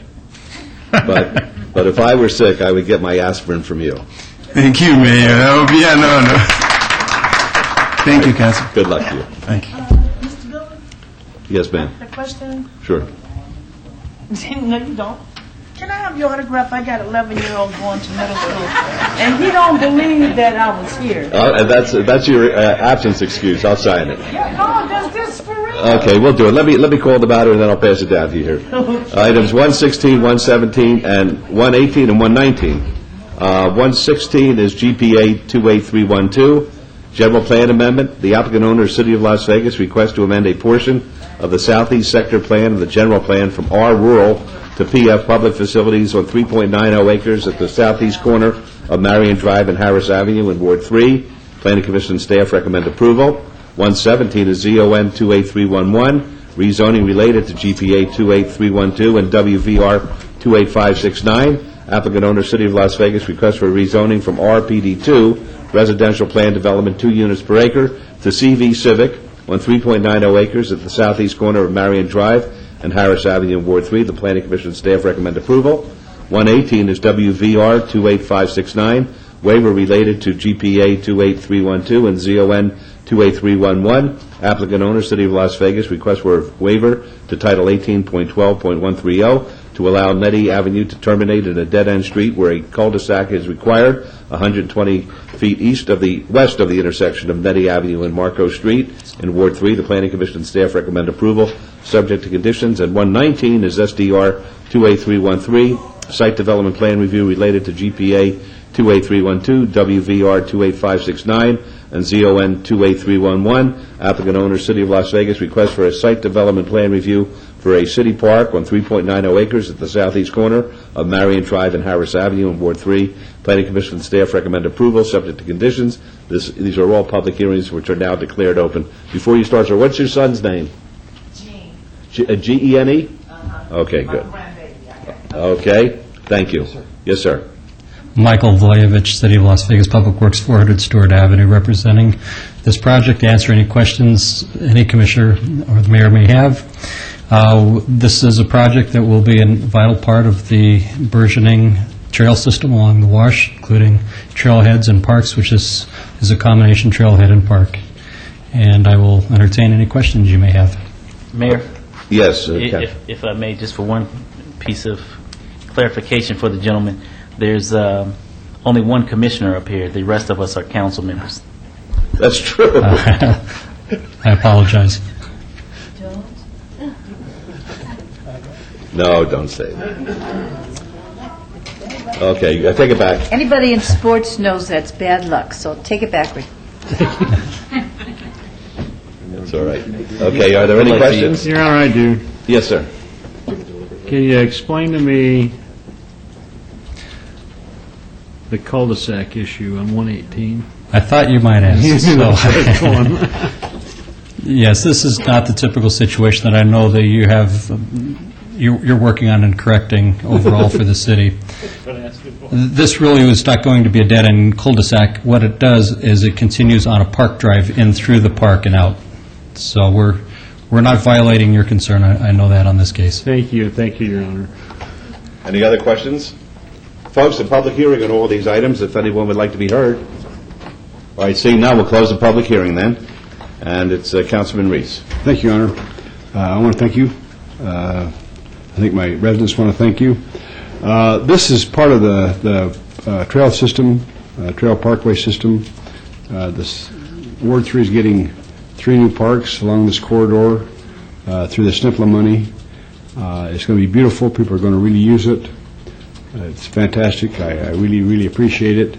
And I want to thank staff and all the work they do in making this come true. Where are we at on this? When are we going to be able to go down there and have a dedication? Well, like so many of our projects these days, we're doing it sequentially because of funding issues. The first funding that we had on this was strictly for the design.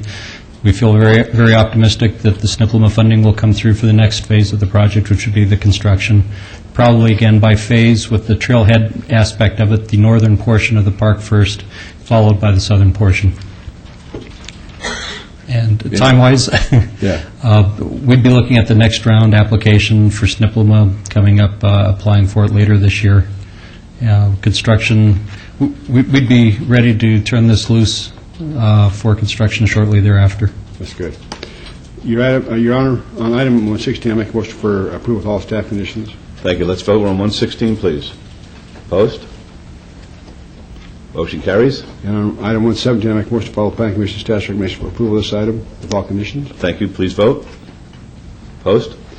And item 118, I make a motion for approval with the following Planning Commission staff's recommendation for approval. Okay, please vote. Opposed?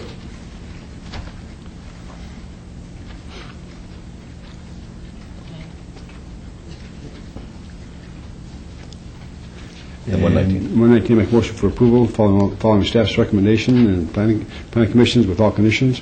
Again, I want to thank you. And thank you. Let's vote, please. Opposed?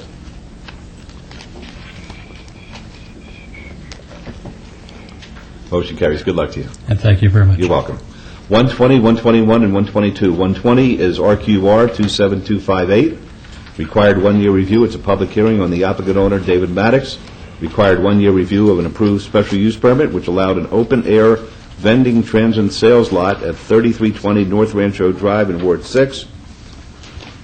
The staff recommends denial. 121 is VRR 28081, a variance related to RQR 27258 and SDR 28080. The applicant owner is David Maddox. Request for variance to allow a half-a-foot setback where 10 feet is required for an existing building on .48 acres at 3220 North Rancho Drive in Ward 6.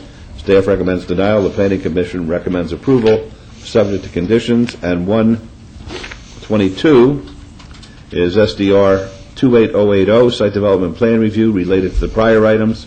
The applicant owner is David Maddox. Request for a Site Development Plan Review for an existing building and landscape material lumber yard with a waiver to allow a 0-foot landscape buffer along the north, south, and east perimeter where an 8-foot buffer is required on .96 acres at 3220 and 3240 North Rancho Drive in Ward 6. The staff recommends denial. Planning Commission recommends approval, subject to conditions. These are all public hearings which are now declared open. Yes, sir. Yeah, I'm Dave Maddox, 3320 North Rancho.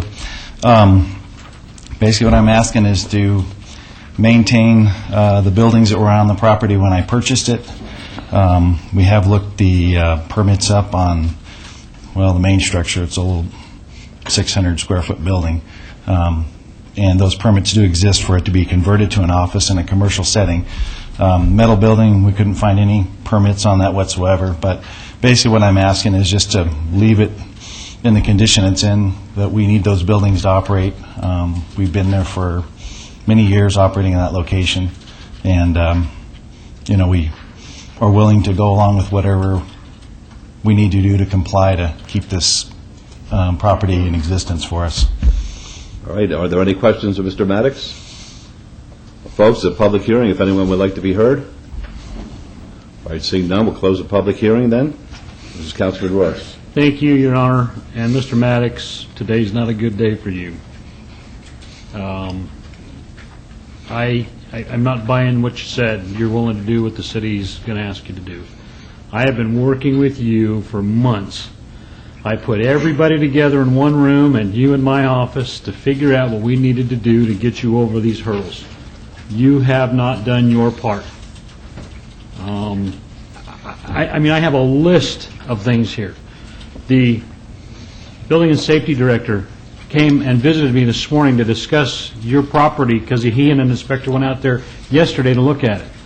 I am beside myself because I don't know what more I can do to help you. You have to do something. You haven't paid for the RQR. You haven't done your due diligence. You have a long list of things that you needed to accomplish to get here.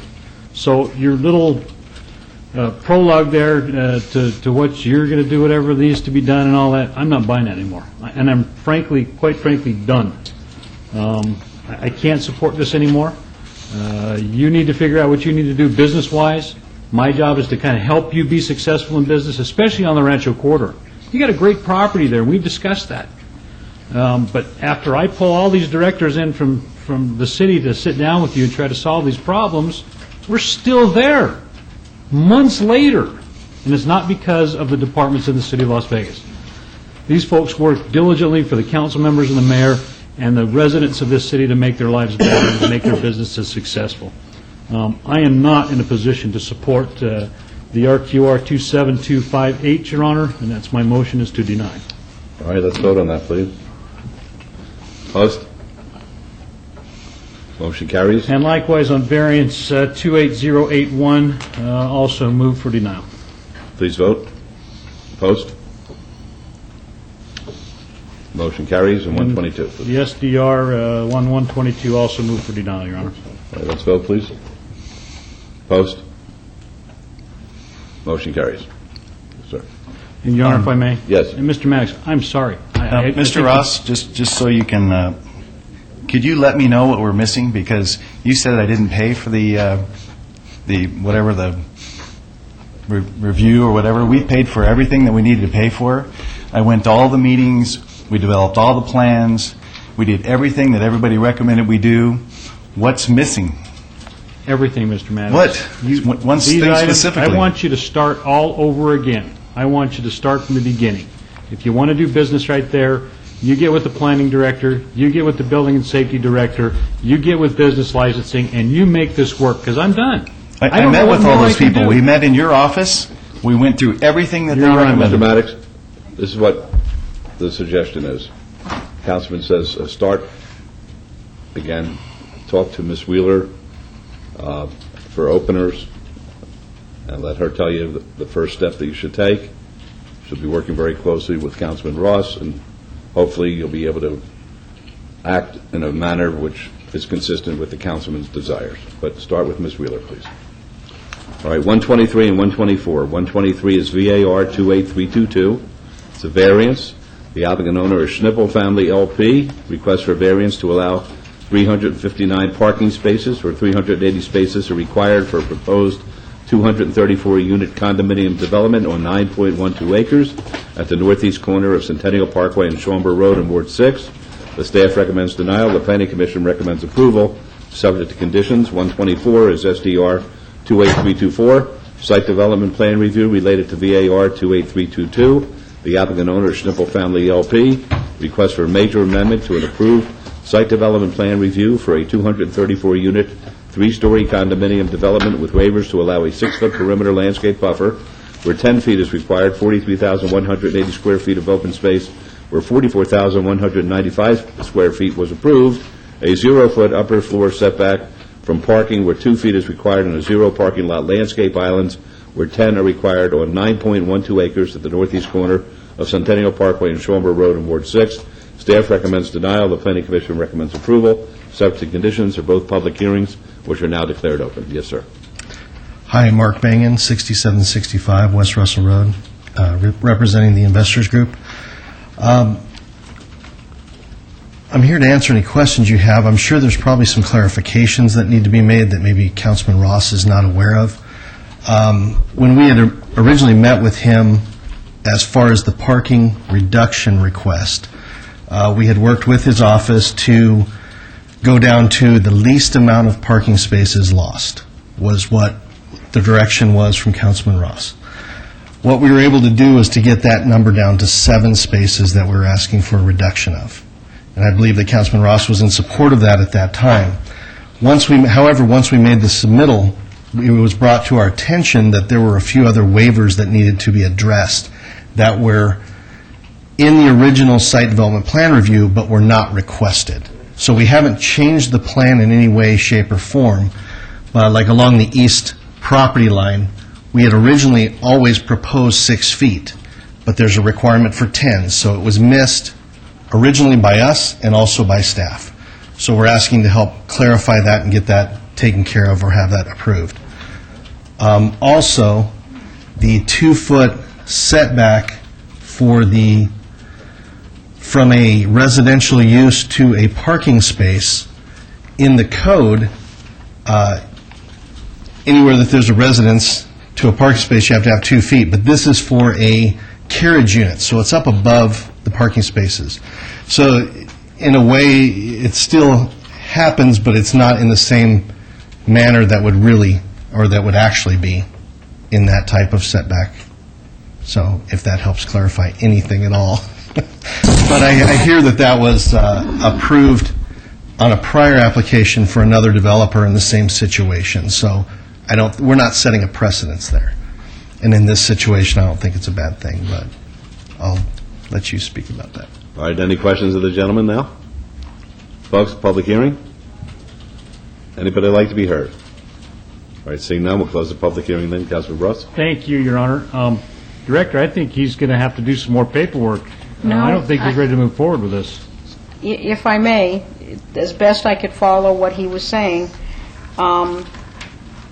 as part of the notice that's before you today is the waiver request for 6 feet where 10 feet is required. That's part of the notice, so that wasn't missed. As far as the upper floor setback, that is also part of the notice. That has not been missed. Those were the 2 things that he said, so that is before you today, and you are fine to act upon the application that's before you today. Let me help clarify that. I mean from the original application, not from this one. It was caught in this one. From when you came and visited me, is that right? From when it was first approved, prior to our visitation. So this was already approved once.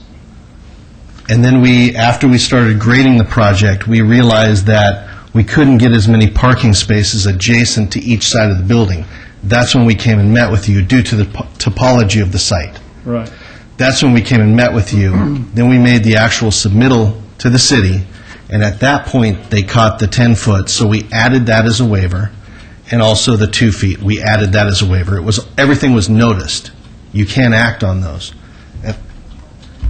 unless you guys tell me differently, but, so those things can be acted on, but when we met, those were not part of what we had originally talked to you about. So I just wanted to clarify that. Director, if we remove out of the SDR conditions 1 and 2, is that my objective here for these parking Mayor and spaces? Councilman, yes, those conditions were added by the Planning Commission, the plan that is, and if you do not wish to have those conditions, we simply remove those. The application that's before you, as far as I can tell, is properly noticed, and the plan you have before you, which is dated June 18th, is the plan referenced in the conditions. Very good. So you may take that action today. All right, I'm ready to make a motion, Your Honor. Yes, sir. Can I just clarify one thing, though? When we went to Planning Commission and we got approved, they wanted us to, or the commission wanted us to eliminate more parking spaces and put in landscape fingers. So I just want to make sure that this is based off the original documents that were submitted. June 18th. Okay. Document June 18th, and I know what the Planning Commission wanted. Okay. And I concur with the Planning Commission. However, I like your landscaping plan, and those little trees and those fingers aren't going to be a whole big deal to me, but when a person tries to park in there and they can't because there's a tree in the way, I'm more concerned about those parking spaces than I am those trees. So I'm going to move for approval of Agenda Item 123, Your Honor, subject to conditions. Very good. Let's vote on that. 123. Opposed?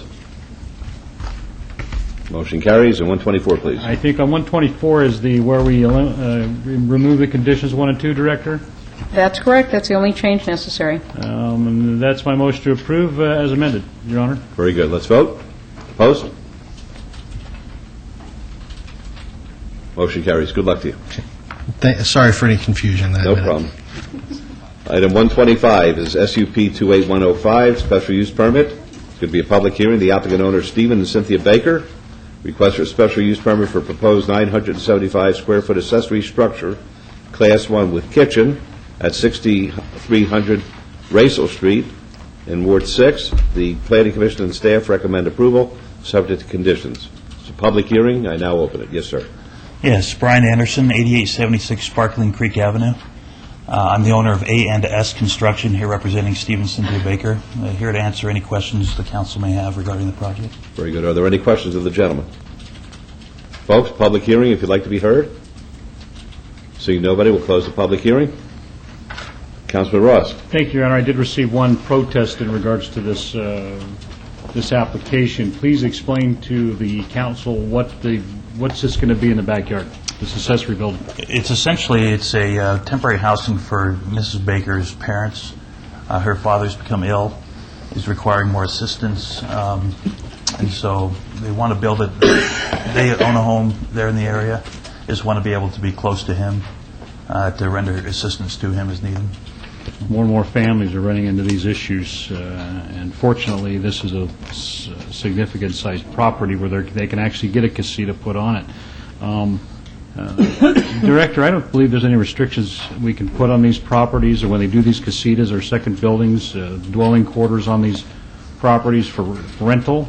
I mean, that was the concern of the opposition of the opposition I received, was that the neighbors are concerned they'll turn it into a rental. Mayor and council, as you know, any single-family home may be rented out pursuant to code restrictions, and on the case of these structures, there are limitations on the code, and that is a condition that is placed here on the application before you. Okay. So References 1904-050. Thank you very much, and thank you, Your Honor. I'm prepared to make a motion to Please. To approve Agenda Item 125, subject to conditions. Good. Let's vote. Opposed, please. Motion carries. Good luck to you. Thank you very much. You're welcome. 126 is SUP 28127, special use permit. Public hearing. The applicant is VIP Bail Bonds. The owners Clarence and Cressy Noble. Appeal filed from the denial by the Planning Commission on a request for a special use permit for a proposed bail bond service at 1363 West Owens Avenue. This is in Ward 5. The Planning Commission staff recommend denial. It's a public hearing which is now declared open. Yes, ma'am. Good afternoon. My name is Nakia Woodson, owner of VIP Bail Bonds, and what I'd like to address first would be the staff report. I just became made aware of that on this past Monday, and I've gone through each item and would like to address it. The first finding, the use can be conducted in a manner that is harmonious and compatible with existing land uses, and it has been doing so for the past 3 years. I would like to stress that this is simply an application to move. This is not a new license, nor is this a new business. There have not been any complaints regarding this business during the past 3 years. At the city council, the planning meeting, they stressed that they had an issue with me being located next to the child care center. I do have a letter of support from the child care center, and also that child care center will be closing on August the 15th, so I don't believe that'll be an issue. I also have a separate petition with various names and other supporters of the business. One of the other things that was addressed in the findings is that the majority of the bail bond companies are located downtown. That is correct. However, there's no requirement that states I have to be located downtown. That would also negatively affect me because the lease prices are higher downtown. Also in the downtown area, some of these bail bond companies are also located next to residences. The second finding, the site is physically suitable. I don't disagree with that. The site is physically suitable. Number 3, the finding has been met. Number 4, they refer to the master plan. This plan was implemented on September 6, 2000, under ordinance number 2000-62. My previous special use permit was approved March 15, 2006. The plan was not an issue at that time. I'm not sure why that plan is at issue today. There is nothing in the community that has changed since that time. Finding number 5, the parking requirements are met. Mr. Noble complied with all requirements at the time that his building was erected. I'm simply leasing this property. Mr. Noble was the owner. If he had not complied, the city or another entity would not have allowed him the necessary permits and licenses. The issue regarding parking has never been brought up until this point. Now, as far as the conditions are concerned, I don't fully agree with all of them. The first one, the bail bond company has conformed with condition number 1. As to number 2, limiting the hours would substantially jeopardize the business. All of my competitors are open 24 hours. However, if that would be one of the requirements, I would agree to that, but it would be under duress. The third condition, the special use permit should not be limited. Once this is approved, then the city will go ahead and grant the business license. The fourth condition, I would have to speak to the landlord regarding this issue of the parking again. He has indicated to me that all his parking requirements are met, so I can't agree to do anything to his property. It's not my property, I'm simply a tenant. As far as condition number 5, I agree with that. And to sum everything up, in addition, the land use table that we are provided when we go to the planning division, it does not have any special use requirements nor any conditional use regulations. The only thing that it requires is that there is 1 parking space for every 300 square feet. We've met the requirement of parking. There's not anything that states a bail bond company cannot be located next to a residence, a church, or a child care center. The company is located next to a church, however, the church has not opposed. The residences have not opposed anything, and as I stated before, I have a letter here of support from the child care center. There was 1 opposition received regarding this entire matter, and conveniently, it was from another bail bond company who is the owner of $8 bail bonds, and he also lives in zip code 89113. My business is located in 89106. So I hope you don't give that much weight to one of my competitors. Thank you. All right, thank you. Are there any questions of the young lady? All right, public hearing. Would you like to be heard? Yes, sir. I'm Catherine Duncan. I'm the president of the Ward 5 Chamber of Commerce. We're a new Chamber of Commerce, and our goal is to attract businesses into the community that will assist the community. Ms. Woodson has been serving our community, providing this badly needed service. I had some issues with some of the findings from the Planning Commission. They indicate that there's criminals coming into her place of business, but the people she serves are people like myself who are there to assist the person who's been picked up. Usually the alleged criminal is already behind bars. So it's the family and loved ones of that person who's going into her business seeking services. I've known Ms. Woodson since she first became a member of the Ward 5 Chamber of Commerce. I know her to be an active participant in the community. She attends the community meetings. She's a good community servant. She attends Victory Baptist Church. She's a large contributor there. She also is a member of the Las Vegas Chamber of Commerce for the Young Persons Division. She is a single mother, and she has two beautiful teenage daughters. And I know sometimes they're even in the office filing her paperwork away, and we appreciate the business that she's providing our community, and we wish that you would reconsider and allow her a special use permit today. Thank you very much. Would anyone else like to be heard? Good afternoon, Mayor, Council. My name is Teddy Russell, resident of Las Vegas. I support and agree with everything Ms. Woodson has said. I am at a total loss, and I do object to any regulation less than 24 hours. I am on the streets all the time, and it is just amazing how quiet it always is around virtually all the bail bonds offices, and lo, there are many. Again, I support that she be allowed to establish her business. I recommend approval, and I totally object to anything less than 24 hours. Thank you very much. Anybody else, please? Beatrice Turner, West Las Vegas.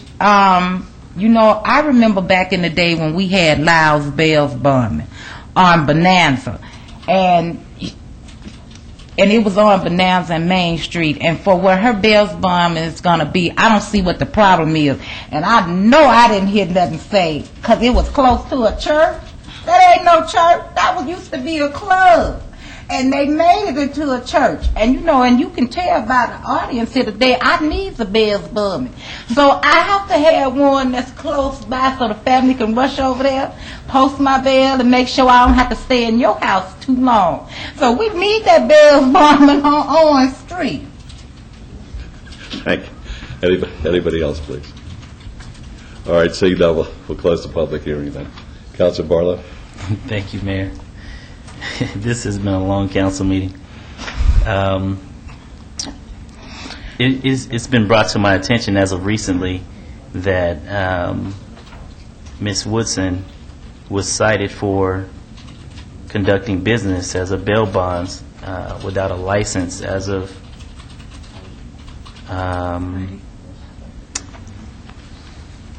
That's very recent, Your Honor. Yeah, very recent. It was, I believe, Friday. Excuse me, just 1 second. The violation date was August 1st, 2008 at 12:30 p.m. And that concerns me. And although this specific item that we're addressing here today is the special use permit, Council, what, if you will, and I know this is an apple and an orange, but I'm just interested as to ask the question, at least to Ms. Woodson, as to why, in fact, you were operating a business without a business license from the City of Las Vegas. I wasn't aware that I didn't have a license until August the 1st. There's prior history that precedes this. And secondly, the court date that was indicated on the citation is October 23rd, and I think that's a little bit unfair to have me try my case today when I'm supposed to go before Judge October 23rd. I'm not saying that you're trying your case. I'm just simply asking a question as far as a citation I received, which states that you were operating your business without a business license. Correct. But with all due respect, Councilman, that's simply a citation accusing me of that, of which I'll address that October 23rd. However, to answer your question today, this same woman, Miss Elizabeth, came into my office in April. She asked me to change my address. I complied with that. The next thing she asked me to do was apply for the permit with the Planning Division, which I did that. I faxed her all documentation that I had complied. I received a bill from City of Las Vegas in June, of which I paid $242. So if they're asserting that I didn't have a business license, they were notified of the change of address in April. They sent a bill to that address Suddenly, someone walks into my office August 1st at 12:30 and tells me I don't have a license. So prior to August 1st at 12:30, I wasn't aware of that. The documentation that I also have here states that on April 30th, 2008, it states that one of each license, 15-day planning denial letters sent to Ms. Woodson informing her of denial of the special use permit requirements for, until you resolve this matter. So if you received this information stating that you couldn't do business without the special use permit, you're stating now that you didn't know that you couldn't do business. That's correct, because the city letterhead states that you can't do business without a special use permit, but as of August 1st, you were cited for doing business. That's correct.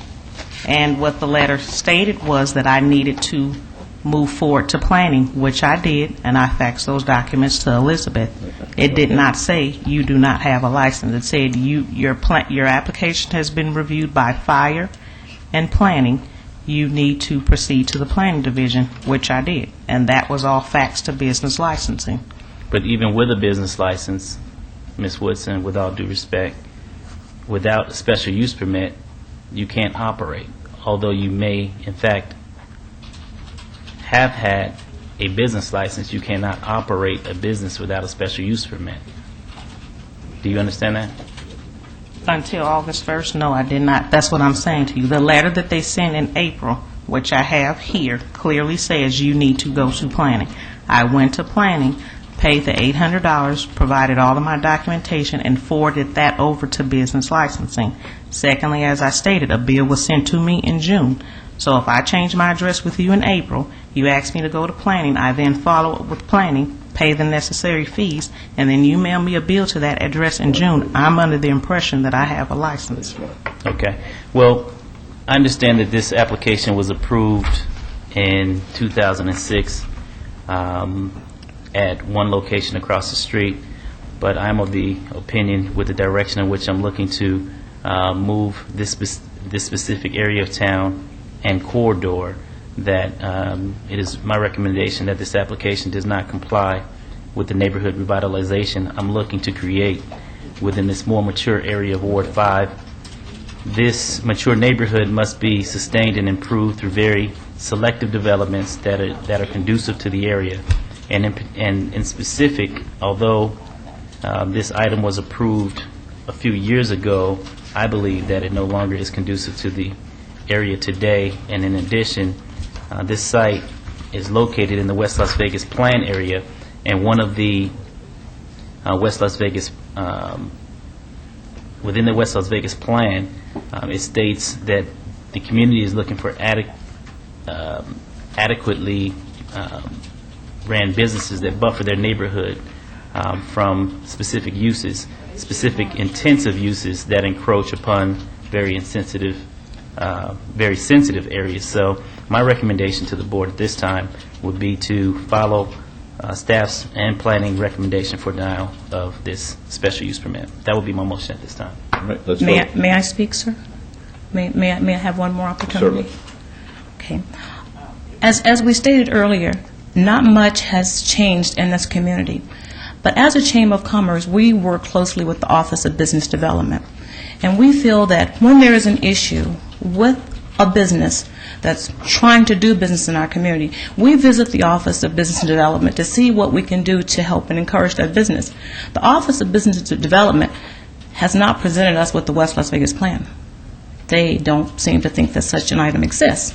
So perhaps well, one thing I can So- do to assist you in that respect is to provide you with the West Las Vegas plan so that you will have an opportunity to peruse it. And being in the position that I am, I have to, you've stated something that is absolutely correct, that over the years nothing has happened, no change has taken place. And that's why I am very pleased to serve as a representative of this community so that I can bring about and affect the change necessary in order to provide the change that the community is looking for. I sit in a very pivotal situation where I have to balance it all. and I listen to the residents, and I listen to the business owners, and I am pro-business.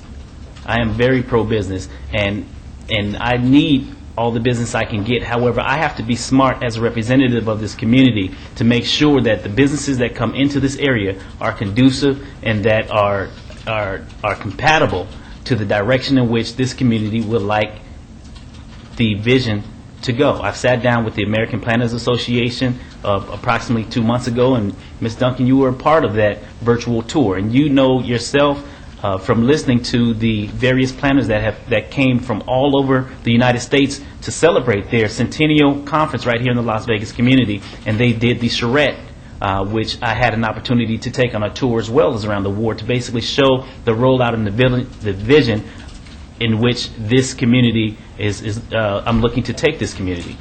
And it's certain uses that I'm looking forward to having. There's certain uses that we can't afford to have. And unfortunately, this is one of the uses that I don't believe is conducive for this particular time in this community. And so for that, I stand with my motion. And can I add one last comment, please? Go ahead. Okay, as I stated before, this office has been in this area. The previous address was 660 feet across the street, as was indicated in the report. It's a quiet business. It's a professional office. The license is issued by the Division of Insurance, so this is like selling car insurance. Professional people are coming into the office. Criminals are not coming into this office. I don't see anyone here today opposing it. The things that the councilman mentioned, the charrettes and all these things, I've been a part of those too. I've attended those celebrations as well, and I didn't hear anything about a bail bondsman not being located in the community. Thank you. All right, there's been a motion. Let's vote on that, please. Post.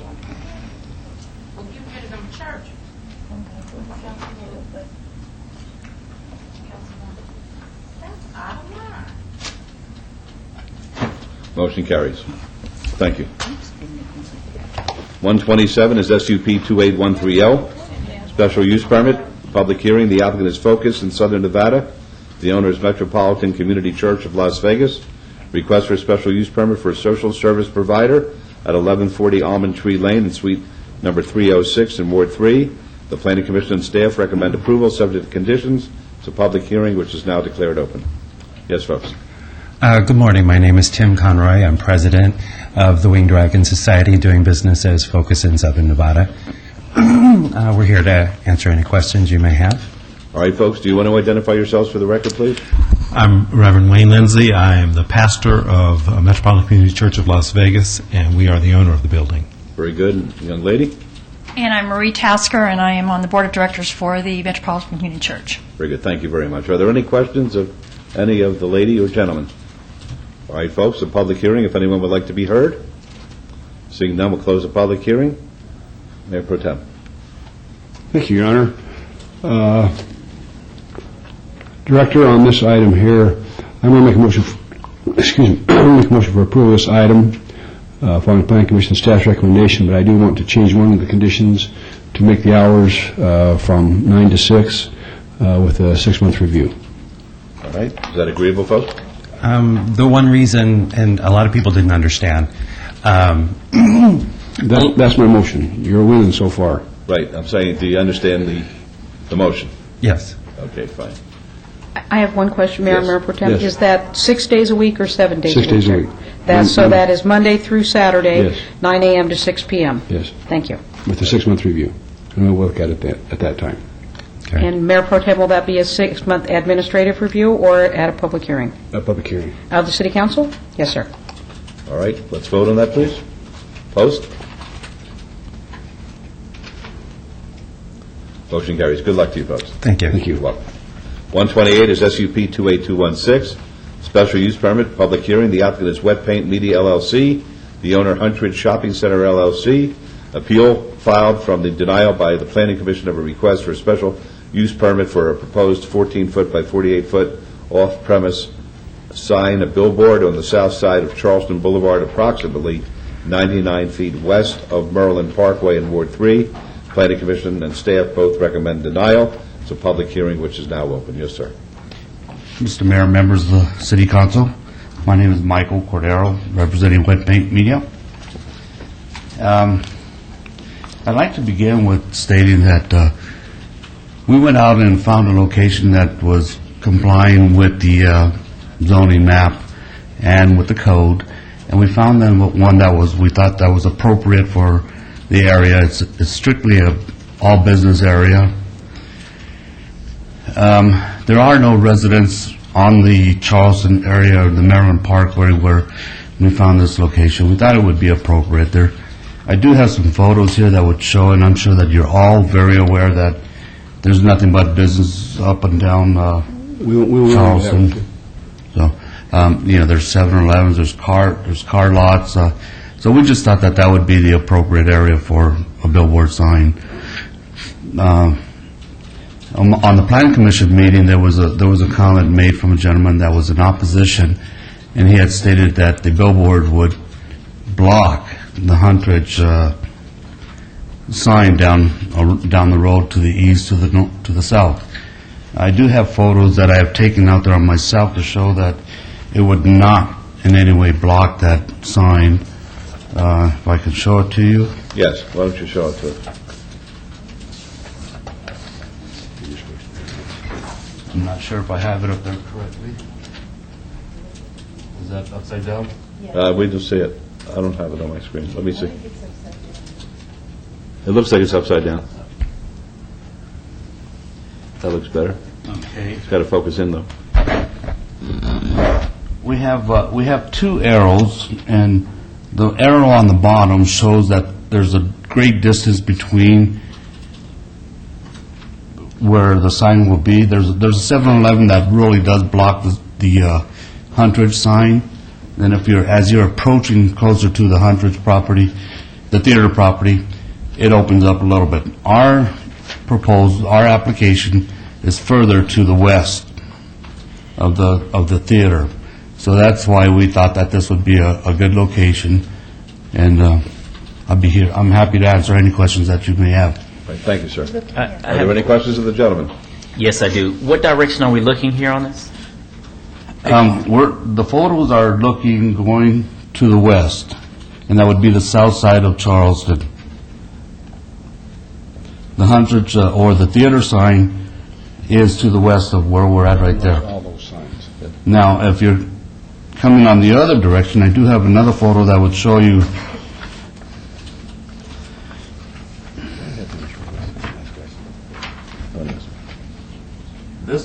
This photo right here before you is shooting to the east, west of Maryland Parkway. And you can see that where actually was standing near the truck, that would be the southern end of the billboard. So it doesn't conflict with the theater sign that was mentioned. Thank you. All right. You're welcome. Folks, the public hearing, if you'd like to be heard. Close the public hearing then. Mayor Bertel. Thank you, Your Honor. I have had some communication from some of the neighbors on this item. The neighbors don't want the sign. It's clutter. We have many signs. We have another billboard just to the east of this location on the other side of Maryland Parkway. There's all kinds of unorganized type signs we've had for many years. And if I had my way, I would ask that all signs be taken down and we have uniform sign plan all the way up and down some of the main corridors in Ward 3. I don't think this sign at this location is applicable. I don't think it was compatible with the area. It's oversaturated as it is. So my motion on item 127 is to follow Planning Commission staff recommendation for denial. All right, let's vote on that, please. I'm on 128, I'm sorry. Let's vote, please. Opposed? Motion carries. Thank you, sir. Thank you. 130 is SUP 28297, a special use permit. The applicant is Maria Teresa Parra, owner Savannah Investments. Request for special use permit for proposed beer, wine cooler or on-sale establishment within an existing restaurant location at 2081 North Decatur Boulevard in Ward 5. The Planning Commission and staff both recommend approval, subject to conditions. It's a public hearing which is now open. Yes, ma'am. Hi, I'm Maria Parra, and Is the microphone on? I'm Maria Parra, and 2081 North Decatur Boulevard. Any question, just ask me. Okay, fine. Well, what kind of restaurant is there now? It's a Mexican seafood restaurant. Have you ever appeared in front of us before asking for this kind of a special use permit? Well, I was here for the Planning Commission. No, but before that, many years ago? No. Okay.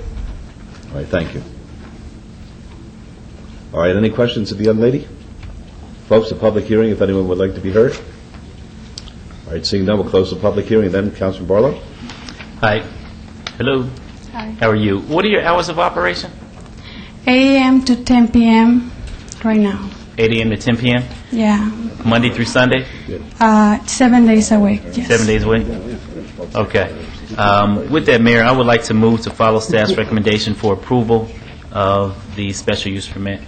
Is there a condition on here as far as time? That's what, Mayor and Councilman, did you wish to add that as a condition? Yeah, 1 year review will be fine.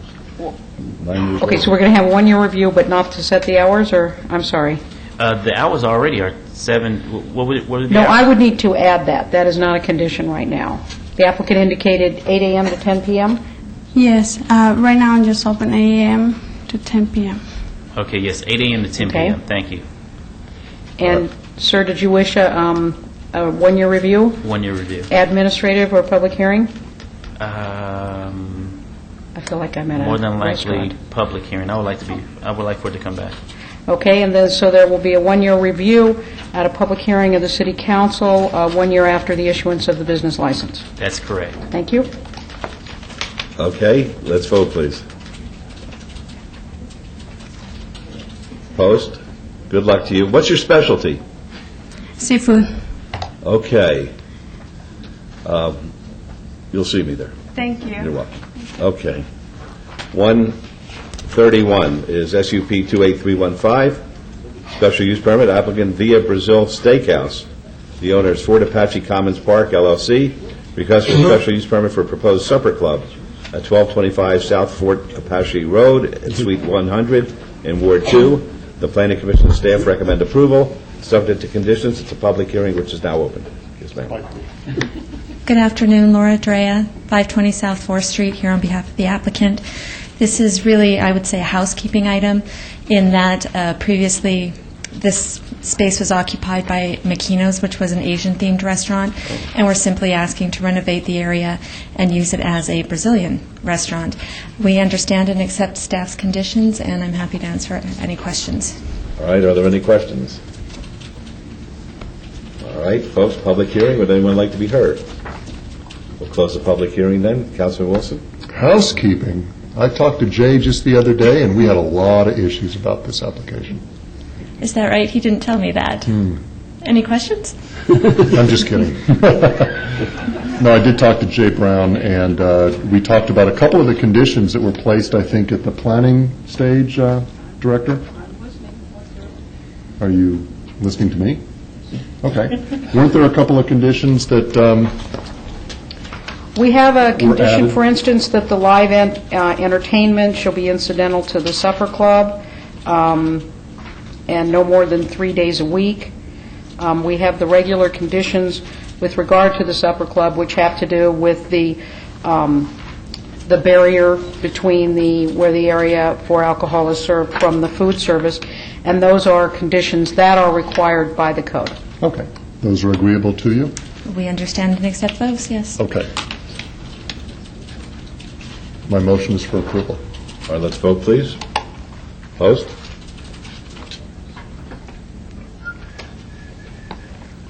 Motion carries. Good luck to you. Thank you. You're welcome.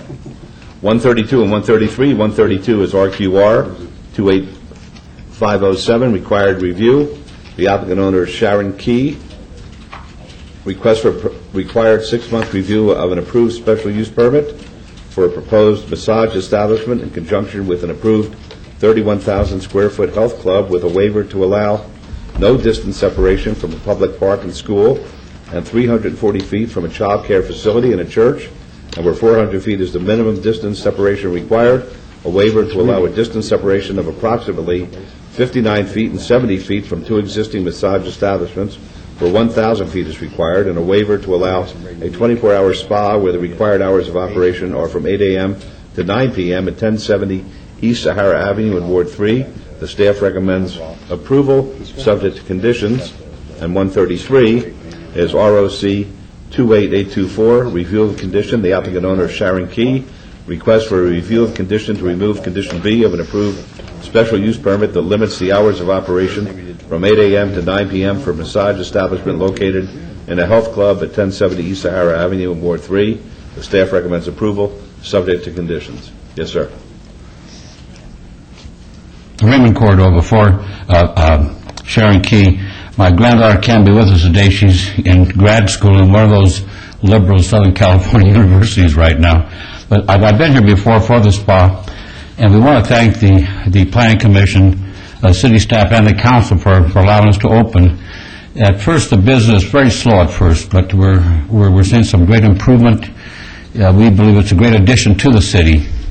It is a spa, as I said many times before. Massage therapy is one portion of the spa. It takes up maybe about 7% of the total business, if it even gets that high. But there are many more amenities in the spa. And maybe someday I will take a video and bring it here, but I have several photos I can show you of the spa. We have a tremendous amount of capital involved. And just one quick picture, if you can focus in on this. This was the original building at first. And it was the old Las Vegas Sports Club. And at the back of the building, you can see all the graffiti and trash, and there were homeless and gangs hanging around there. And today, the building looks like this today on the outside. We've spent a lot of capital in there. And the first thing you see when you come into the building is in the lobby area. It's all marble lobby, marble counters. And then the below picture, there's the entrance to the men's facility. It's separated by gender on the bottom floor. You can see the ambiance of the place. It's all cherry wood floor in there, and marble floors in other portions of the men's grooming area. It's not quite focused yet. But in the spa and the bath area, for this bottom one here shows the women's jacuzzi area. Has hot, cold, and salt tubs, and then we also have the steam and the dry saunas as well as the salt sauna in there for them. I wish you could get a better focus on the top portion. It's a beautiful picture. This shows a portion of the men's sauna here on the top photo. Again, it shows the dry, the steam, and the salt saunas. And on the bottom down here, these are the old mud tubs, not filled with mud. This is an old photo. We now have those filled. The floor is heated, and they're filled with these red clay beads, and they're about half the size of a marble. Over 1 million in each tub in there. The tubs, they go about 8 foot by 5.5 foot wide, 8 foot long, about 1.5 foot deep, and these red beads are heated. The clay beads are heated. You lay in there, you have shorts on, of course, and a t-shirt. As you lay there, it pulls all the salt impurities out of your body because the beads are heated. You feel like you have 1 million fingers massaging your body in there. In addition to that, we have I'm only showing about half of what we have. It's much more than that. The top portion is the salt brick room. You can only stay in that room about 20 minutes. Bad focus on the picture here. You can only stay in that room about 20 minutes because the heat, the salt retains so much heat and puts out so much heat as well, too. The bottom floor is our cardio room. We have all brand new cardio equipment in there, stair steppers and the treadmills and the bicycles for those who care to exercise. Most people just come to the spa not to exercise, but to be pampered. This other photo here shows the jade room, again with the heated floor, and they have the straw mats. They lay in that room. It's like another type of a sauna. You only stay there about 20 minutes at a time because the heat. We have to watch them. If you stay too much, spend too much time, your body puts out too much of the moisture. And the bottom photo is a picture of the dining area. And we have many rooms that have lounge area. This is but one of the lounge areas upstairs. The women have separate lounge areas downstairs, as the men do too. In the upper lounge area, this is one of them. In the back section in here, we have a juice bar. It's a Class A juice bar in there. We have a movie theater inside. And we have quiet internet access rooms in there, and also quiet VIP rooms for families in there. So it's much more than just what people think of the massage and all those kinds of things. It's primary for the person to come to the spa and relax and enjoy themselves, and it's very affordable as well, too. You go to a Burke Williams, I think Burke Williams has one of the most beautiful spas around, but they can't touch us, most especially price-wise. You spend upward between $300 and $400 at a Burke Williams visit. You come to our spa, you can spend less than $200 and receive as much, if not more, treatment right there. With that, we ask that the 24-hour operation be granted to us. With that, if there's any questions from the council, I'll be more than happy to answer them. All right, thank you very much. Folks, any questions? Do you have a question, Councilwoman? Yes, sir. Just quickly, this is the location of the old Las Vegas Athletic Club. Yes. I think you said sports club. I was That's there. It's the athletic club, because I was a member of this club way back when in 1986, 87. I think if you promote that it's the old Las Vegas Athletic Club, a lot of people will draw that connection to its location. Secondly, this is open to the public. There's Yes. no membership or anything Right, like that. right. Anybody can walk in or make advanced appointments. Yes. Okay, thanks. Okay, any other questions from the council? Vote? Yes. If I could just ask, what are the hours of the whole spa itself, not the massage? The same hours, 8 to 9. Okay, but are you trying, I'm not quite understanding, are you trying to, Go 24 hours. you're going, is it 24 hours? Yes. 24 hours, the whole building Yes. is open. And then they are asking for removal of the condition that limits the the massage from 8 to 9 p.m.? It's all going to be 24 hours. So, okay, so I got it. Thank you. Right. Okay, folks, public hearing, if anyone would like to be heard?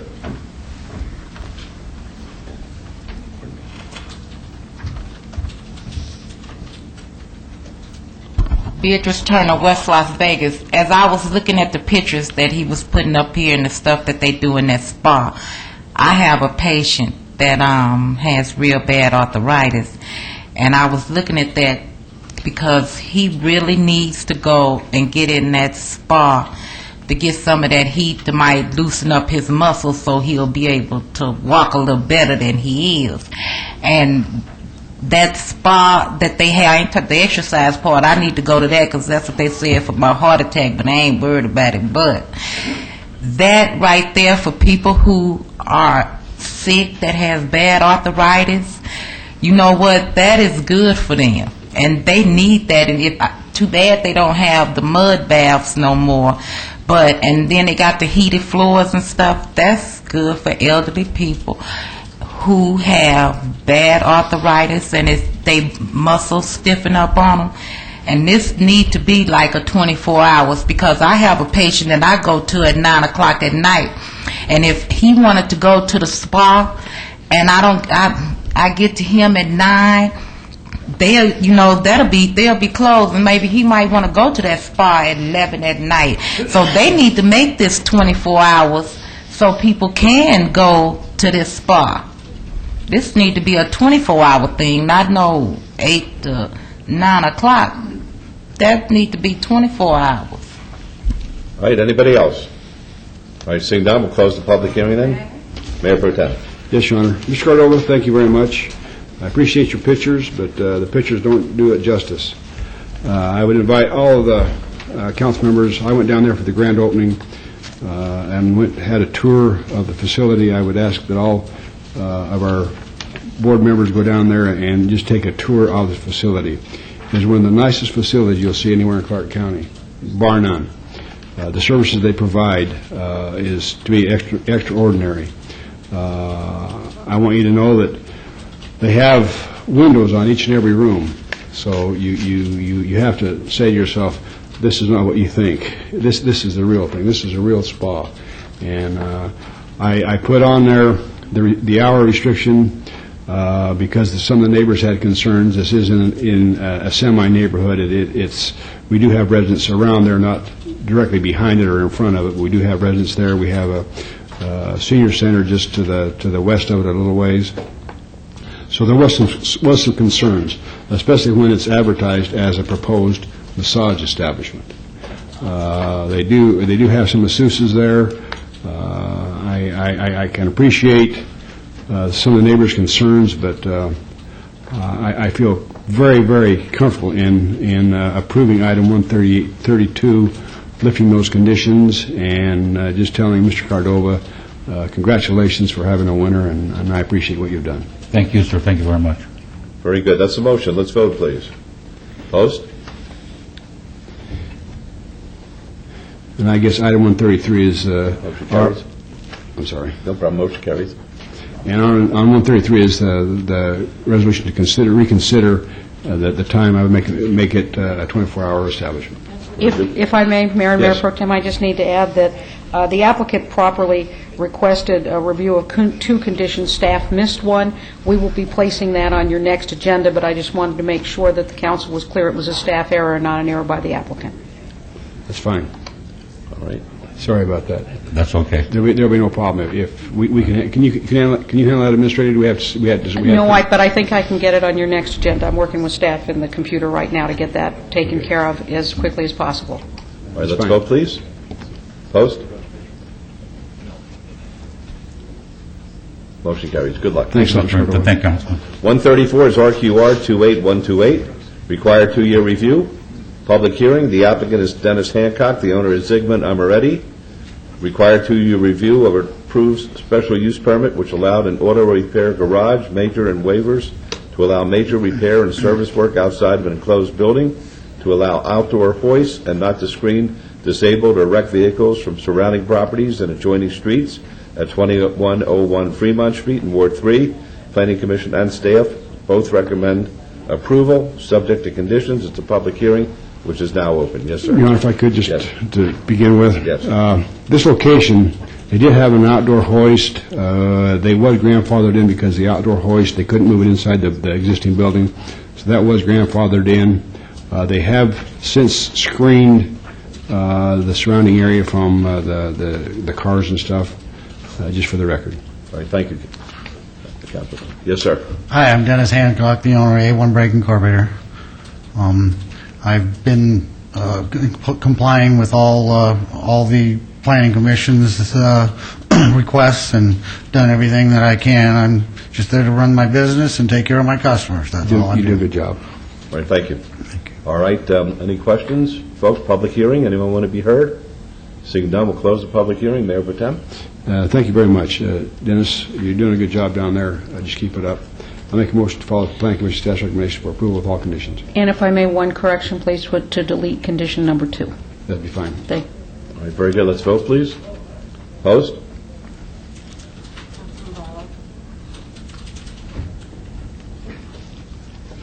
Motion carries. Good luck. Will this be for a two-year renewal also? No, I don't think you got to come back. If we You're good. Okay.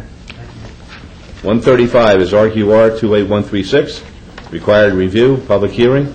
Applicant is Clear Channel Outdoor Inc., owner U-Haul Real Estate Company, required 2-year review of an approved special use permit to raise the height of an existing off-premise billboard sign to 30 feet above the height of the US 95 freeway, or 55 feet, at 2021 West Bonanza Road, in Ward 5. Planning Commission and staff both recommend approval, subject to conditions. It's a public hearing which is now open. Yes, sir. Good afternoon, Your Honor, councils, members. Rod Carter, 2880 Mead Avenue, on behalf of Clear Channel Outdoor. We concur with all the conditions. One of the conditions that was brought up to my attention, and the reason why I'm a part of the floor as opposed to the consent agenda, was the way the display panel was, or, well, used to be, and this is the way it looks today. Or I should say, we've taken care of the graffiti or the old phone numbers that used to be there. And this is a picture of the advertisement on the sign. So condition number 3 states about the west face and should be taken care of. We've addressed that. We had that addressed going back into June, working with staff and we had sent them copies of these photos and an email. So, again, we concur with the conditions before us, and I ask for your approval. All right, thank you very much. Any questions of Mr. Carter? If I may, staff concurs with the removal of condition number 3. All right, thank you. Public hearing, folks, if anyone would like to be heard. We'll close the public hearing then. Councilman Barlow? Yes, Mayor, I would like to move to follow staff's recommendation as amended. Very good. Let's vote on that, please. Opposed? Motion carries. Thank you. Good luck to you. 136 is RQR 29128, required review. Owner is Ghassan Mary. The applicant is Billy Max Auto Repair, Inc. Required 30-day review of an approved special use permit for an existing auto repair garage minor at 2025 North Decatur Boulevard. This is in Ward 5. The staff recommends denial. It's a public hearing, which is now declared open. Yes, sir. Yes, I'm William McAlpine, owner of Billy Max Auto Repair. I got most of the cars out of there and did all the landscaping in the back. Well, cut all the trees and then put no landscaping back there. Okay, any questions of the gentleman? Folks, a public hearing? Seeing nobody, we'll close the public hearing then. Councilman Barlow. Yes, thank you, Mayor. William, I had a long conversation yesterday with the residents of the area there for National Night Out, and their concern is not the way, not the services that you provide, because a lot of them have taken their vehicles to your location for repair, and they say you do a good job, and I believe you do a good job because I've had individuals who have come there and got their car repaired. It's the aesthetics in which you keep your property as far as the number of vehicles stored on your lot, and that concerns them, and it concerns me because I drive past your location twice a day, which makes it approximately on average 14 times a week, if you will. Okay. So I see your property every day, and I've seen that as of Monday, not Sunday, but Monday, you removed vehicles from your location. Also, a resident brought to my attention that there's now a number of vehicles inside of their neighborhood at another property, which, you know, it's only a conspiracy theory that the cars were moved from your location to that property in their neighborhood. I'm not asking you if that's true or not. I'm just basically sharing with you a conversation I had with the good residents right there in Curtis Park Manor. Okay?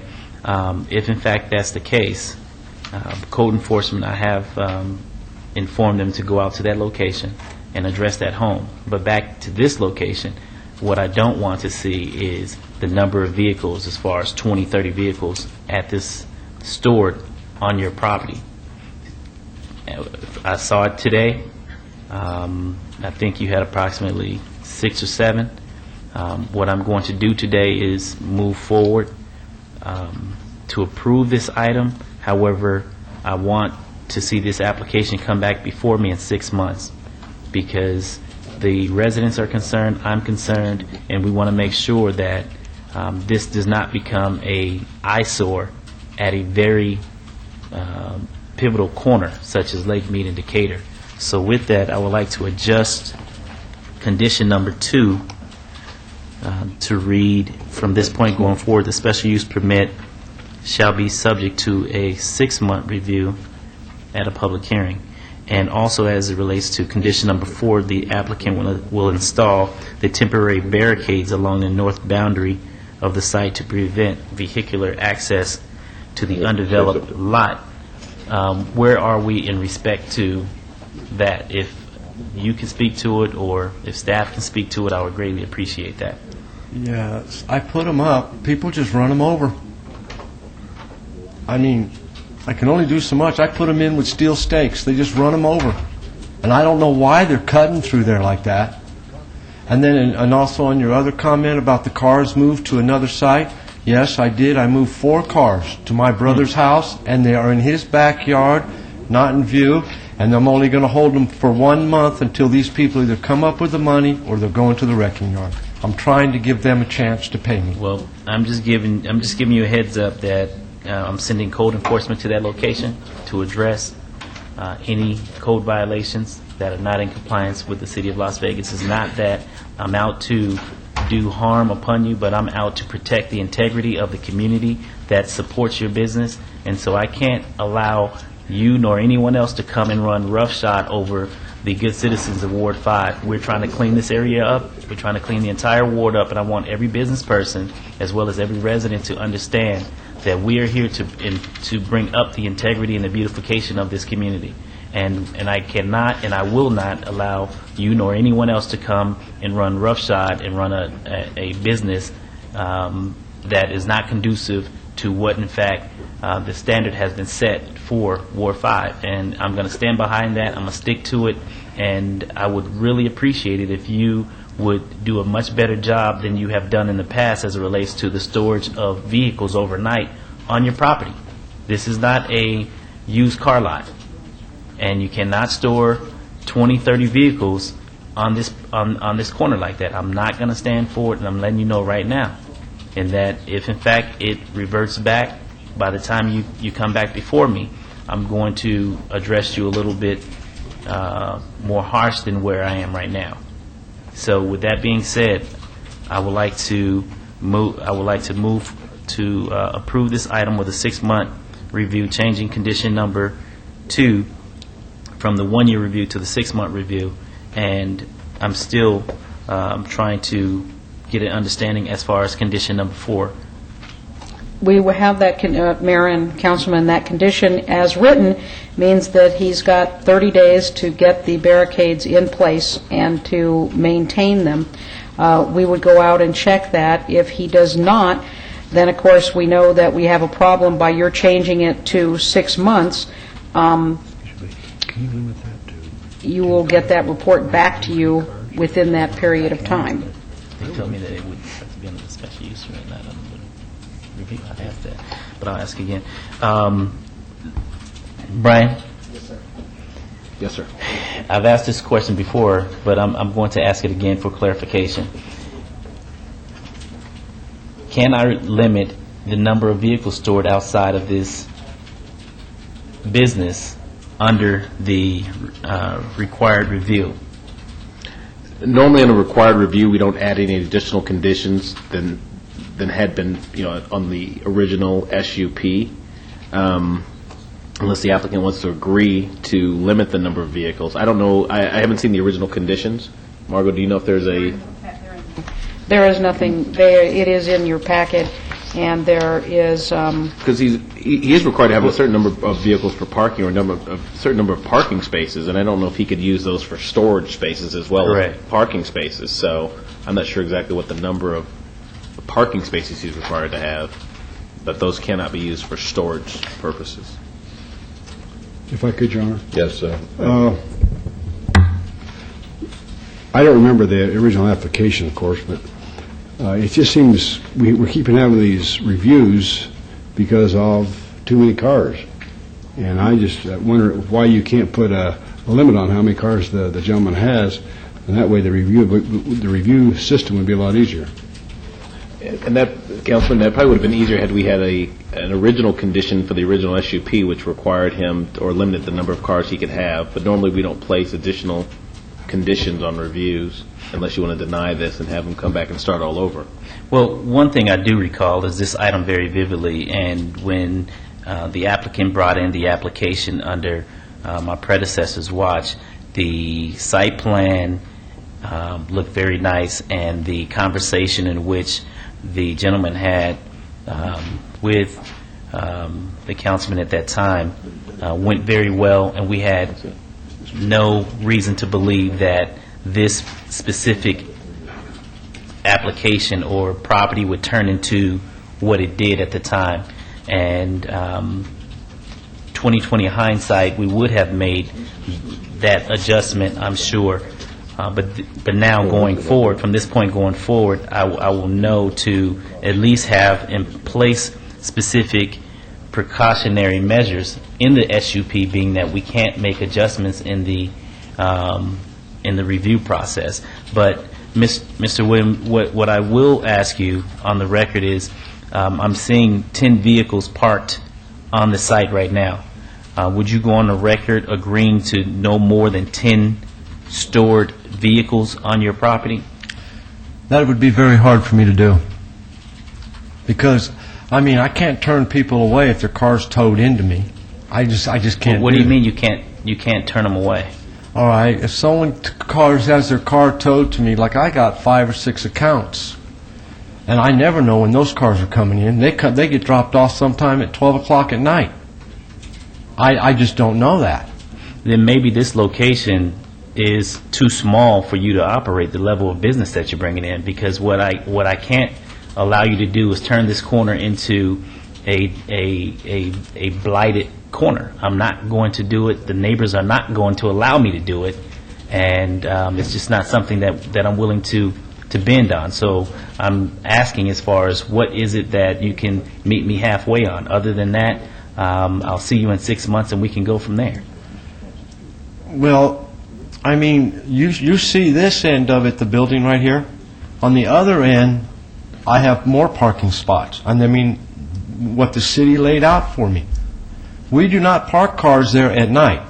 We move them as close to the building, I mean, as close as this area here as we can. Mr. Williams, please don't represent yourself in that way. I have a lot of pictures and I should have brought them down, and I apologize. I have a lot of pictures that I've taken of your property at night, and I've counted in upwards of over 30 vehicles parked on your site. Would that be an accurate statement? Oh, yes, sir, it would be. Okay, and that's something that I'm not willing to see anymore. Right.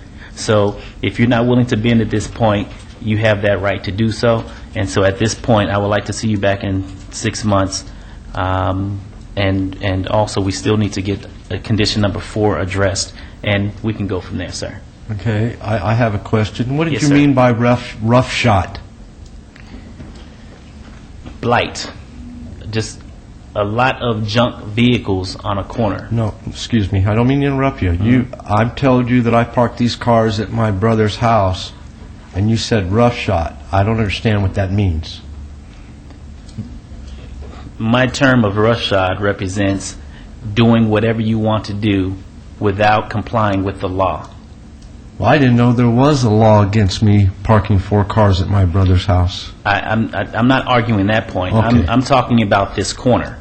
But the point I made was, I was informed by a resident, and I stated that I'm not accusing you of having done that, but it was brought to my attention, and what I stated to you is that if in fact that is you, as far as the location of the home, that I'm sending code enforcement out to make sure that everything is in compliance at that location. So I wasn't accusing you of anything. I was just basically making a point. But what we're here to talk about today is Billy Mack's Automotive Center at the corner of Lake Mead and Decatur. And what I'm not going to allow you to do is basically run an operation that brings down the integrity and the beautification of a highly populated corner. I'm not going to do it because it makes the entire area look bad, and it brings the area down. So I'm trying to work with you, sir, to see what is it that you can do to assist me. What is it that you can do actually to assist yourself to help bring this corner up? Because the way you have been operating, the buck has stopped. It's a period. We're going to open up a new chapter and move forward, and that's what I'm asking you today. Okay. I can say I would try not to have no more than 15 cars on my lot at night. I can promise you that, and I'm trying to keep them off this end of the building at night. But like if something appears in the middle of the night, I can't help that because I don't know when they're going to bring them in. I mean, it's not like 5 or 6 cars are going to tow in one night. It'd be like one car. Okay, well, I'm just going to share with you that I don't want to see no more than 10 vehicles stored on your property at night.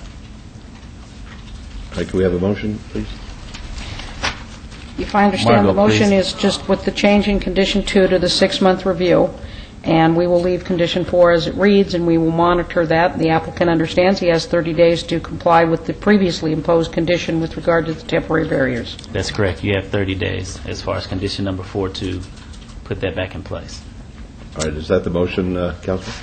Yes, Mayor, that would be my motion. Very good. Let's vote on that, please. Opposed? Motion carries. Thank you. Item 137 is ROC 28660, review of condition. Applicant owners James and Elizabeth Bracy, Jr. request for review of conditions number 2 to not provide a landscaping plan showing 24-inch box trees spaced 20 feet on center, and condition number 3 to not provide a 6-foot wall with a minimum 20% contrasting material of an approved special use permit that allowed a church house of worship at 330 North 9th Street. This is in Ward 5. The staff recommends denial. It's a public hearing which is now open. Yes, folks. The Mayor and the Council, I'm Pastor James Bracy, Jr. Elizabeth Bracy. Be happy to hear from you folks.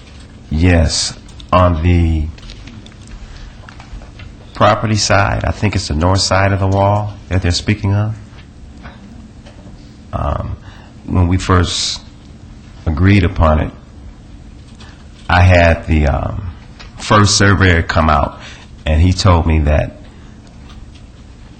it was supposedly on the property line, which I thought. So we had agreed to put the wall up on that side of the neighbors where the property line is located. And then we had, I think the code enforcer came out, and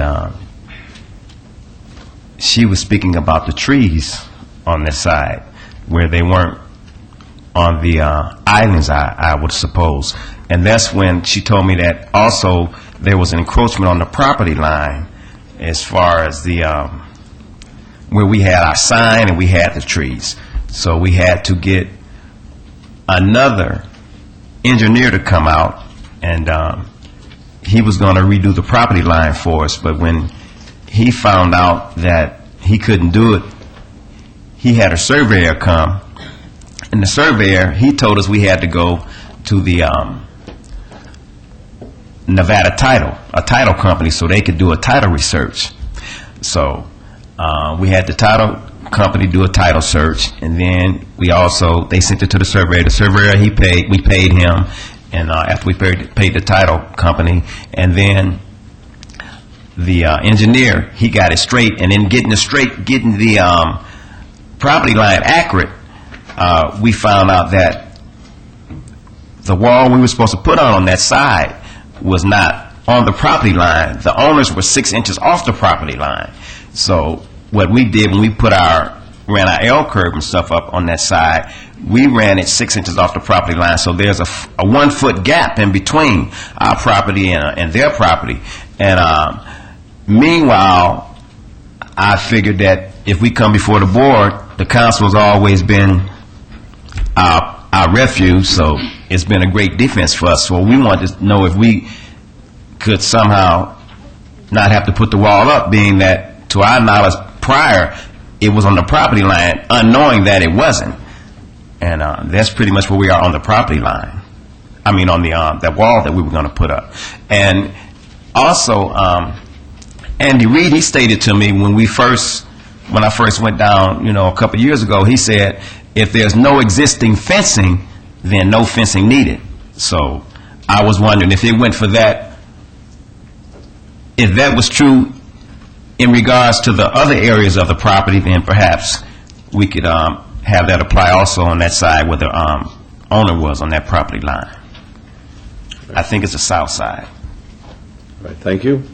Are there any questions of the gentleman, or the lady, of course? All right, folks, a public hearing. Would anyone like to be heard? We'll close the public hearing then. Councilor Barlow? Yes, Pastor Bracy, do you have a building currently at this location? Yes. The church is built? Yes. Okay.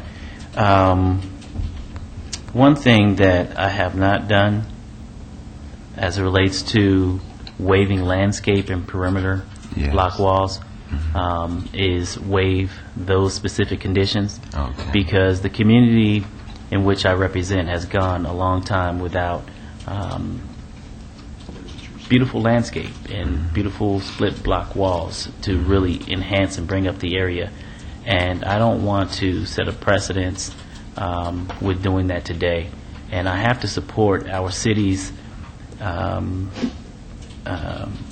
staff as it relates to assisting me in the process of making sure that each development that comes in with the appropriate landscaping buffers, as well as split block face walls, such as the earlier applicant that was here, who initially wanted to have a reduction of perimeter landscaping and block walls. And it's not something that I'm willing to adjust at this moment, specifically at this location, because you have an opportunity to really set the tone for this area of downtown. And I believe that you can do that, and I believe that you will do that. And so for that, if you will, I would have to support my staff and deny the request of the landscape and the perimeter block wall as well. May Go I ahead. say something? It's not that we don't want to put the wall up. Our main reason is that why we don't want the wall, we don't want to hide the church. We want the church to be able to be seen. And since we've been in the area, we've seen a drastic change in that area. And most of the neighbors that we've talked to is very pleased with what we've done for the area. And even like the property next to us, it's not very, they don't do a lot of landscaping or a lot of upkeep to the property. And we just don't want the church to be hidden. What would make you think that the church would be hidden? Because from what? Now, from what I understand, that the wall is supposed to be on the south side of it. You have your site plan? Because I'm looking at a site plan. Right, yes. Okay, so I was wondering, Councilman, now, the wall that you're speaking of, you're talking about the circumference of the property? No, just what's in Just that side, just that one side? What's in the plan? What you agreed to when the site plan was Was it the approved. south side? Okay, Yes. so you're speaking in regards of putting the wall up on the south side? I'm sorry? You're speaking of putting the wall up on the south side? No, I'm speaking of everything that Yes. you agreed to. If I may, real quickly, the condition from the year Right. 2000 2000. says to remove the existing chain link fence on the south property line and replace it with a 6-foot-tall decorative perimeter wall with the minimum 20%. That's what's been on the books That's what since I was 2000. asking. Okay, so that's what we're speaking of. Correct. Okay, now, okay, that'll be beautification, and that's on that one side, and I'd be very insatiable, and I agree 100% with you. That would enhance the area and the look of the church. Absolutely, and that would be a great addition. But there was also, I think there was another. Was it number 2 or number 3 about the trees? Number 2 requires, again, from 2000, the addition of 24-inch box trees spaced 20 Right. feet on center on the north and west property lines. Right. So that is along the streets. Right. Now, when I talked with the people at the planning department, they told me that the islands belong to the city, and don't put anything save non-permanent dwelling on the islands, because the islands didn't belong to us. I said, well, in regards, could you give me an example? He said, you can put rock. So we put rock on the islands, and we put the trees on our property, because now we're not going to put any. If we not going to put anything on the islands, we want to at least put some trees to make it look pretty. Now, had we even been allowed to put trees on the island, we would have only been able to put 2 trees. As far as you were saying, 20-foot spacing. Now, when you say island, what is the islands? That out of proportion. I think he's speaking of the parkway, possibly. Right. From the photo, the trees are to replace those cypress that are there. These are to be 24-inch box trees, not the cypress bushes. Oh, no, they told me we could put cypress. He told me I could put cypress. And I believe him. I wouldn't have put no cypress if he told me I couldn't. I believe him. That's money out of my pocket. I mean... Okay, Margot, help me to interpret the island from where we have them? Because I don't know what you mean by island. is there That Meaning outer the portion parkway? from the curb? The parkway. The parkway. Between the sidewalk and the street. Right, the parkway, Right. which has nothing to do with what When we're the talking lady about. when the lady came out, she told me those trees that you have up there are supposed to be on the parkway. I said, when I called down there, they told me the parkway does not belong to me. It belongs to the city. Don't put anything save non-permanent dwelling. So when I went down to the planning department, we did get that portion straight, but yet the problem remained about the property line where the trees were. They said that there was an error with the property line, so we had to go to Nevada Title and have them do a title search and to correct the property line. And then should be in the plans that you have. Okay, that's fine. So is your request not to place trees out on the island as far On the as we park? prefer? Well, I was told I couldn't put them there. And had I not been told I couldn't put them there, Right. I certainly would have put them on my property. I'm asking, is that what you're asking to be waived? Well, because I was told, yes, I am. Because, Yes, sir. Yes, sir, I am, Counsel, Okay, because I was okay. told I couldn't do it. So Okay. you have to remember he's a preacher, so. Okay, it's okay. Okay. Do you have an There issue? is nothing required on the parkway. Okay, then so be it. The trees are okay. Then, If I may, the trees are still required on the private property. The current condition, correct. as it reads, again, is 24-inch box trees, 20 feet on center along the north and west property lines. Right. That's the current condition, and that's what they're requesting to have removed. But are they currently doing that right now? No, sir. No, I wasn't, my request was not to have it removed. My request was, if it was supposed to be on the northwest property line, it's on our property, and they said, I called and he said 20 feet maximum. Okay. That's what they told me to Okay. space the trees. So we space the trees, I think they may be about That's 6 fine. or 7 feet apart. Pastor Bracy. Pastor Bracy, hold on one second. Margot, are you okay with the way it is right now? It's, sir, if you wish to, what your I'm recommendation fine would with be to remove condition number 2. I would like to remove condition number 2 and keep condition number 3 in place. Therefore, what's before you, condition number 1 would remain in place, condition Yes. number 3 would be deleted. That would be your action, and for the applicant, that means that what you would be What required do to you do... mean number 2 would be deleted? I'm sorry, I'm looking at what you have in front of you, the conditions, the way they're written here. Condition number 1 says, condition number 2 would be removed, Okay, gotcha. which is what we're saying yes to that. Then condition number 2 that's before you today says that the previous condition number 3 would be removed. We would eliminate that, because you would be retaining the original condition number 3 with regard to the wall. Yes, ma'am. Therefore, the applicant does not need to change his landscaping, but he is required to build the wall on the south property line. That is correct. And I would strongly recommend that he come in and speak to both the planning staff to help him make sure that we get that correct. Yes. You understand that? Yes. Okay, and please make sure you pull permits. Okay. Okay? Okay. All right, so that will be my motion as amended. All right, that's the motion? Yes. All right, vote. Opposed? Motion carries. So all you do now, you build a beautiful fence. Okay. Wall. Beautiful wall. Along okay? the south side. There you go. Yeah. Thank you. Okay, everybody's happy. Good. Thank you. All right, 138 is DIR 27611, Director's Business, Public Hearing. The applicant owner of City of Las Vegas requests to designate Woodlawn Cemetery as a historic landmark within the City of Las Vegas on 42.24 acres at 1500 Las Vegas Boulevard North. This is in Ward 5. The Planning Commission and staff recommend approval. Anybody here on behalf of the city wants to make that?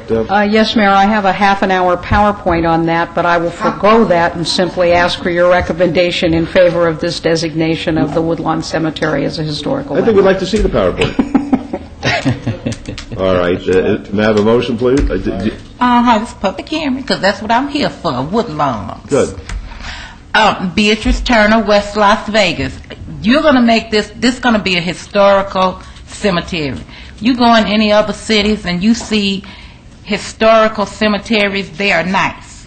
I mean, from the landscaping to the whole 9 yards. Now, this waterfall that you got over here and this park over here that y'all cannot use, they need to take that waterfall and put it down there in Woodlands when you first turn in off of Las Vegas Boulevard. I've had in the last month 2 people that have had to go to Woodlands Cemetery. The odor that's on Four-Master, where they were sleeping at one time until you came out there, if you get caught at the red light, you can smell that odor that still lingers there. And for this to be a historical cemetery, and this look like, well, that might be my final resting place. But now, look, you got 2 options, Oscar, A or B. My daughter gonna do whatever I say is best for that she need to do when it come to me. If Woodlawn still look like it look now, and no money has been invested in that, she is not to bury me. They are to cremate me. And once they cremate me, wherever y'all build a new city hall, they have to make sure some of my family members go sprinkle some of my ashes down there, wherever your new city hall gonna be. And the other ashes, they ought to come over there in Scotch 80s and wait and put them out in your front yard. And when you go to get your mail and it's real hot and you get to seeing things, you're gonna say, "Oh, that got to be Beatrice standing over there in my yard." So which one you want? Me to go to Woodlawn, or you want me to go to your front yard? Well, Ms. Turner, I'll be perfect. You know, I've envisioned this, to be quite frank with you, and I want to see it in a little urn. Just no, that ain't how it's gonna be. No, urn. They gonna be scattered. No, I'd like you in a little. No, Well, you got a choice. The part that you're going to put in my lawn, I'm picking it up, I'm putting it in an urn. You won't know it. You won't know it because they going to come through there and do like I done told them to do. So you got a choice. Either we going to do something to fix up Woodlawn Cemetery to make it a historical, or my time going to be spent wherever the new city hall going to be in your front yard. Now you got a choice. Plan A, Plan B makes me no difference. Plan C, you're going to be in my fireplace. No difference. All right, would anyone else like to be heard? Yes. That's what she's better being in a hurry. Do we have time to fix that cemetery? Yeah, I'm going to put the money in Woodlawn. My name is Teddy Russell, resident of Las Vegas. This just gave me the greatest idea for the Planning Commission, in keeping with my most incredibly unfair, stringent standards on relevance. I would suggest that the Planning Commission do a float for Eldorado on dem bones, dem dry bones. Now hear the word of the Lord. Thank you so much.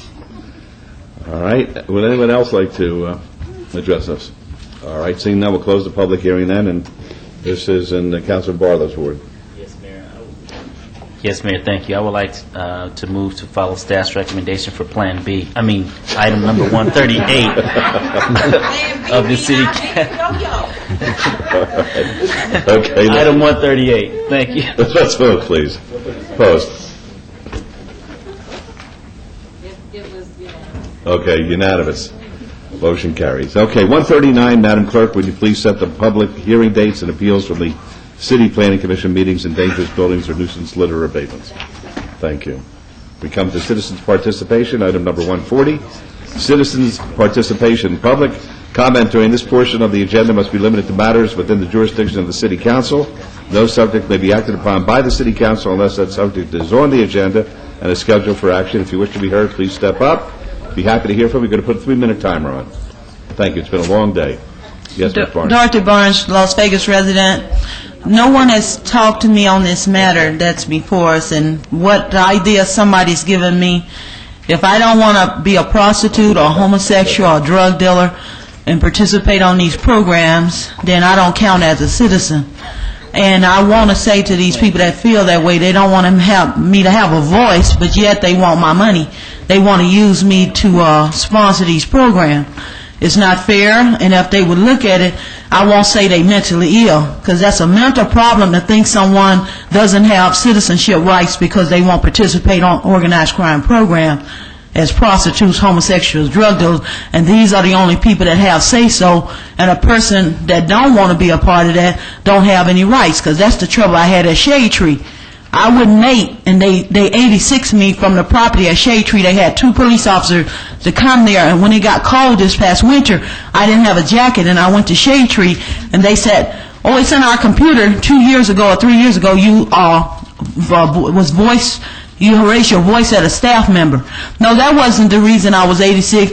It's just that they play favorites in Shade Tree, and it's a socialite thing, and they let the homosexuals and prostitutes in there decide who can stay there and who can't. And they offered me a young lady, I won't call her name. Well, I will call her name because you won't know her last name, but her name was Rhonda. And I wouldn't mate with Rhonda, so I don't fit into the criteria at Shade Tree. So I was out in the cold all night, and I went out to Henderson, the Central Christian Church, and they supplied me with a jacket till I could buy me my own. But this is the thing that goes on. A human being dignity is taken away by people who vote for these type programs that are a threat to national security, and yet they want to use me secretly to sponsor these programs, and I don't have a right as a citizen. Everywhere I go, my life is affected. I don't care whether it's Las Vegas or anywhere else in the continental United States. Every time I go to do something to enjoy life, my life is affected, my life is threatened by these programs.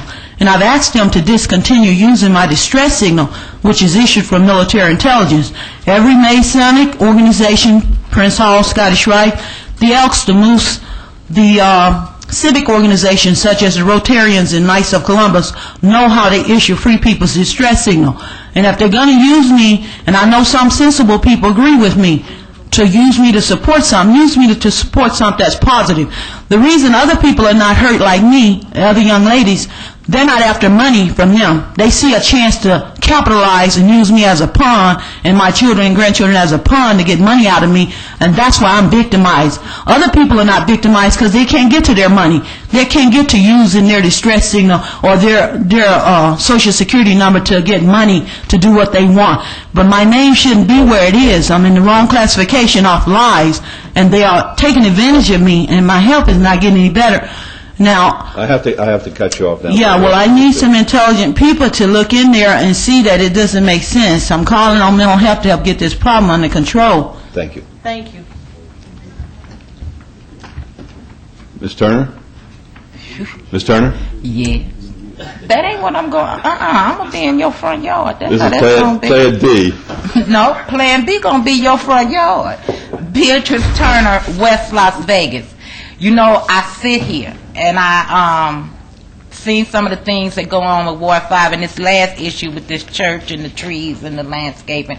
And you know, I'm not one to be talking about, ooh, how lovely I support the church, but that church look a whole lot better than Billy McCurdy's church, who don't have no landscaping and none of that, and big old ugly signs sitting in front of his church. So the same thing that you hold one church accountable, you hold the other one accountable. Because go down Orange Street and look at that garbage he got sitting on his parking lot at his church. It needs to be removed. And the next thing I have to say, Oscar, you know, as for that post office over there that they want to make it the mob, you know what? That name need to stay there, because you're going to have a lot of people come from across the country that's going to want to see this museum. And, you know, I don't know what the big fight is about the name, but, you know, and that name do need to stay there. So you can have people that's going to come and see, because we all know back in the day that the mob played their big part in this community. And when they did play their part in the community, and where I lived at, we had, just like everybody else had in other places, we had businesses, we had stuff when the mob was running stuff. We had jobs and the whole 9 yards. Now, I guess they done died out and gone away, but they can come back for as I'm concerned. So maybe we'll get some more of that stuff back in the community. But, you know, and you, as for that cemetery, Oscar, I'm serious. That place is going to be supposed to be historical. The money need to be invested in to make that a nice cemetery, because you know what, if you go down there to a graveside, you can smell the odor that comes from on the side of Fort Master.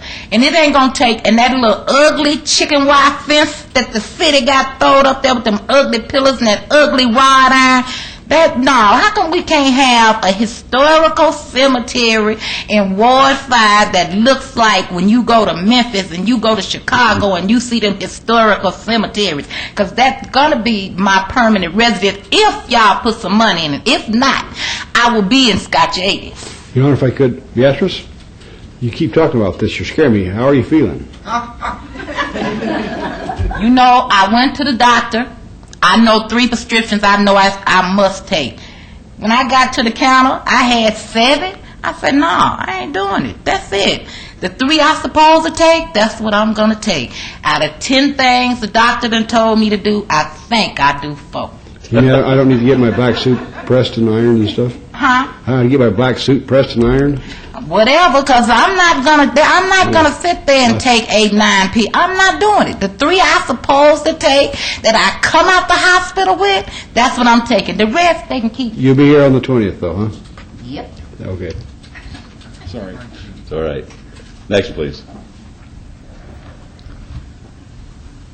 Hello, I'm Rasan Joshua Collins, and do street preaching out here and activism for the homeless and others. But anyways, I'm here in regards to the overcrowding and the underfeeding going on in the jails. And Gary Reese and I had a meeting recently with a couple of police officers, and the officers confessed that they're not getting fed for 12 hours at a time, and that I was wrongfully arrested recently. So I know that there's innocent people other than myself that are also being wrongfully arrested and being underfed, and the intake tank there where they go in, I had someone from the health department go investigate it, and they discovered the same thing I did, that there was overcrowding going on. And I've been calling Gary Reese's office but haven't gotten any responses back, so I'm just here to see, Gary Reese, is there a reason why you haven't returned my calls, or are you going to do anything about the underfeeding? Or I'll meet you right over here. Okay. I also have a concern, of course, regarding the continual promotion of sin in a Christian country. We shouldn't be promoting it or endorsing it in any way, and I just encourage you to study NRS 201 and NRS 196. NRS 201 discusses the good morals and public decency laws on the books. 196 discusses the definition of treason, and if you don't uphold the laws of the state, that's treason. We're not here to promote a sinful state, and that's against the law. Now, if you can't, of course, afford to adequately house people in jail, just to go back to that point, I do believe you need to release them and not abuse the people. I know right now there's people that are being abused in the jail, and we shouldn't treat people that way. That's not doing what the law tells us to do. Okay, but I just encourage anyone also that if they haven't given their life to the Lord Jesus Christ, to do that. We're in the last days, and hell's real, and we need to turn away from our sins and give our life to Jesus, whether it be a sexual sin, homosexuality, drunkenness, and lying and cursing and all that. The Lord can forgive us and deliver us if we just turn away from our sins and give our life to Him. There's mercy that's available, but if we don't, then the wrath of God will be upon us. So I just encourage everyone to really consider, we're all going to die one day, like we were talking about earlier, and once we're in that grave, it's pretty much too late to change your mind. So I encourage you to make the right choice, and there's only one way to heaven, not many ways, just Jesus Christ. So give your life to Him. I encourage you to do that. God bless. Thank you. Next, please.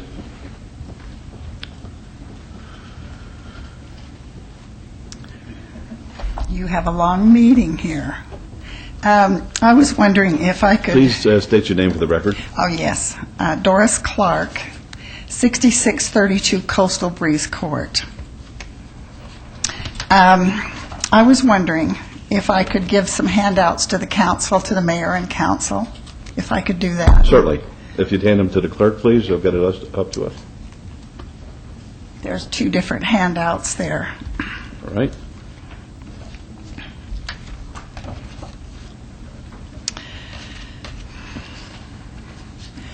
Do you know that I came here to the city council meeting on September 17th of 2003? And of course, 2003, that's almost 5 years ago next month. And this is what was said.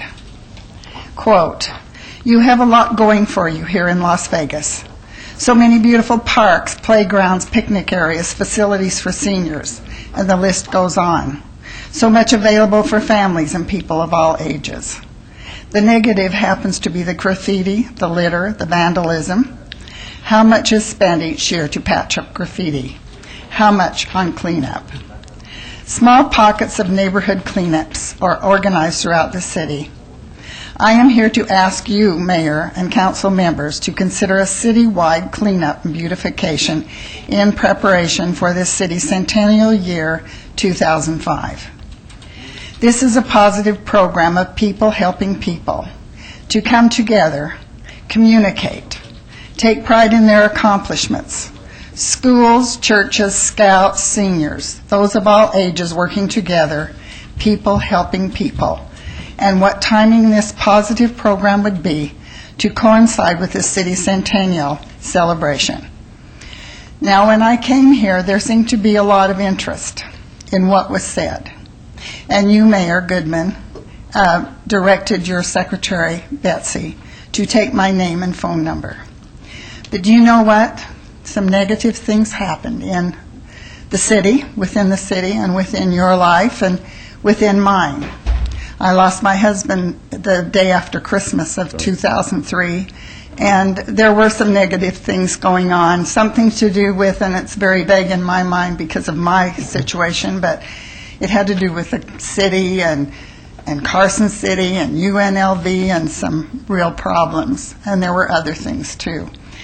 Anyway, now after 5 years, not only are the crimes, the graffiti, the litter, the vandalism a greater problem, but now there are drive-by shootings and guns and knives in schools, and more fighting among the youth and the students, and even fighting among the families.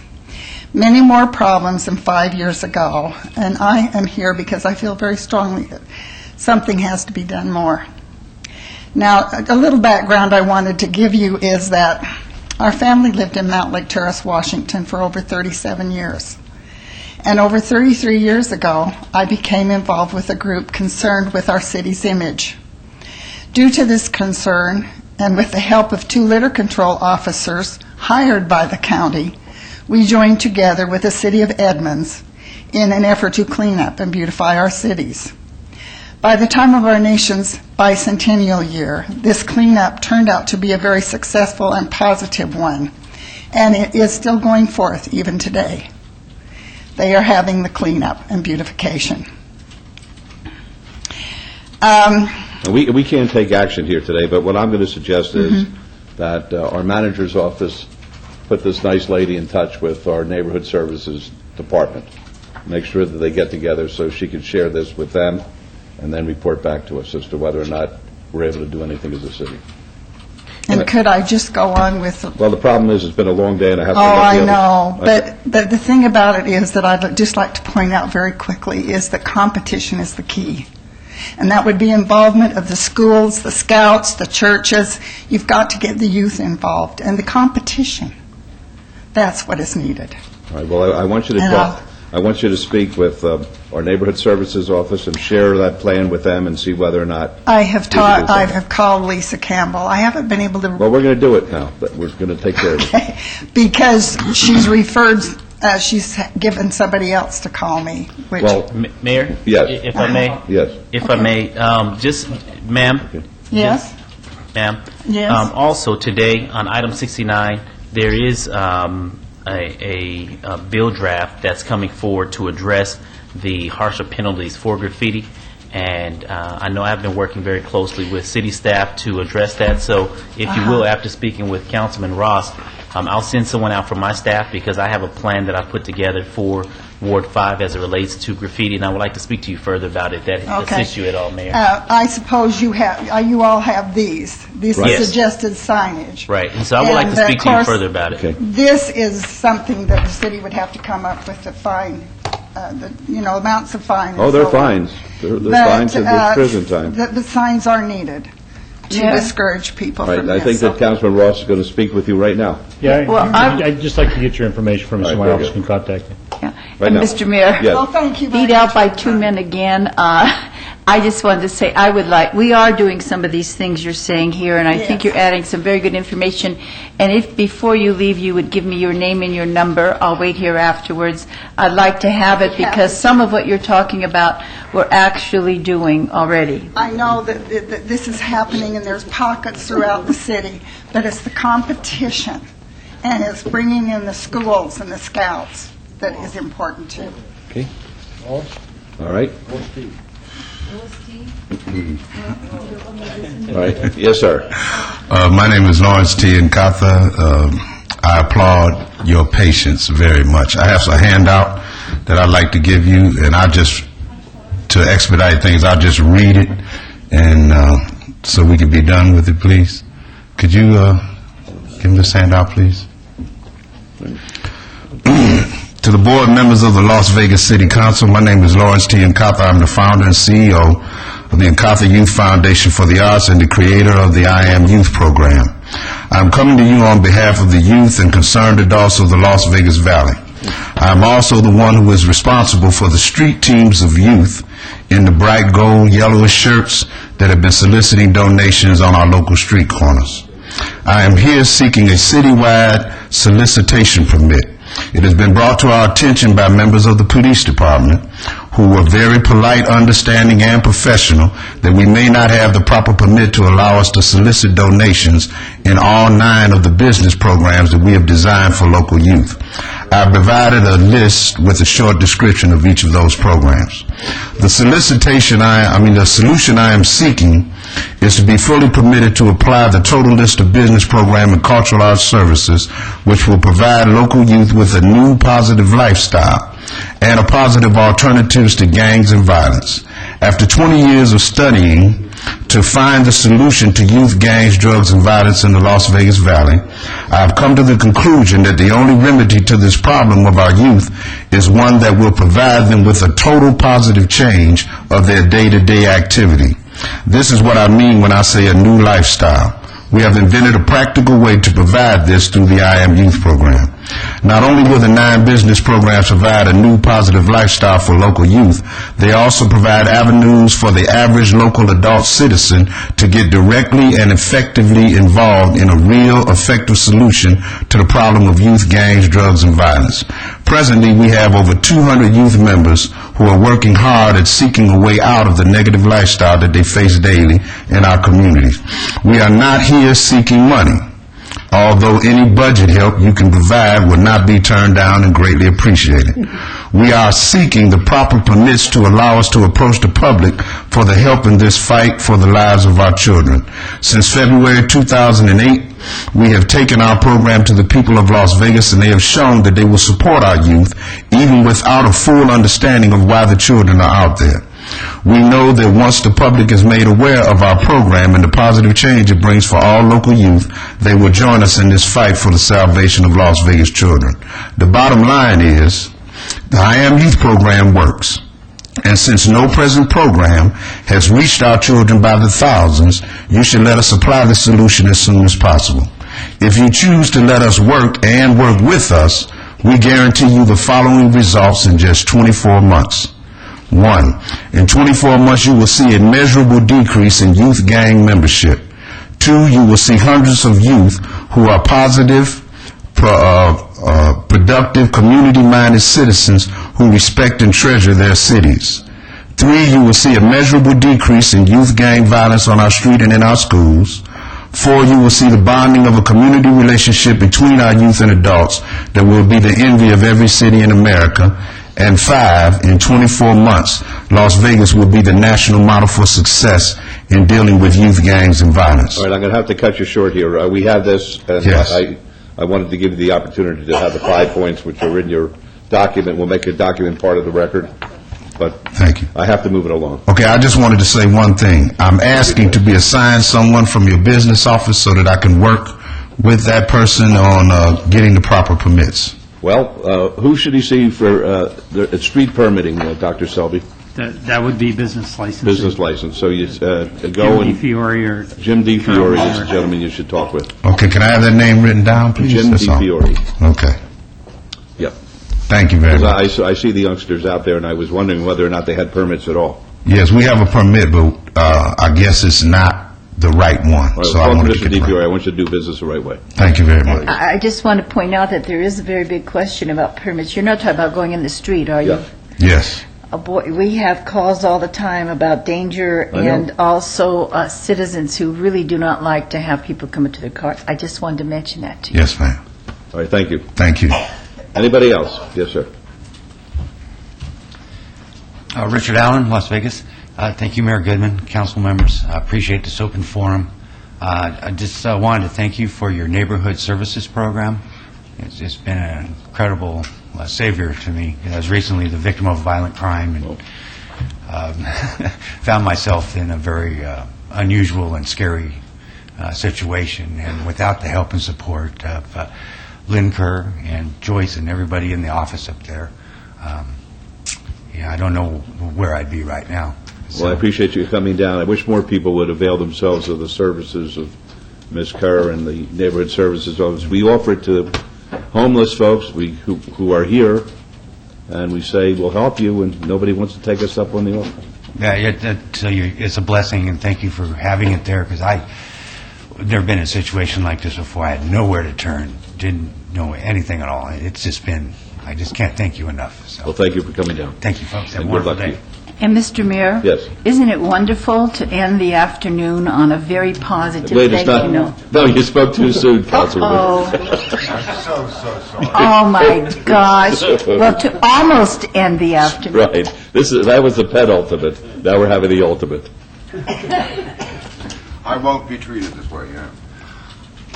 Mayor, City Council, my name is Ted Russell, a resident of Las Vegas. Before I was interrupted, I was contrasting democracy as an economy, a republic as a society, of a humane and helpful society, salubrious. This is precisely why the United States is a constitutional republic. Our Constitution is a living document which, by grace and wisdom of both the Creator and the Founding Fathers, has embedded within it the ability to literally correct, reform, heal, restore, and progress in our 232-year-old experiment with life, liberty, and the pursuit of happiness. If you haven't noticed yet, all un-American activity has received both wrath and intolerance of God since approximately 1910, when H.K. Chesterton wrote the immensely prophetic book, What's Wrong with the World? He was British. We will be continuing using the example of China as a trigger for the hope of a loosely federated world government called the United States of Earth, USE, to come to host the host of nation states that are republican societies with the real actualization potential from the U.S. model, to be imitated by envy as ever expanding in realistic prosperity, peace, wellness, life, liberty, pursuit of happiness, as an incentive toward liberty and justice tempered by mercy for all. If I may have the overhead.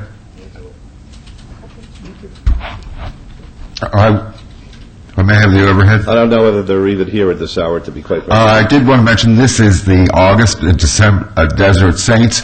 November 8th and 9th, there will be a gala fete for Judge George, fading a gala, a black tie affair for Judge and Mrs. George, and it will be a great benefit for Opportunity Village.